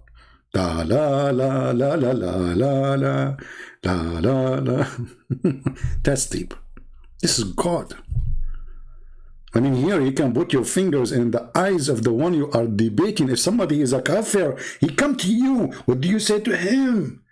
I not worship what you worship, and you don't worship what I worship. I get you busted. Here we go. Deep. That's deep. That's like, it's like a bullet in the bones. Like, okay, I got you busted. I just told him I worship not what you worship, and he said to him, I don't worship what you worship. So now, what he can say to me? I wish, like Zakir Naik, he called me. Zakir Naik, he will say it in a different way. But then, first of all, before we start our argument or our debate, I'm going to say to Christian Prince, I worship not what you worship, and you worship not what I worship. Because you worship not what I worship, and I worship not I worship, and worship not what I worship, and because I worship not what I worship, so we will not worship. And the Muslim declared, wow. Zakir Naik, he destroyed Christian Prince from the beginning. Wow. That's what he just did. Look at Christian Prince. His mouth is like, is he dead? Christian Prince, you are not moving. Christian Prince, are you there? Christian Prince? Okay, brother and sister, we have to announce to you that the debate is over because the Christian Prince is dead. And he is standing firm because he's holding his stick in his hand like Prophet Solomon. If you remember, brother, in chapter 15, it said that the Prophet Solomon, he died and he was standing over a stick. And then we pray to Allah that the termite will come and eat the stick of the Christian Prince and they will fall down. How I can answer Zakir Naik? There's no way. That's it. That's so deep. I eat not what you eat. Oh, it's over.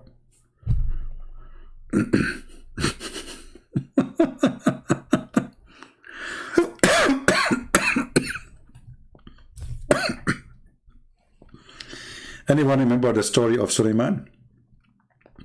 I think I'm getting sick, by the way. I think I have cold, maybe. I did not get sick for long. So I think there's, I need to take a break.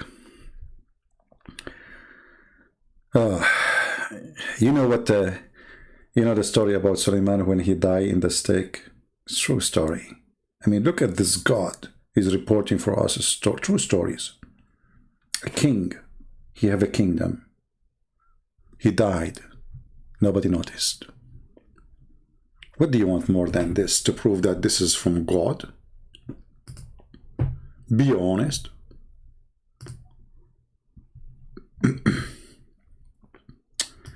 Oh, Karim, you appear in our screen suddenly. Which one you created first? Mountains. Hey, Karim, are you sure? Mountains. What? Mountains.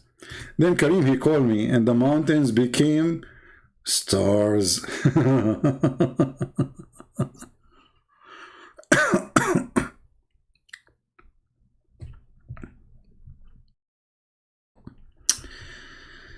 Oh, I need to go.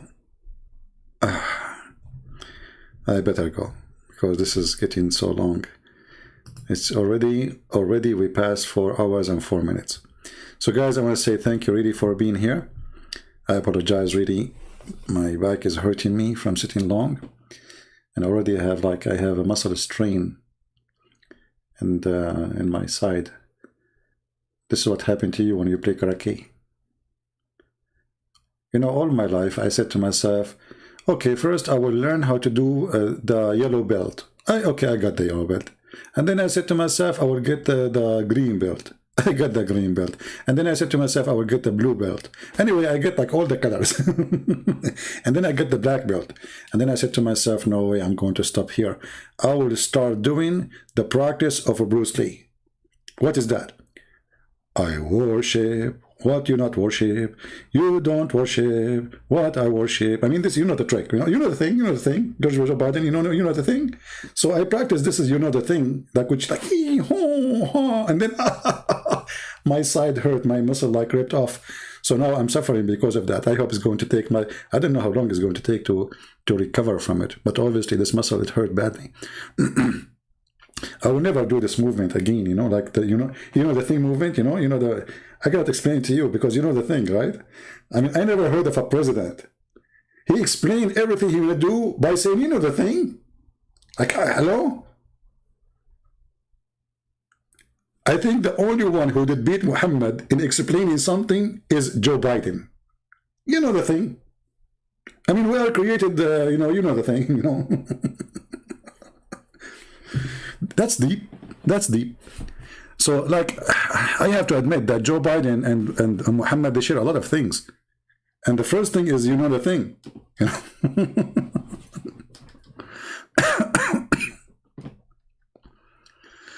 know? I wish CP was my karate teacher. Trust me, if I am your karate teacher, everybody in the street will beat the hell out of you. Because I will put you in the front of me and I will say, now we play karate. And you say to me, how? I say to you, you know the thing. It's over. And then I will collect the money for the class for teaching you. That's it. I taught you. I just told you, you know the thing. What do you want more?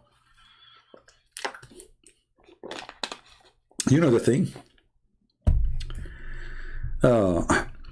Maryam 19:28, O sister of Aaron, your father was not a man of evil. You see, Muslim proper, who is talking here? The Jews. You see, actually, Muslim Abbas, he mentioned something very important, proving to us that Quran is made by a stupid man. Let me go to that verse. I was going to go, but Abbas, he made me stay. Hold on. Abbas saying, who is talking here? Abbas, who is talking here? Tell us. Give us the answer. You will say the Jews, right?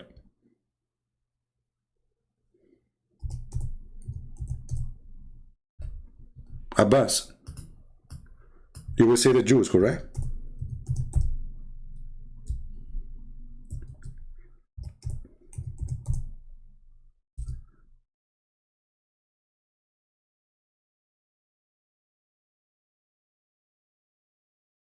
Okay, hold on. The Quran, guys, he addressed the mother of Jesus, but he never called her sister of Harun. No, he does. Because simply, when you're a prophet, he mentioned something happened 600 years ago, before him, that the Jews, they gave such a title to Mary, that she is the sister of Aaron, either is reporting a historical false event, or he is reporting a historical true event.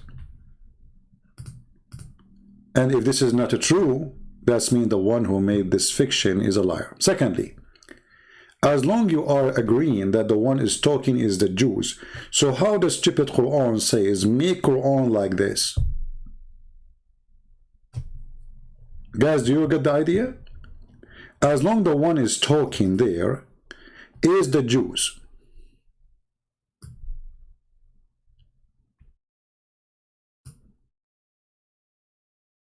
And Abbas, he said, the Quran never called Mary the sister of Aaron. Those are the Jews. So this verse is made by the Jews. So how the stupid Quran says, who can make Quran like this? If the one is talking there is the Jews. And then if this is Quran made by Allah, then it says here that she spoke, Mary, this is the word, Mary made Quran. Mary, she made Quran, read it. And then the Jews, they answer her. And then Isa, he made Quran too. So when you Muslim, you say nobody can make Quran, is a joke. Because as you see, all the conversation have nothing to do with Allah.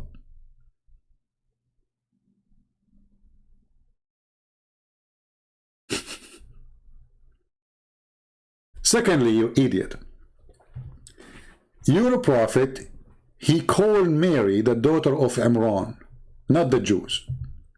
Imran is the father of Moses and the father of Aaron. Yusuf, get lost. You are filthy. You use the F word when you spoke to me. You are not allowed to be here. You belong to pigs. You don't belong to us. Muslims are welcome here, but pigs are not welcome. You are a pig. You have no shame. You call me playing the Quran and you are using the F word. You don't even respect your God. Get out of here. A person who respects his God, he will not use the F word and playing Quran in his background. You are a very filthy, low-class person. So Abbas, when your God, he said, that Mary, she is the daughter of Imran, that confirmed the mistake in the Quran, that the one who presents Mary as the sister of Aaron is Allah. For Maryam, she is truly the sister of Aaron, but this is not Maryam, the mother of Jesus. So your foolish prophet, he thought that Imran which is Umran in the Hebrew. He is the father of Mary, and he is the father of Maryam. Why? Because he heard the Jews saying that Maryam is the sister of Aaron. And yes, this is true.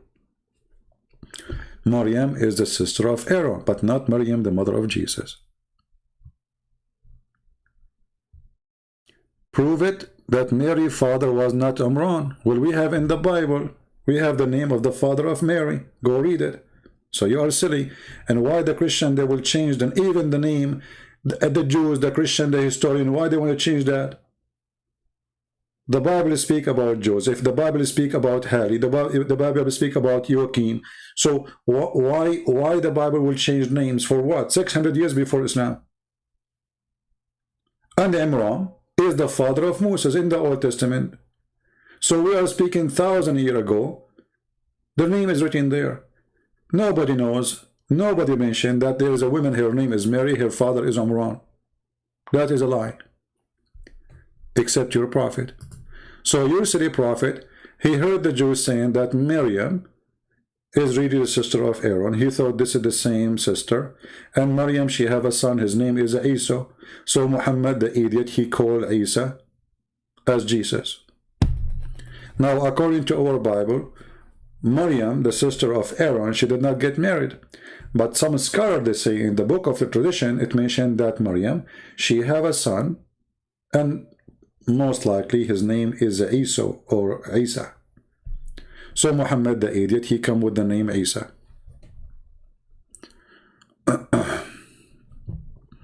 Muslim Abbas, if I tell you the name of the father of Mary, I just told you.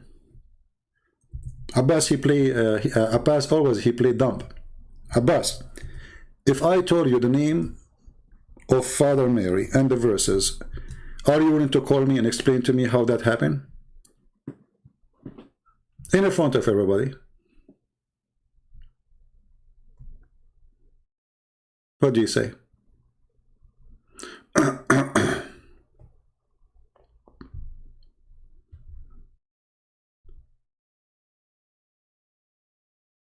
Shall you call me?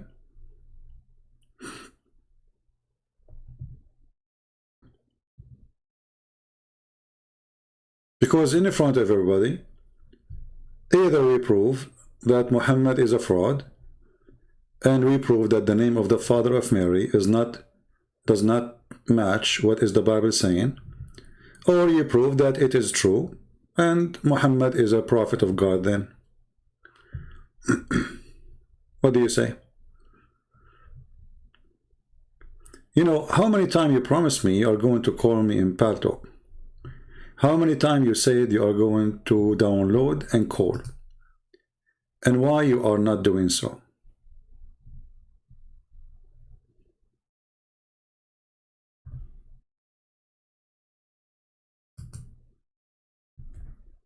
I am willing actually to make a special just time for you. And that is enough for us to prove all the story. That Muhammad is a fraud. He named a chapter called the chapter of Ali Imran. And who is in the chapter of Imran? Mary. Who is the daughter of Imran? Mary.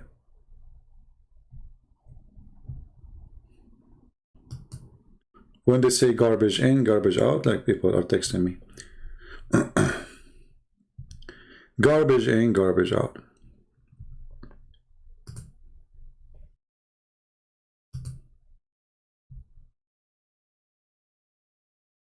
Any Muslim?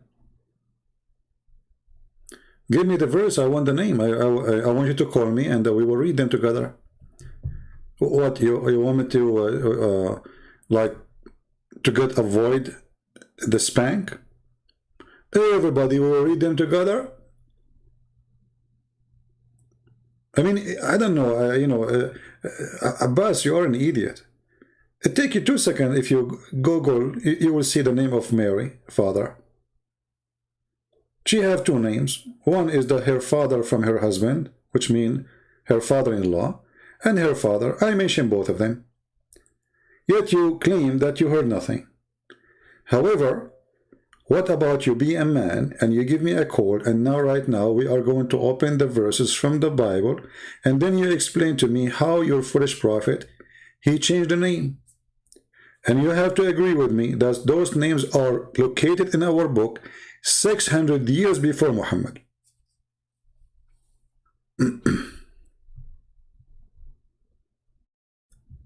I will call you first name. Okay, call me. Here we go. Let me be sure that my pal talk is open. Okay, Abbas. Call me and I will get the verses ready for you to read. I'm waiting.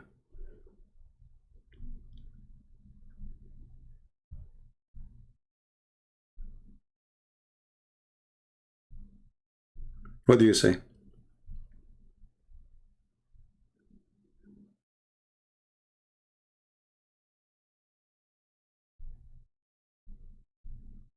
Waiting, I see no text from you.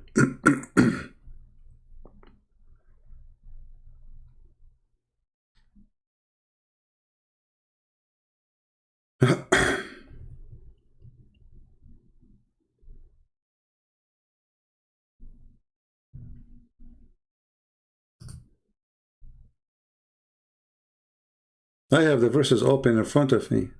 Abbas, come on, call me.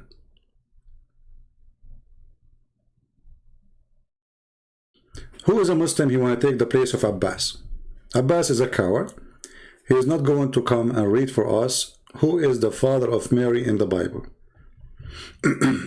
We don't want you to do anything. You call me. I will show you the verses and you read them and you explain to me why the Quran being stupid. Anyone want to do the job?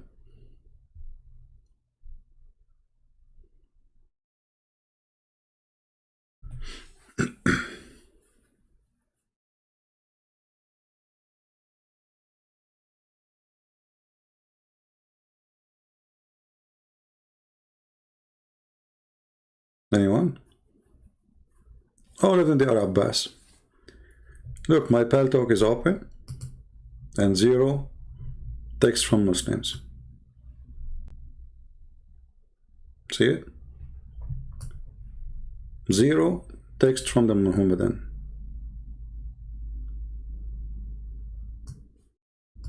Nobody there. Abbas is not here. The reason they will not call, because it's a big embarrassment and there's no reason for the Christian to change their book. What do you say?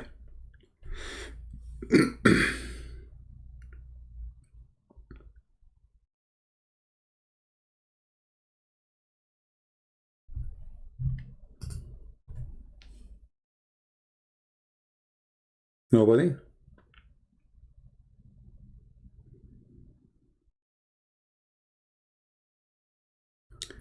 The VA giving vaccine. What does the VA mean? I'm not sure. Who is a Muslim dare to call us and tell us how Muhammad he makes such a mistake? How Mary she became the sister of Aaron?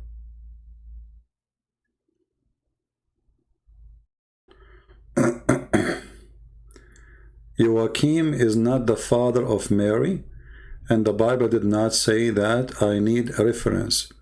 Well, you are stupid to the point you don't dare to call me, and I will show a reference about Joachim and about Haley, because she have two fathers, one her father-in-law and one here is her father for real. However, none of them is what the Quran mentioned. Neither Haley and neither Joachim.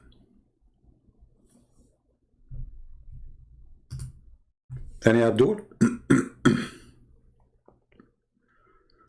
You promised me, you coward, that you are going to download Paltalk long time ago. And what difference it doesn't make for you?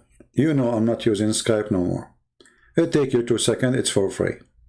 It's an app in the phone. You are just a kid.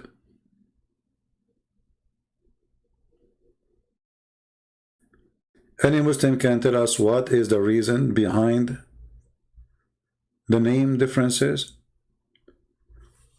Abraham, his father is Azar. What the name of the father of Abraham in the Old Testament? Search in Google, you will find how stupid Muhammad is. Azar is a word in Aramaic, means stupid.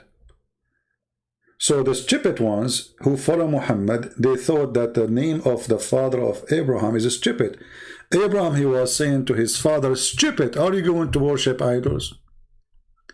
The smart Muhammad, he thought, because the word is an Aramaic word, he did not know what the word means. So he thought the word Azar, which means stupid, is the name of the father of Abraham. How stupid that is.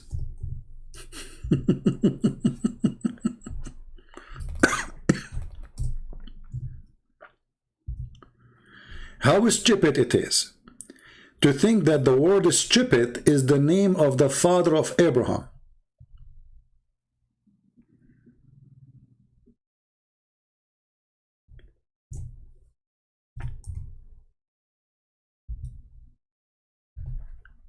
Read with me and laugh. So the names in the, by the way, is it Abraham or Ibrahim? One verse in the Quran says Abraham, other verse says Ibrahim. Because Muhammad did not know how to say the name correctly. Abraham or Ibrahim, the same person. Once it's Abraham, once it's Ibrahim in the same Quran. Is Abraham the son of Azar? Muslims? So the name of the father of Mary is wrong. Joseph is not exist in the story.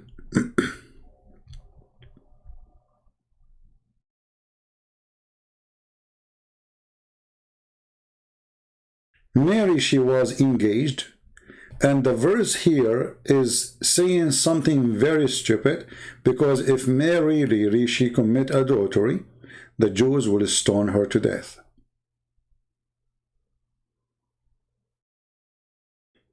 They did not. Why? Because according to the Jewish law, an engaged woman, she is married, but yet the marriage is not practiced. They did not live together. She did not move to the house of the husband. She did not sleep with him yet. But legally, she is his wife. So all the story here is stupid. Joseph's name is gone from the Quran. The story of Joseph and Mary leaving the land is not in the Quran. Mary, suddenly, she is a woman who lived by herself. Mary, she go under a palm tree and she shake it, and we wonder where's the palm trees in there. Mary, she is shaking a palm tree, and you tell me how a woman she can shake a palm tree, and especially she is carrying us. She have a baby. She is going to deliver a baby, and then and she hide herself. So how the Jews they came to her? Very stupid, naive story. Then if we ask Abbas how the father of Mary became Imran, he have no answer. Which book saying that Mary she have a father, his name is Imran? Do you have any history book say such a thing? Christian books, Jewish books, Hindu books, whatever. Do you have any? No. How a person who came 600 years after the Christians believe in Jesus, and all the tradition books, none of them mention such a story, he come with a new name, missing the name of Maryam, the sister of Aaron, with Maryam, the mother of Jesus. Yeah, she gave birth in Bethlehem. Bethlehem is where there's palm tree. Now they have palm tree for decoration, but this is not where palm trees they grow. Those people, they don't live by, they don't eat palm fruits. They have olive, they have orange. You know, this is not really a desert. Bethlehem is not a desert. If I show you Bethlehem, it's a beautiful place.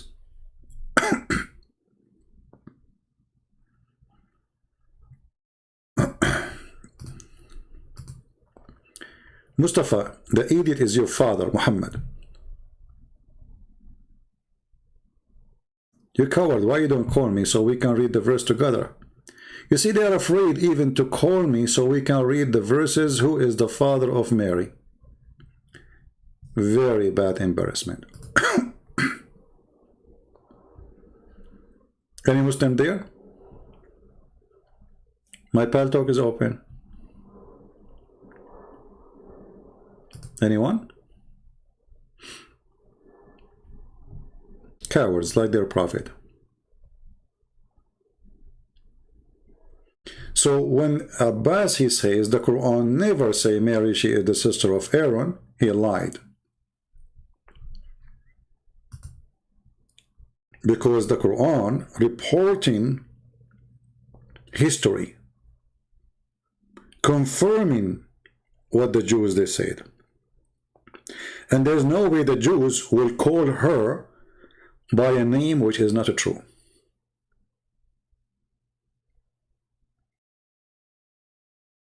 Same time, the Quran confirmed the same mistake.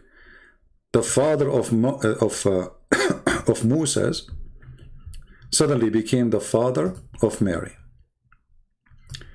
And this is a chapter 3 of Al Imran, in front of you, witnessing for that. So if the Muslim try to fix the first mistake, says, oh, the Jews, they say that, or they used to call them by like their great ancestors or prophet. Well, what Imran have to do with Mary? There is centuries between them. The holy chapter named by the father of Mary according to Islam. So how this happen? Any Abdul?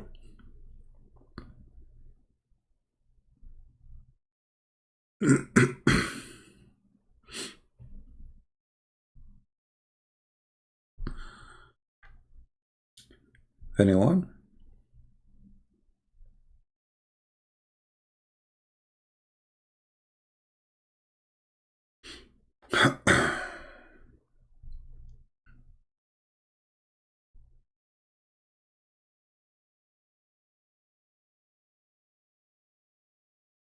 Nobody. Stupid cult.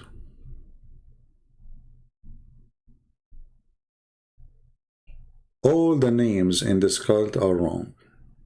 All the history is wrong. Muhammad, he could not quote simple one sentence correctly. Maybe we should make a special video challenging the Muslims to call us about how Imran became the father of Maryam. And we make a challenge for all Muslims to call us and prove to us wrong. We are wrong. That Imran, this, he is the father of Maryam.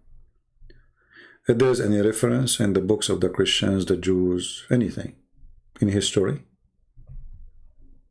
or this is a stupid, false cult leader, his name is Muhammad.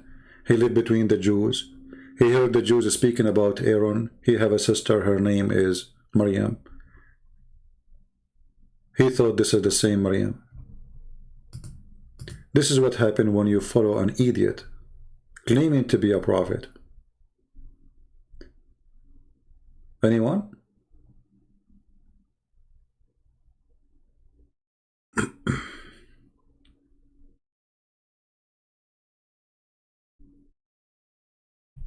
Cowards. Islam, drink some honey. Don't worry about me, I will be fine. Just I need to rest. Luke 1:5 says that Elizabeth was a daughter of Aaron. Then it says that Elizabeth was relative to Mary. That make relative of Aaron. Bingo.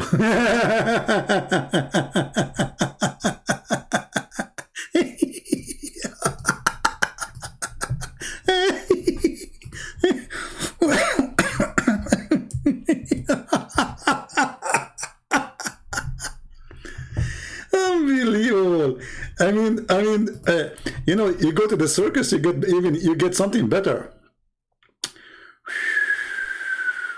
So in Luke chapter 1 verse number 5, it says that Elizabeth is the sister of Aaron.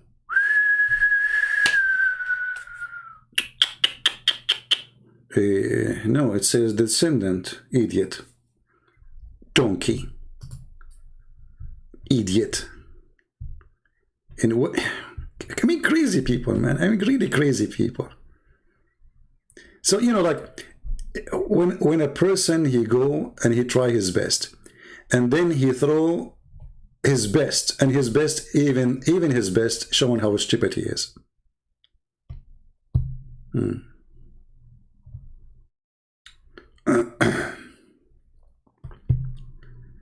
Oh boy.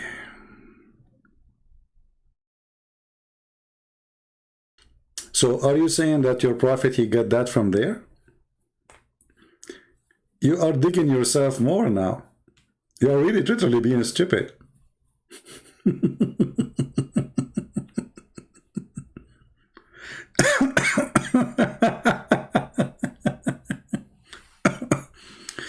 You see how stupid you are. Let us say for the sake of argument. But this is in the time of Jesus. What does Aaron have to do with that Aaron? And what does have to do with Jesus? We are talking about Moses. And you Muslims agree that when the Jews, they says, oh, sister of Aaron, he is talking about Aaron, the brother of Moses. Too late, Abbas. You are stupid. Unbelievable. Garbage in, garbage out.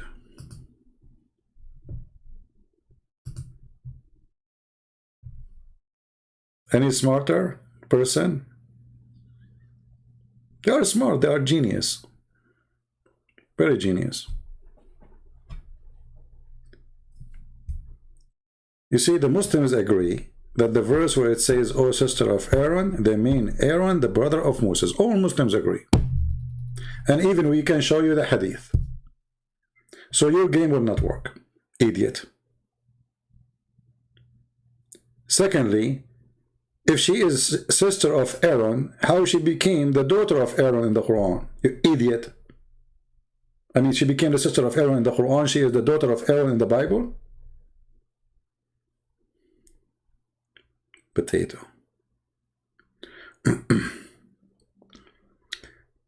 Descendant.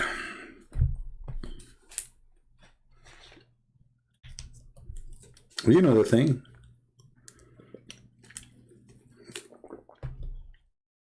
I mean, you know the thing.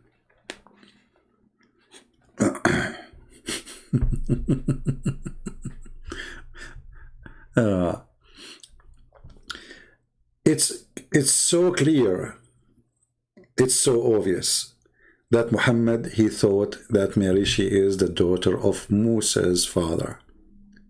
Look at the name, the chapter, the daughter of Amran. The daughter of Amran. Do you see it? Right? Okay. And? So? Abbas? Where is Amran in the story? And what does have to do with Aaron, the brother of Moses? Is this Aaron, the brother of Moses? You are being silly.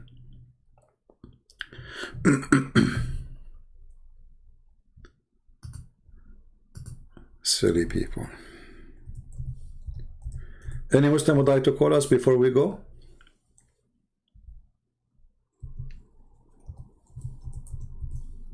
Any Abbas?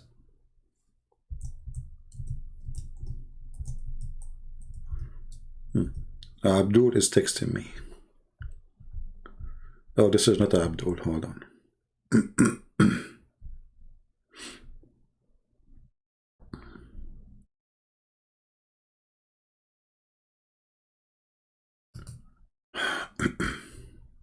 All right, someone saying left Islam, became a Christian. Okay, that's wonderful.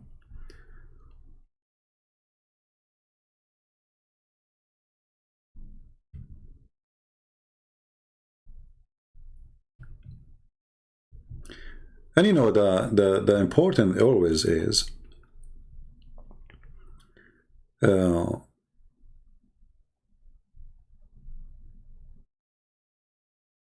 that when the Muslim they mention to us something from the Bible, you will notice like that is, as an example, the name of Elizabeth.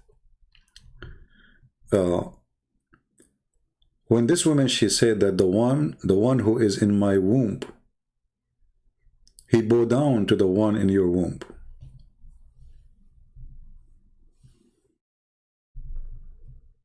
Why the one in her womb is going to bow down to Jesus? And all of us, we knew that John the Baptist is one of the greatest of the prophets. He's not just a name. So why such a man in the womb of this woman bowing down to the Messiah? And remember that in the Jewish tradition, if somebody is older, or is going to be born soon, older than the one who is just now, Mary, she just know that she is having the child who is coming. The younger, he should always respect the older, not the opposite. In the Middle East, if you are a person who have, let us say, 10 brothers, and you have a visitor coming to your house, the youngest is the one who will serve the guest, not the elder. The elder they will treat as the father. If the father is there, then the elder will be next to the father as respect. And that will go all the way down to the youngest. So why someone he is older will bow down to someone is younger?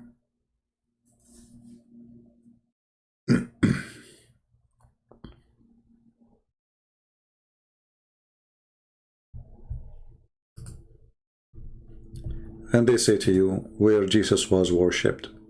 Before even he was born, he was worshipped.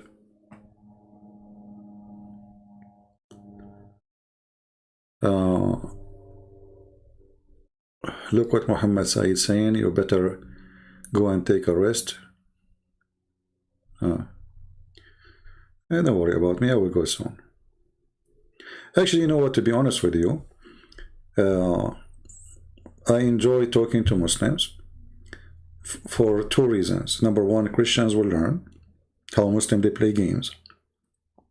Number two, we teach Christians how we get them busted with their games. And this is why I'm trying my best to encourage them to call me. Because then the Christians and the Muslims, they will see the two sides of the story, not just a text exchange. Real talk. And then people, they can decide who is telling the truth, who is not. But as you see, they are terrified. They don't dare. This potato Abbas, he keeps saying he would download Paltalk for the last century. When download Paltalk is going to take him a second, he asked me to show him the verses. I said, call me. I have the verses in front of me in the screen. You call me, I will make them read. I will make you read them. He will not do that. Because he tried many times to call, and he became so popular. People laughing at him. Right? Why, you know, Abbas, isn't it you who said to me the same sentence last week and the week before it, inshallah, tomorrow? I mean, it take you, you see that by the time you are saying, I will call you, you will get the call done. Why tomorrow? As long as you have contradiction, call me now, show me the contradiction. Now,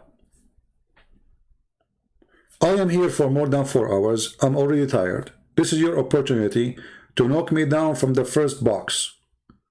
4 hours, almost 4 hours and a half. So if I am you, I will take the opportunity and I will call a Christian Prince now. But because you know that you are no match, and you know you are scared and terrified like the rest of you, you make the excuse saying to me, inshallah, Allah is willing, but Allah is not exist, so nothing will be done. Inshallah. Here we go. We go back to zero. About Allah, there's no free will in Islam. Why Abbas is not calling me? Because Allah never will. It's not his will. It's Allah will.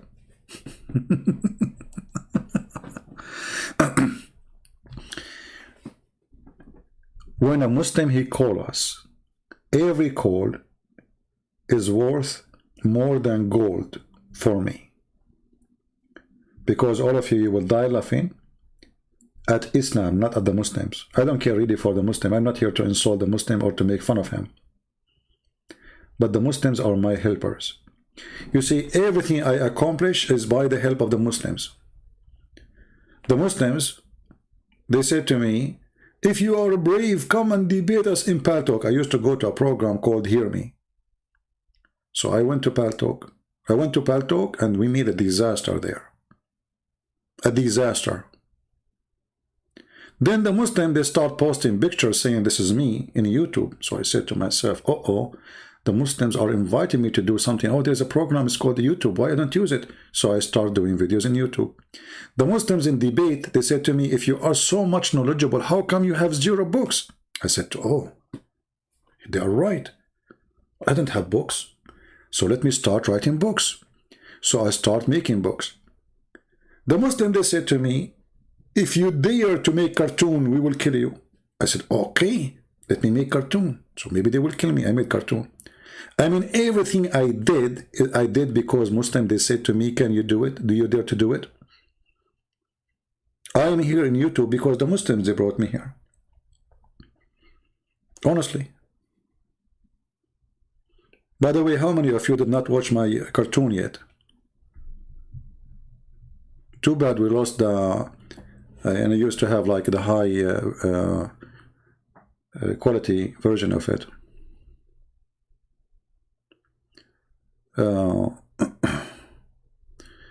Why you don't open your Skype? Abdul, I am in Paltalk, is the same. Skype, I have 10,000 people keep adding me to add them.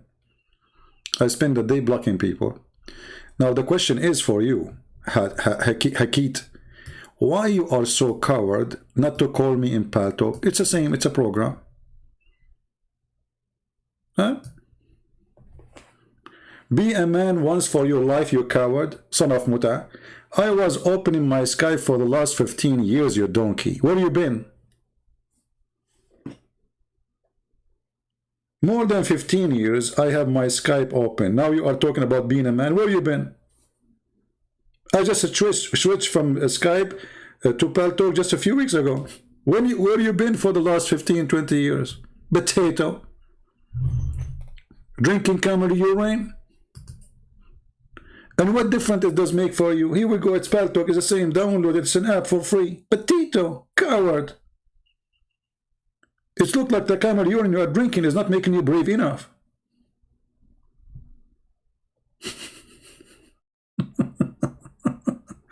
Look who is the coward, it's me now.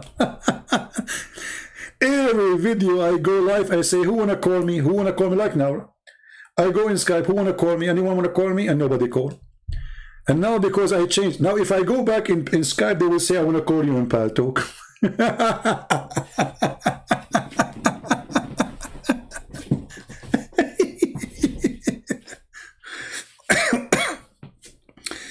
Actually, I'm thinking, people, they told me there's a program, it's called Discord. I never tried it yet, but I'm thinking maybe it's a good idea.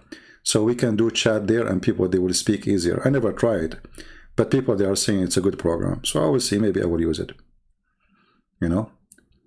But anyway, all those programs is to make the calling easy. And Paltalk is the same as Skype. Actually, it's better because when somebody is talking to me, nobody can disturb us and keep calling us. Do you have any other degrees, part of Islamic Sharia? Yes, I do.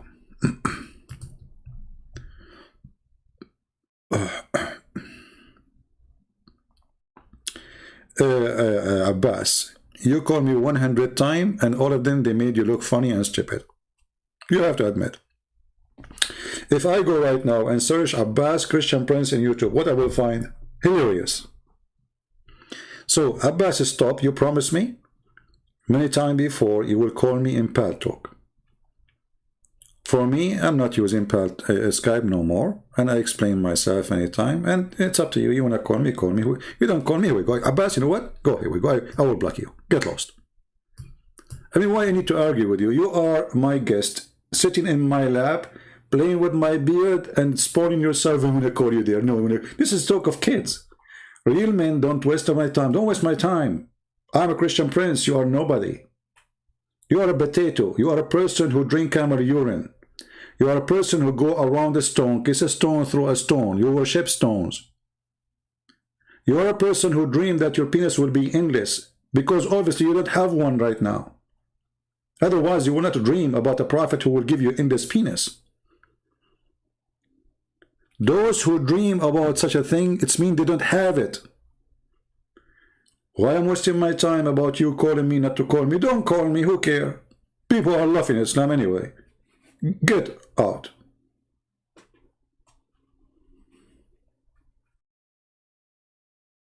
My other degree is driving license. What's your business? Don't ask me stupid questions. Anyone here will come and ask silly questions. I will ship you free shipping and hand it into Allah. I have no degree. I don't know how to write, how to read. What does have to do with the topic? Get out of here. I don't have time for stupid talk. Silly people who they are. Christian Prince, what is the size of your shoes? What?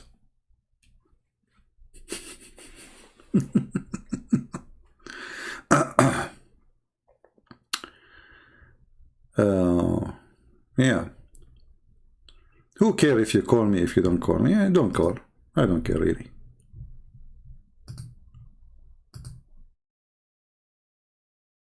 No, Karim, I will not call you. You are a potato. We got you busted and you are a coward. Get out of here. We spanked you and you got enough. You see, you have no dignity, Karim. Yesterday, you made me lose my voice, made me scream, and you scream and you laugh. Because I say to you, the Holy Spirit is a spirit. 24 hours after, you call me and you agreed that you are a donkey. Then we spoke about which one is created first. And when we got you busted, you start laughing crazy, and you hang up yourself and you run away. Why I want to talk to you? You're a kid. We give you a chance. We speak to you as a man when you deserve to be a man. I made you lose my voice or truth. Everybody knows what happened. It's recorded. You became famous, Karim. The recording we have today is going to be published all over. Do you know how many channels they take my channel videos? In a few months, it's going to be watched by millions of Indonesian and Bangladesh, you name it. Get out of here. It's recorded that you accepted that Allah finished the earth first and He finished the mountains first. Bingo. There's no need. You see, for me, you are a burned card. Burned. That's it. A Muslim, he called me. He say he's stupid things. I have no use for you no more. You're a flat tire. I got what I want. Can you read? I said Pal Talk is not letting me call or for free. This is your daddy ultimate. You are just a trashy person. A garbage person. You are not even a Muslim. This is a person who said that all the Arab scholars and the Arab, they are a scam, including his prophet. This is a person who said that I said that Jesus, he did have something bad with his mother. When in fact I was answering a woman, a Muslim, on what she said. Very filthy, very trashy, low-class person you are. In the top of that, this is a person who accepted the book of the person who was killed by the Muslims for corrupting the Quran, claiming that this is the only Quran he accepts.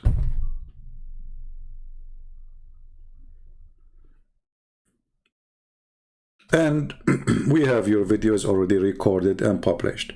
You are a flat tire too. This is the donkey. He says to me that the word Arab does not mean Arab.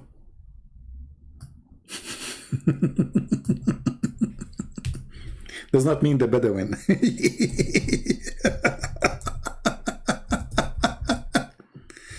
And he is the one who said, now you know, my memory coming back, it's unrecorded. He says that you do not need to know Arabic to understand the Quran. Okay, what translation you accept? He said, we do not need the translation to understand the Quran. Okay, you do not know Arabic, you do not want translation, so how do you understand the Quran? He said, we do not need anything. He does not know Arabic, and he do not need translation to understand the Quran. Okay, so how you understand the Quran? You understand the Quran. How? You don't speak Arabic and you don't accept translation. I mean, have you ever heard of a stupid talk like this? He don't approve any translation and we do not need translation. Okay, wonderful. Do you know Arabic? In the beginning, the coward, he played that he knew Arabic. You know, he tried to, he think he can fool me. But then when we got him busted and we show everybody that he don't even know one Arabic word, he said, well, I do not know, need to know Arabic to understand the Quran.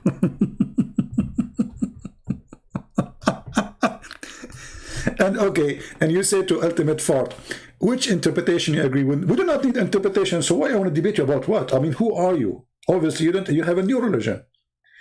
You do not know Arabic. You don't accept any translation. You don't accept any interpretation. Who are you? Are you a prophet of Allah? This guy is a prophet by himself. He knew everything about Islam. He do not need to know Arabic. He do not need English. He do not need interpretation. He don't accept the hadith. That's it. We will talk about what? Crazy idiot. And he go in the front, like in his channel, like supposedly he is like a hero, Christian Prince. See, Christian Prince, he run away from me. Yeah, I run away from stupid people like you, who don't. We don't need Arabic. Okay, what translation you want? Oh, we don't need translation. Okay. What interpretation? Oh, we do not need interpretation. All the interpretation done by Arab scumbag. That's what he said to me. All the interpretation, all the Muslims are scumbag according to you. Yes, brother, according to him. Idiot.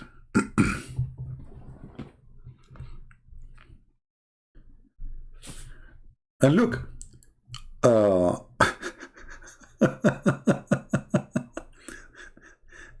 when I say to him the Arab, what the Arab mean?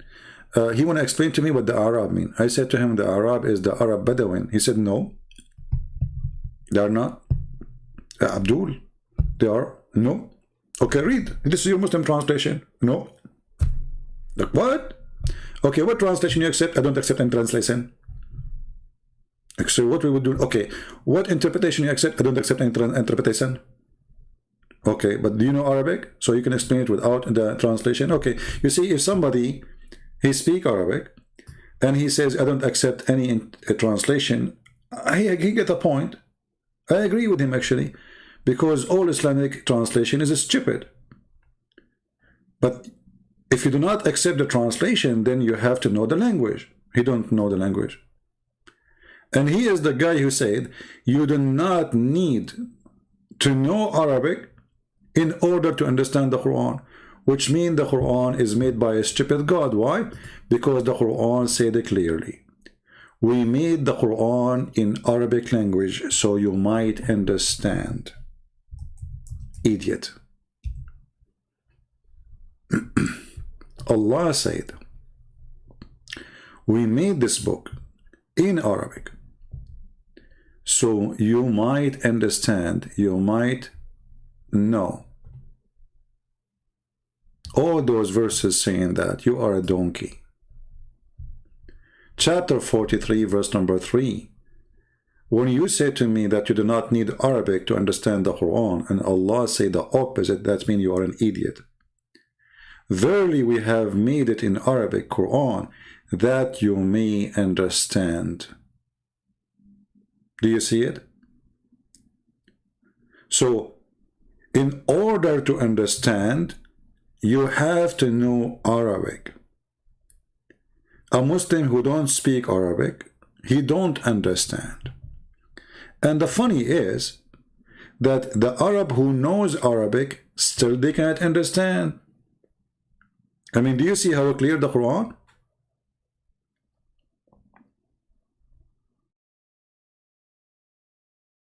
Because if the Quran is clear, we will not thousands of books, it's called the books of interpretation.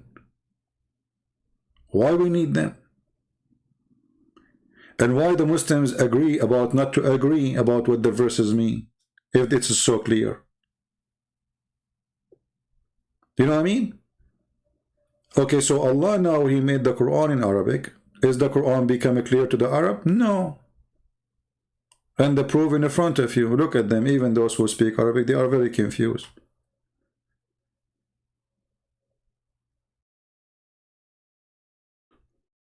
Even when the Muslims, they explain the Quran, at the end of the explanation, they complete the explanation by saying, and Allah knows best.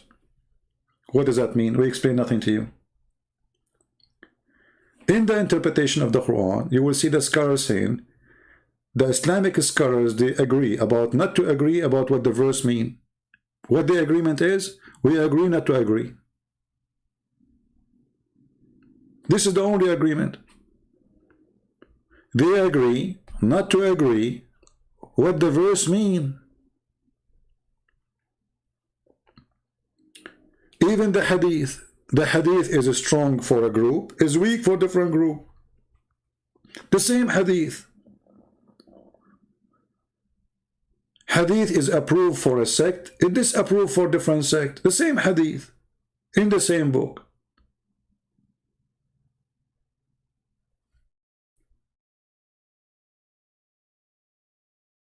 If you ask a Muslim right now, okay, Allah have a hand.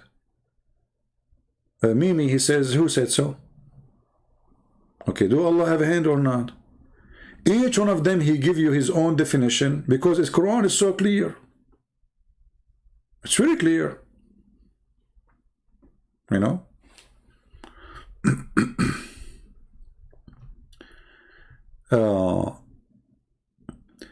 Who was here yesterday? You remember yesterday we have a when I was in the Muslim website, and the Muslims, they text me in their chat. You remember? You remember? I asked them a very simple question: why the Prophet he kissed the black stone? What the guy he said to me? The question is very simple. Why? Okay, why the Prophet he kissed the black stone? He said, out of respect. I said, so it's just useless? He said, no, it's not useless. This is an act of worship. Then I showed him what Umar he said. Umar he said, I know that you are useless and harmless stone.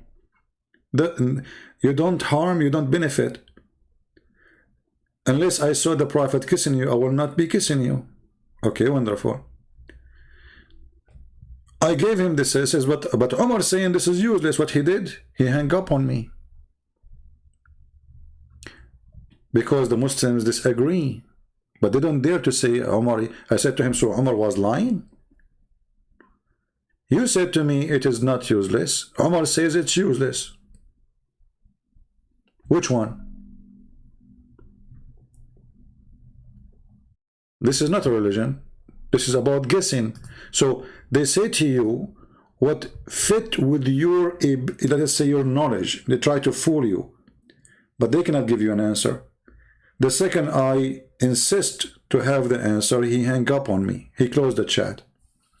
I did not speak to him rude. I did not use bad language. I just said, so did Umar lie? Or he did not? Abdullah, he changed his name. You see, they come with a new name. They are the same people, you know. Yeah, this is the same person. I can see even his IP. Yeah.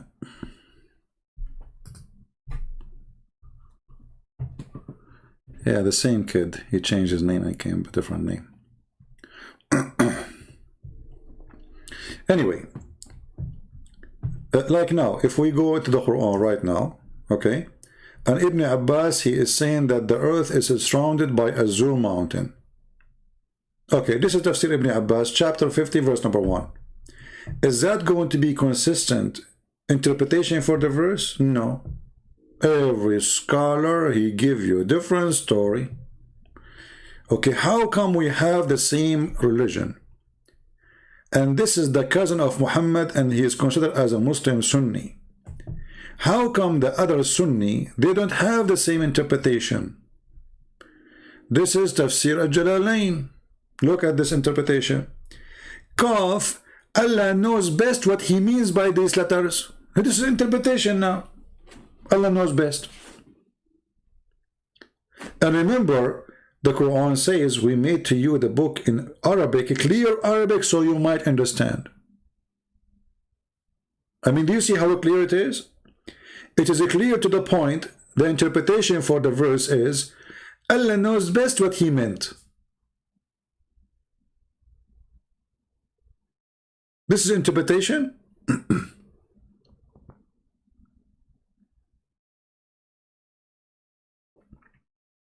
We just changed the scholar. The other one, he made Qaf, a mountain surrounding the earth, the sky taking the color from it. The other one, he says, oh, nobody knows what is meant. Okay, question then. So how the first one, he said this is a mountain? If only Allah knows. You see what, you know what I'm saying? If only Allah knows what he meant. How Ibn Abbas, he come to this conclusion? I mean, what kind of religion this religion is?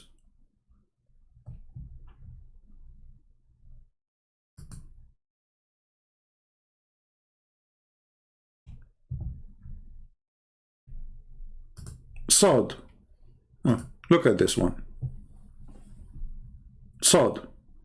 And from the narration authority of Ibn Abbas, he said, the interpretation of Allah saying Sod. He said Sod, by the Quran, i.e. repeat the Quran, enter, distinguish between, what does that mean? What Sod mean? Any Muslim can tell me what Sod mean? What does that mean? You change the translator, the interpretation, the Ibn Jalalain. Okay. Look at this. Sod, God knows best what he mean by this. Like, what is the, are we reading interpretation, or we are reading a hide and seek?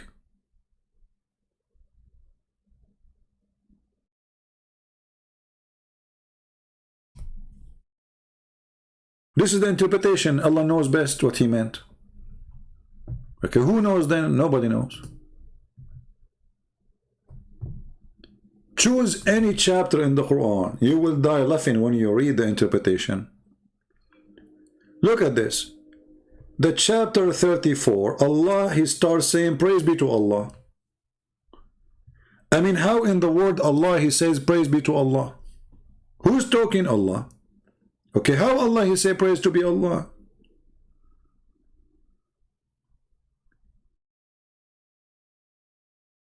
Muslims, are you listening?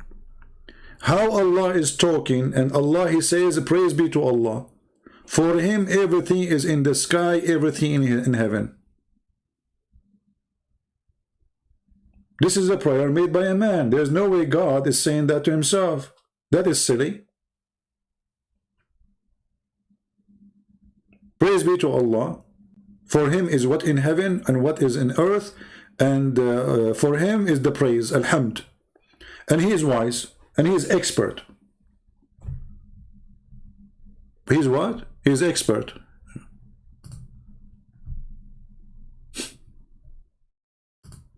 Read with me. All the praise be to Allah. Okay, who's talking? Allah.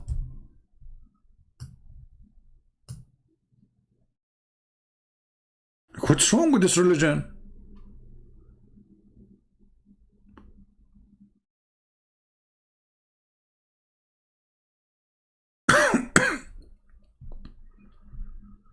What is the religion? I don't see a religion in the religion. How Allah, he speak about Allah, saying Allah knows best. All praise be to Allah, thanks to Allah. There's no way this is Allah speaking. This is a man speaking about his God, obviously. This is Muhammad making Quran.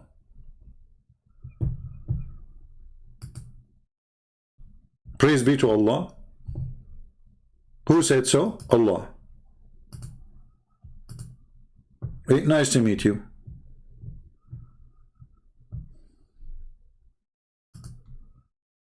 Literally, stupidity is amazing. We have to admit. And then Allah, he says, all things to Allah. Again, you just said that. Look, and all the praise to him. Okay, hold on. You just said all the praise to Allah. And then you say again all the praise to him. I mean, you did not even walk two steps away. You see, when we talk about God, we talk about the most wise, the most advanced, the most smart, the most knowledgeable, not the most idiot, the most stupid, the most donkey. You just said all praise to Allah. Why after 2 seconds you say the same thing? And then he knows everything. Okay, who's talking? Allah. Okay, why Allah don't say and I know everything? He knows everything. He who? Obviously it's a man writing a book. I'm talking about my God. I say all praise to God. Oh, makes sense. I'm praising my Lord, the one I worship. And then I say, he knows everything. That makes sense. I am talking about my God. But God saying this doesn't make sense. This is stupid. This is silly.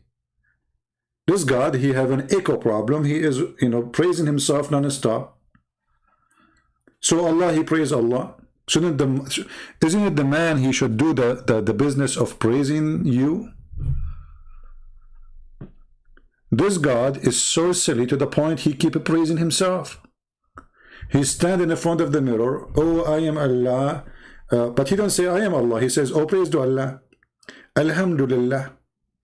Allah is all-knowing. It is him who created everything. Like, who is talking? I am the one who created. So why you say it's him? You see, the ideology here proving to us that the person who is talking have a mental issue.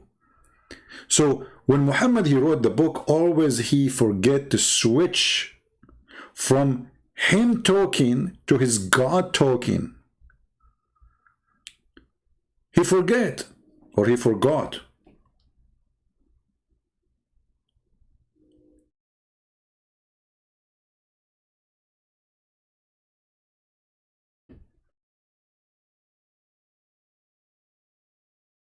And you can choose any chapter in the Quran and you will see how stupid it is.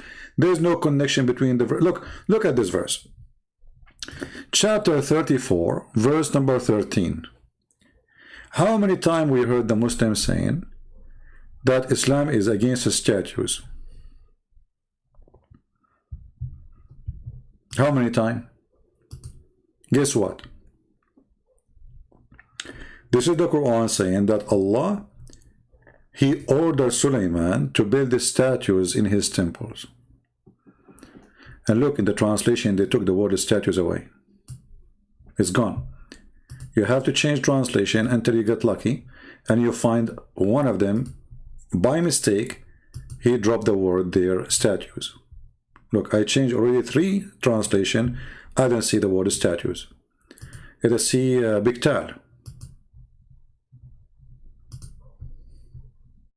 Bingo. Finally, we got the word statues.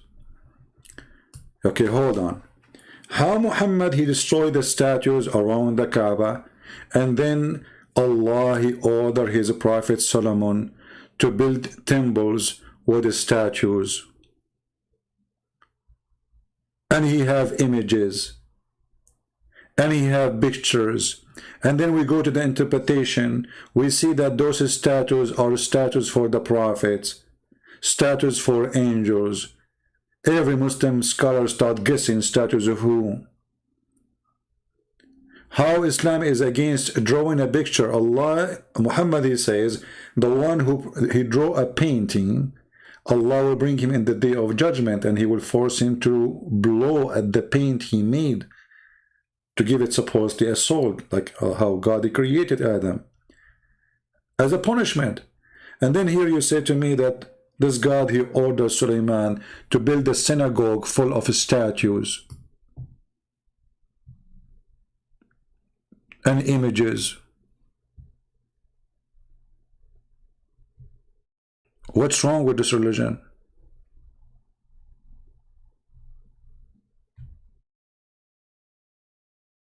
And then right away the stupidity start getting bigger.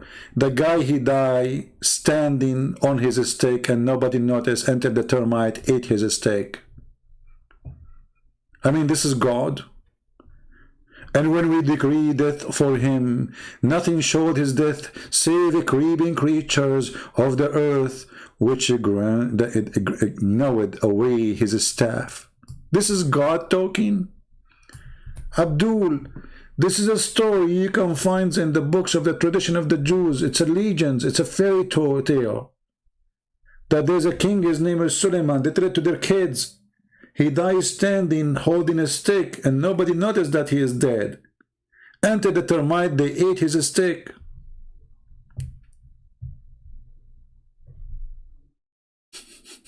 This is God.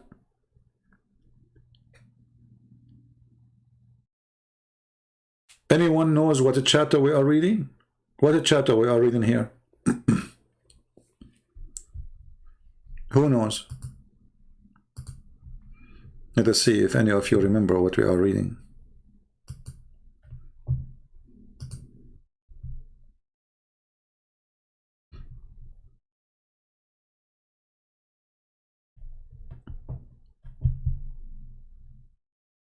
Who knows?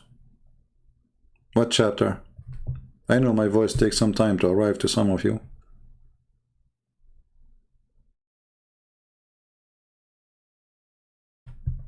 Chapter 43, no, chapter 34. Chapter 34, Saba. Saba, supposedly the city in Yemen. This is about the queen of Saba, and the name, I mean the story supposedly. Saba, chapter 34, verse number 14. So Allah, he decreed that Solomon, he will die. But he died when he was holding his staff, and he died standing, and he stayed standing for a year. This is a true story.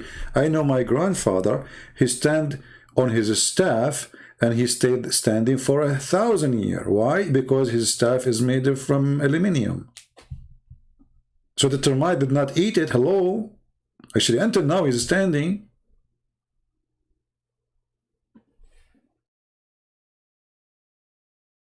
I mean, this is from God.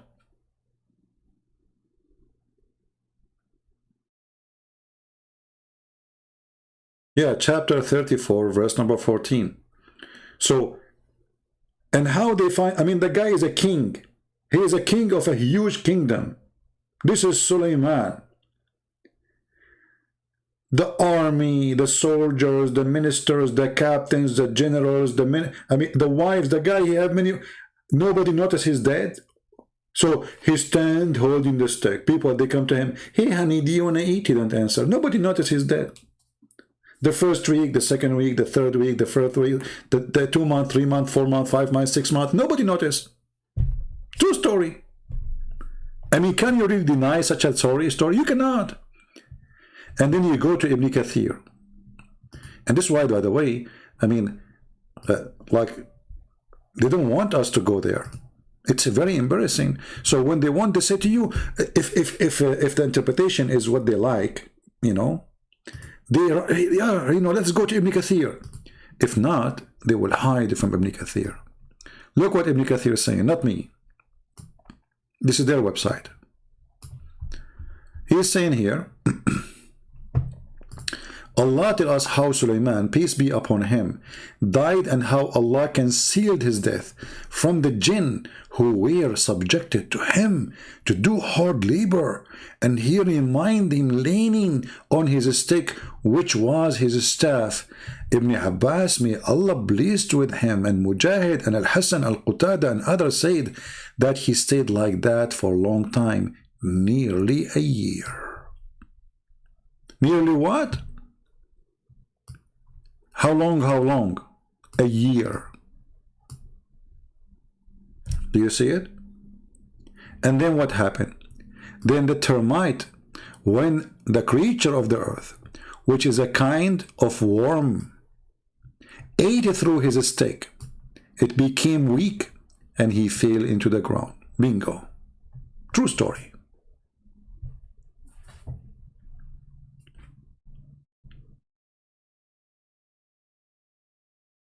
Do you see why they don't call us?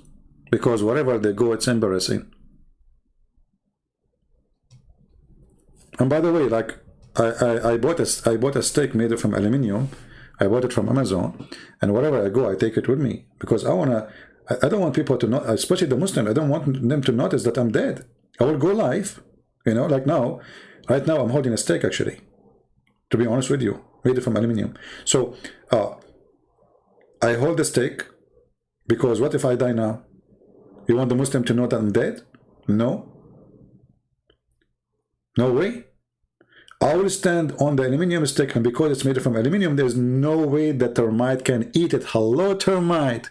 Nice to meet you. See, I'm smarter than Solomon. You cannot eat my stick. And not only that, I'm going to spray the room where I am now, so no termite can get close. If you ever termite, Mrs. Termite, I'm warning you, don't even think about it. I mean, your teeth will go like, I mean, come on, you cannot eat aluminium. Crazy, stupid, eat the termite. So I will stand holding the stick made from aluminium, and the Muslim, they will come to my program for the coming 1,000 years, and nobody noticed that I am dead since long time ago.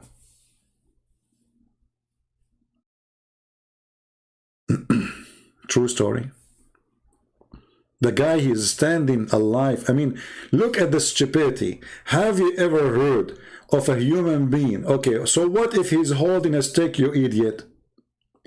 How someone, he died, and now because he's holding a stick in his hand, he stand on it for a year. I mean, have you ever heard of a human body get decay, stinky, collapse, his belly will be open, the worm will eat what is inside it? A year. So the termite was eating the stick and nobody want to eat him? As I know, there's many creatures would like to eat the dead man too, from inside him, not only from outside. True story. The termite, they want to eat the stick. They will not eat Suleiman. Because Suleiman, he's smart. Before he died, he did not spray himself any spices. He did not put salt. He did not put like, like salad next to him. So the creatures will not eat Suleiman. But the stick is made from a nice wood. It's tasty. What is this?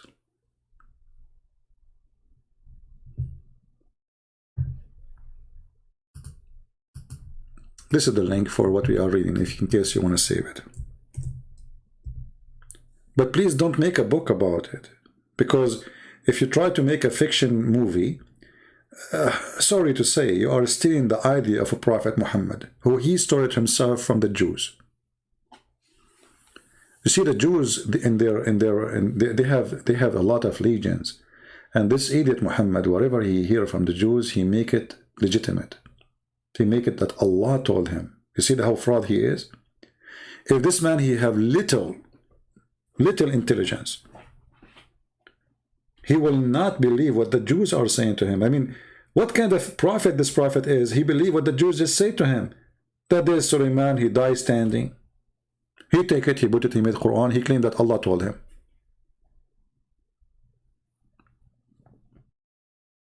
Now it's time for me to tell you a true story. It's time, I think. I'm dead since 2 years ago. But I'm holding the table. And my table is made from aluminium and glass. And this is why none of you noticed really that I'm dead since 2 years ago. Actually, more than 2 years. It was 2 years and 2 days and 2 hours and 2 seconds, plus 2 part of second.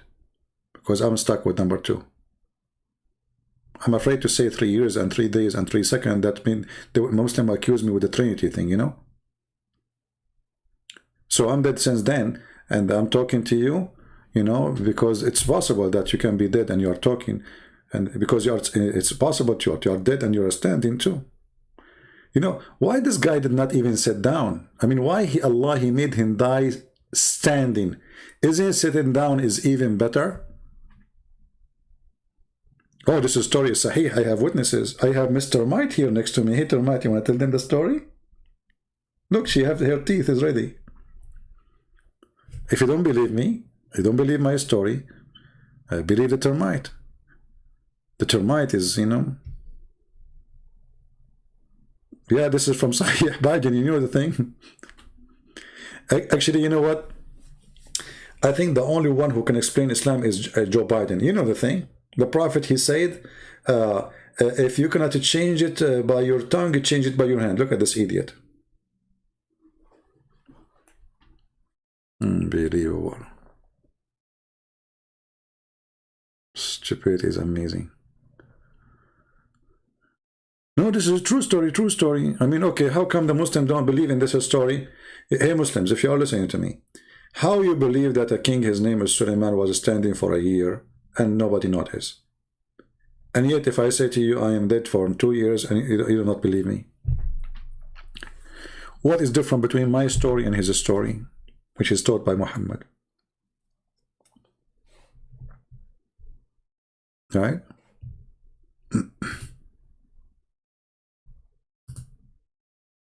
Right?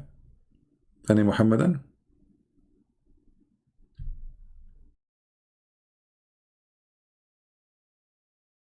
Yeah. Anyway, I think actually I am very thankful that Muhammad, he lived between the Jews, because if he did not live between the Jews, we will not find those garbage story in his books. Like, you know, Muhammad, he explained, he heard once a Jewish woman saying that if you pee in your feet, you will be tortured in the grave. Muhammad, he took it. And he told him that Allah told him that the punishment of the grave is because of piss. Can you believe it?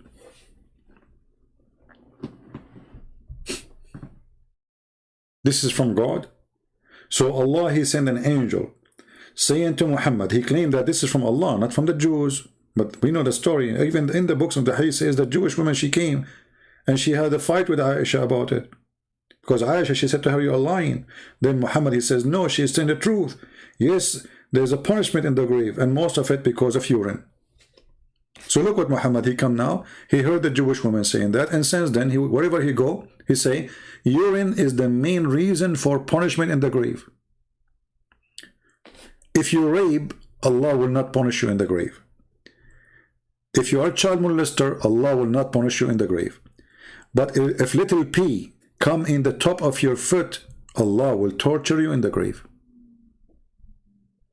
The Messenger of Allah said, the most of torment of the grave is because of urine. Makes sense? Urine. The Jews, they tell their children stories to scare them, so they keep themselves clean. They say to them, if you do pee in when you pee over your foot, God will punish you. So the kid, I mean, this is their culture. So the kid, what he do, when he do pee, he will be so careful not to pee around. Muhammad, he believed it. He put it in his religion, and now it's part of his Islam. That's it. Most of there's, if you go right now and search for the torment of the grave, you will die laughing.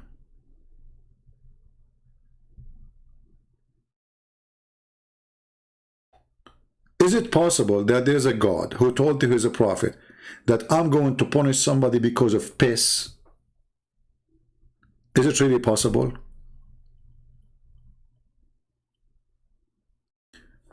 If there's any crazier steer than Diet Suleiman, I don't know what do you mean, my friend. Sorry, I did not understand the words you are saying.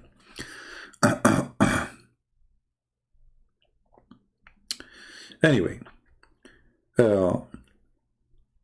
and after Muhammad, he learned from the Jews that there is a punishment in the grave because of piss. Since then, wherever Muhammad he go, he never stops saying, I seek refuge by Allah from the punishment of the grave. Before that, he never mentioned it. This is telling you that Muhammad, he copied the Jews. And tell the Jewish woman, she come to the house of Muhammad, and she mentioned that Muhammad, he never pray. Right? Swim, we have no time for kids here, my friend. All of you Muslims can destroy me. Okay. But Muslims leave Islam here. You can say whatever you want. We don't have time for kids. All of you can destroy me, but none of you dare to call me. I mean, you make a video, debate me in the video. If you want to debate me, call me, and let us see who destroy who. Cowards. Potatoes. All of you are heroes. And all of you, you die on the stake. Nobody dies sitting. And you stand on the stake for a year. We know the story.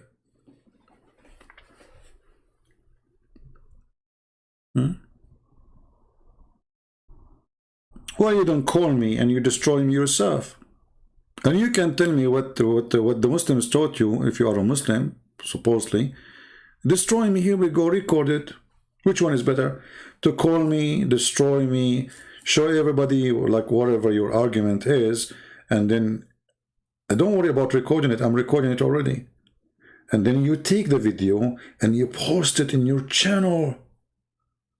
Don't you want to have victory to Allah?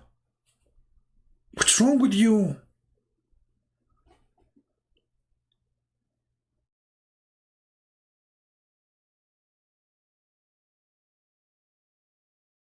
None of you dare to debate me. Who of you dare to debate me?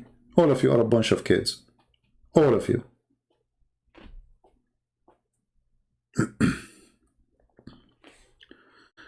All right. You see, the question is, if the Muslims, they have answers. So why they are fighting themselves over what they say? Actually, just wait for my coming video. It is hilarious. I'm not going to say what the topic. Because I invite Muslims to join us, because you will die laughing. Literally, you will die laughing. I will show you two Muslims laughing at each other religion. Not Christian Prince laughing at you, but don't worry, my laugh is coming. So I will show you what the Muslims are saying, and then we will laugh with them at Allah and His Messenger. Be my witness, you will see live on air Muslims making fun of Allah, making fun of Muhammad, making fun of Islam. They are making fun, not me. You will see. Anyway, guys, it's time for me to go. It's already almost 5 hours. Oh, it's 5:30. 5 hours, 30 minutes only. That's not much. It's not much, really. Very fast video. You know the thing. So before we continue for more, I better go. All right. And now, like, you know, I will do what the Middle Eastern do. You know, Middle Eastern, when they have a visitor and he's leaving supposedly, like, oh no, I'm in a rush, I have to go. And then in the door of the gate, in the door, like, you know, you have like a house, and then you walk your guest all the way to the building, to the front gate, you know, of your house. And now they stop there for like another hour. Supposedly they are leaving, you know, like they are leaving. Honestly, this is true. This is what the Middle Eastern they do. Like after they stand up, they shake hands. Okay, we see you, thank you, bye-bye, etc. Now they go to the gate. In the gate, they stand for another hour or so.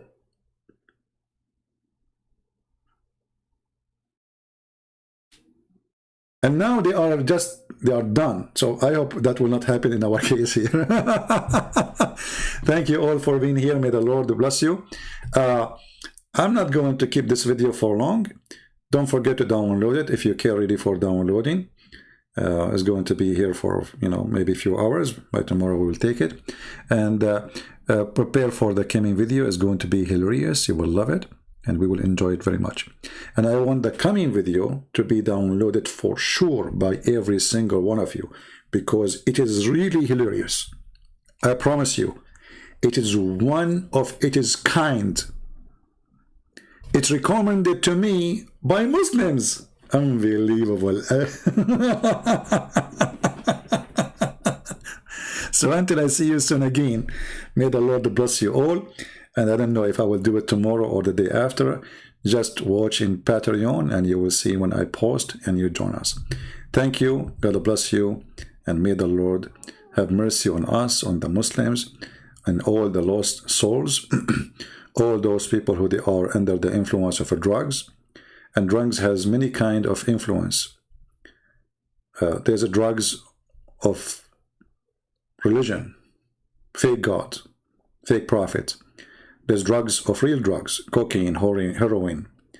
There's alcohol. There's addiction. There's all kind of crazy stuff.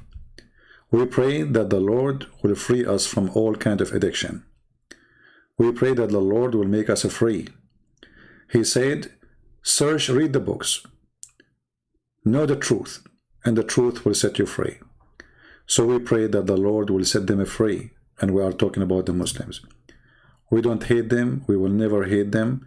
We are fighting against the cult of Muhammad, not against the individuals.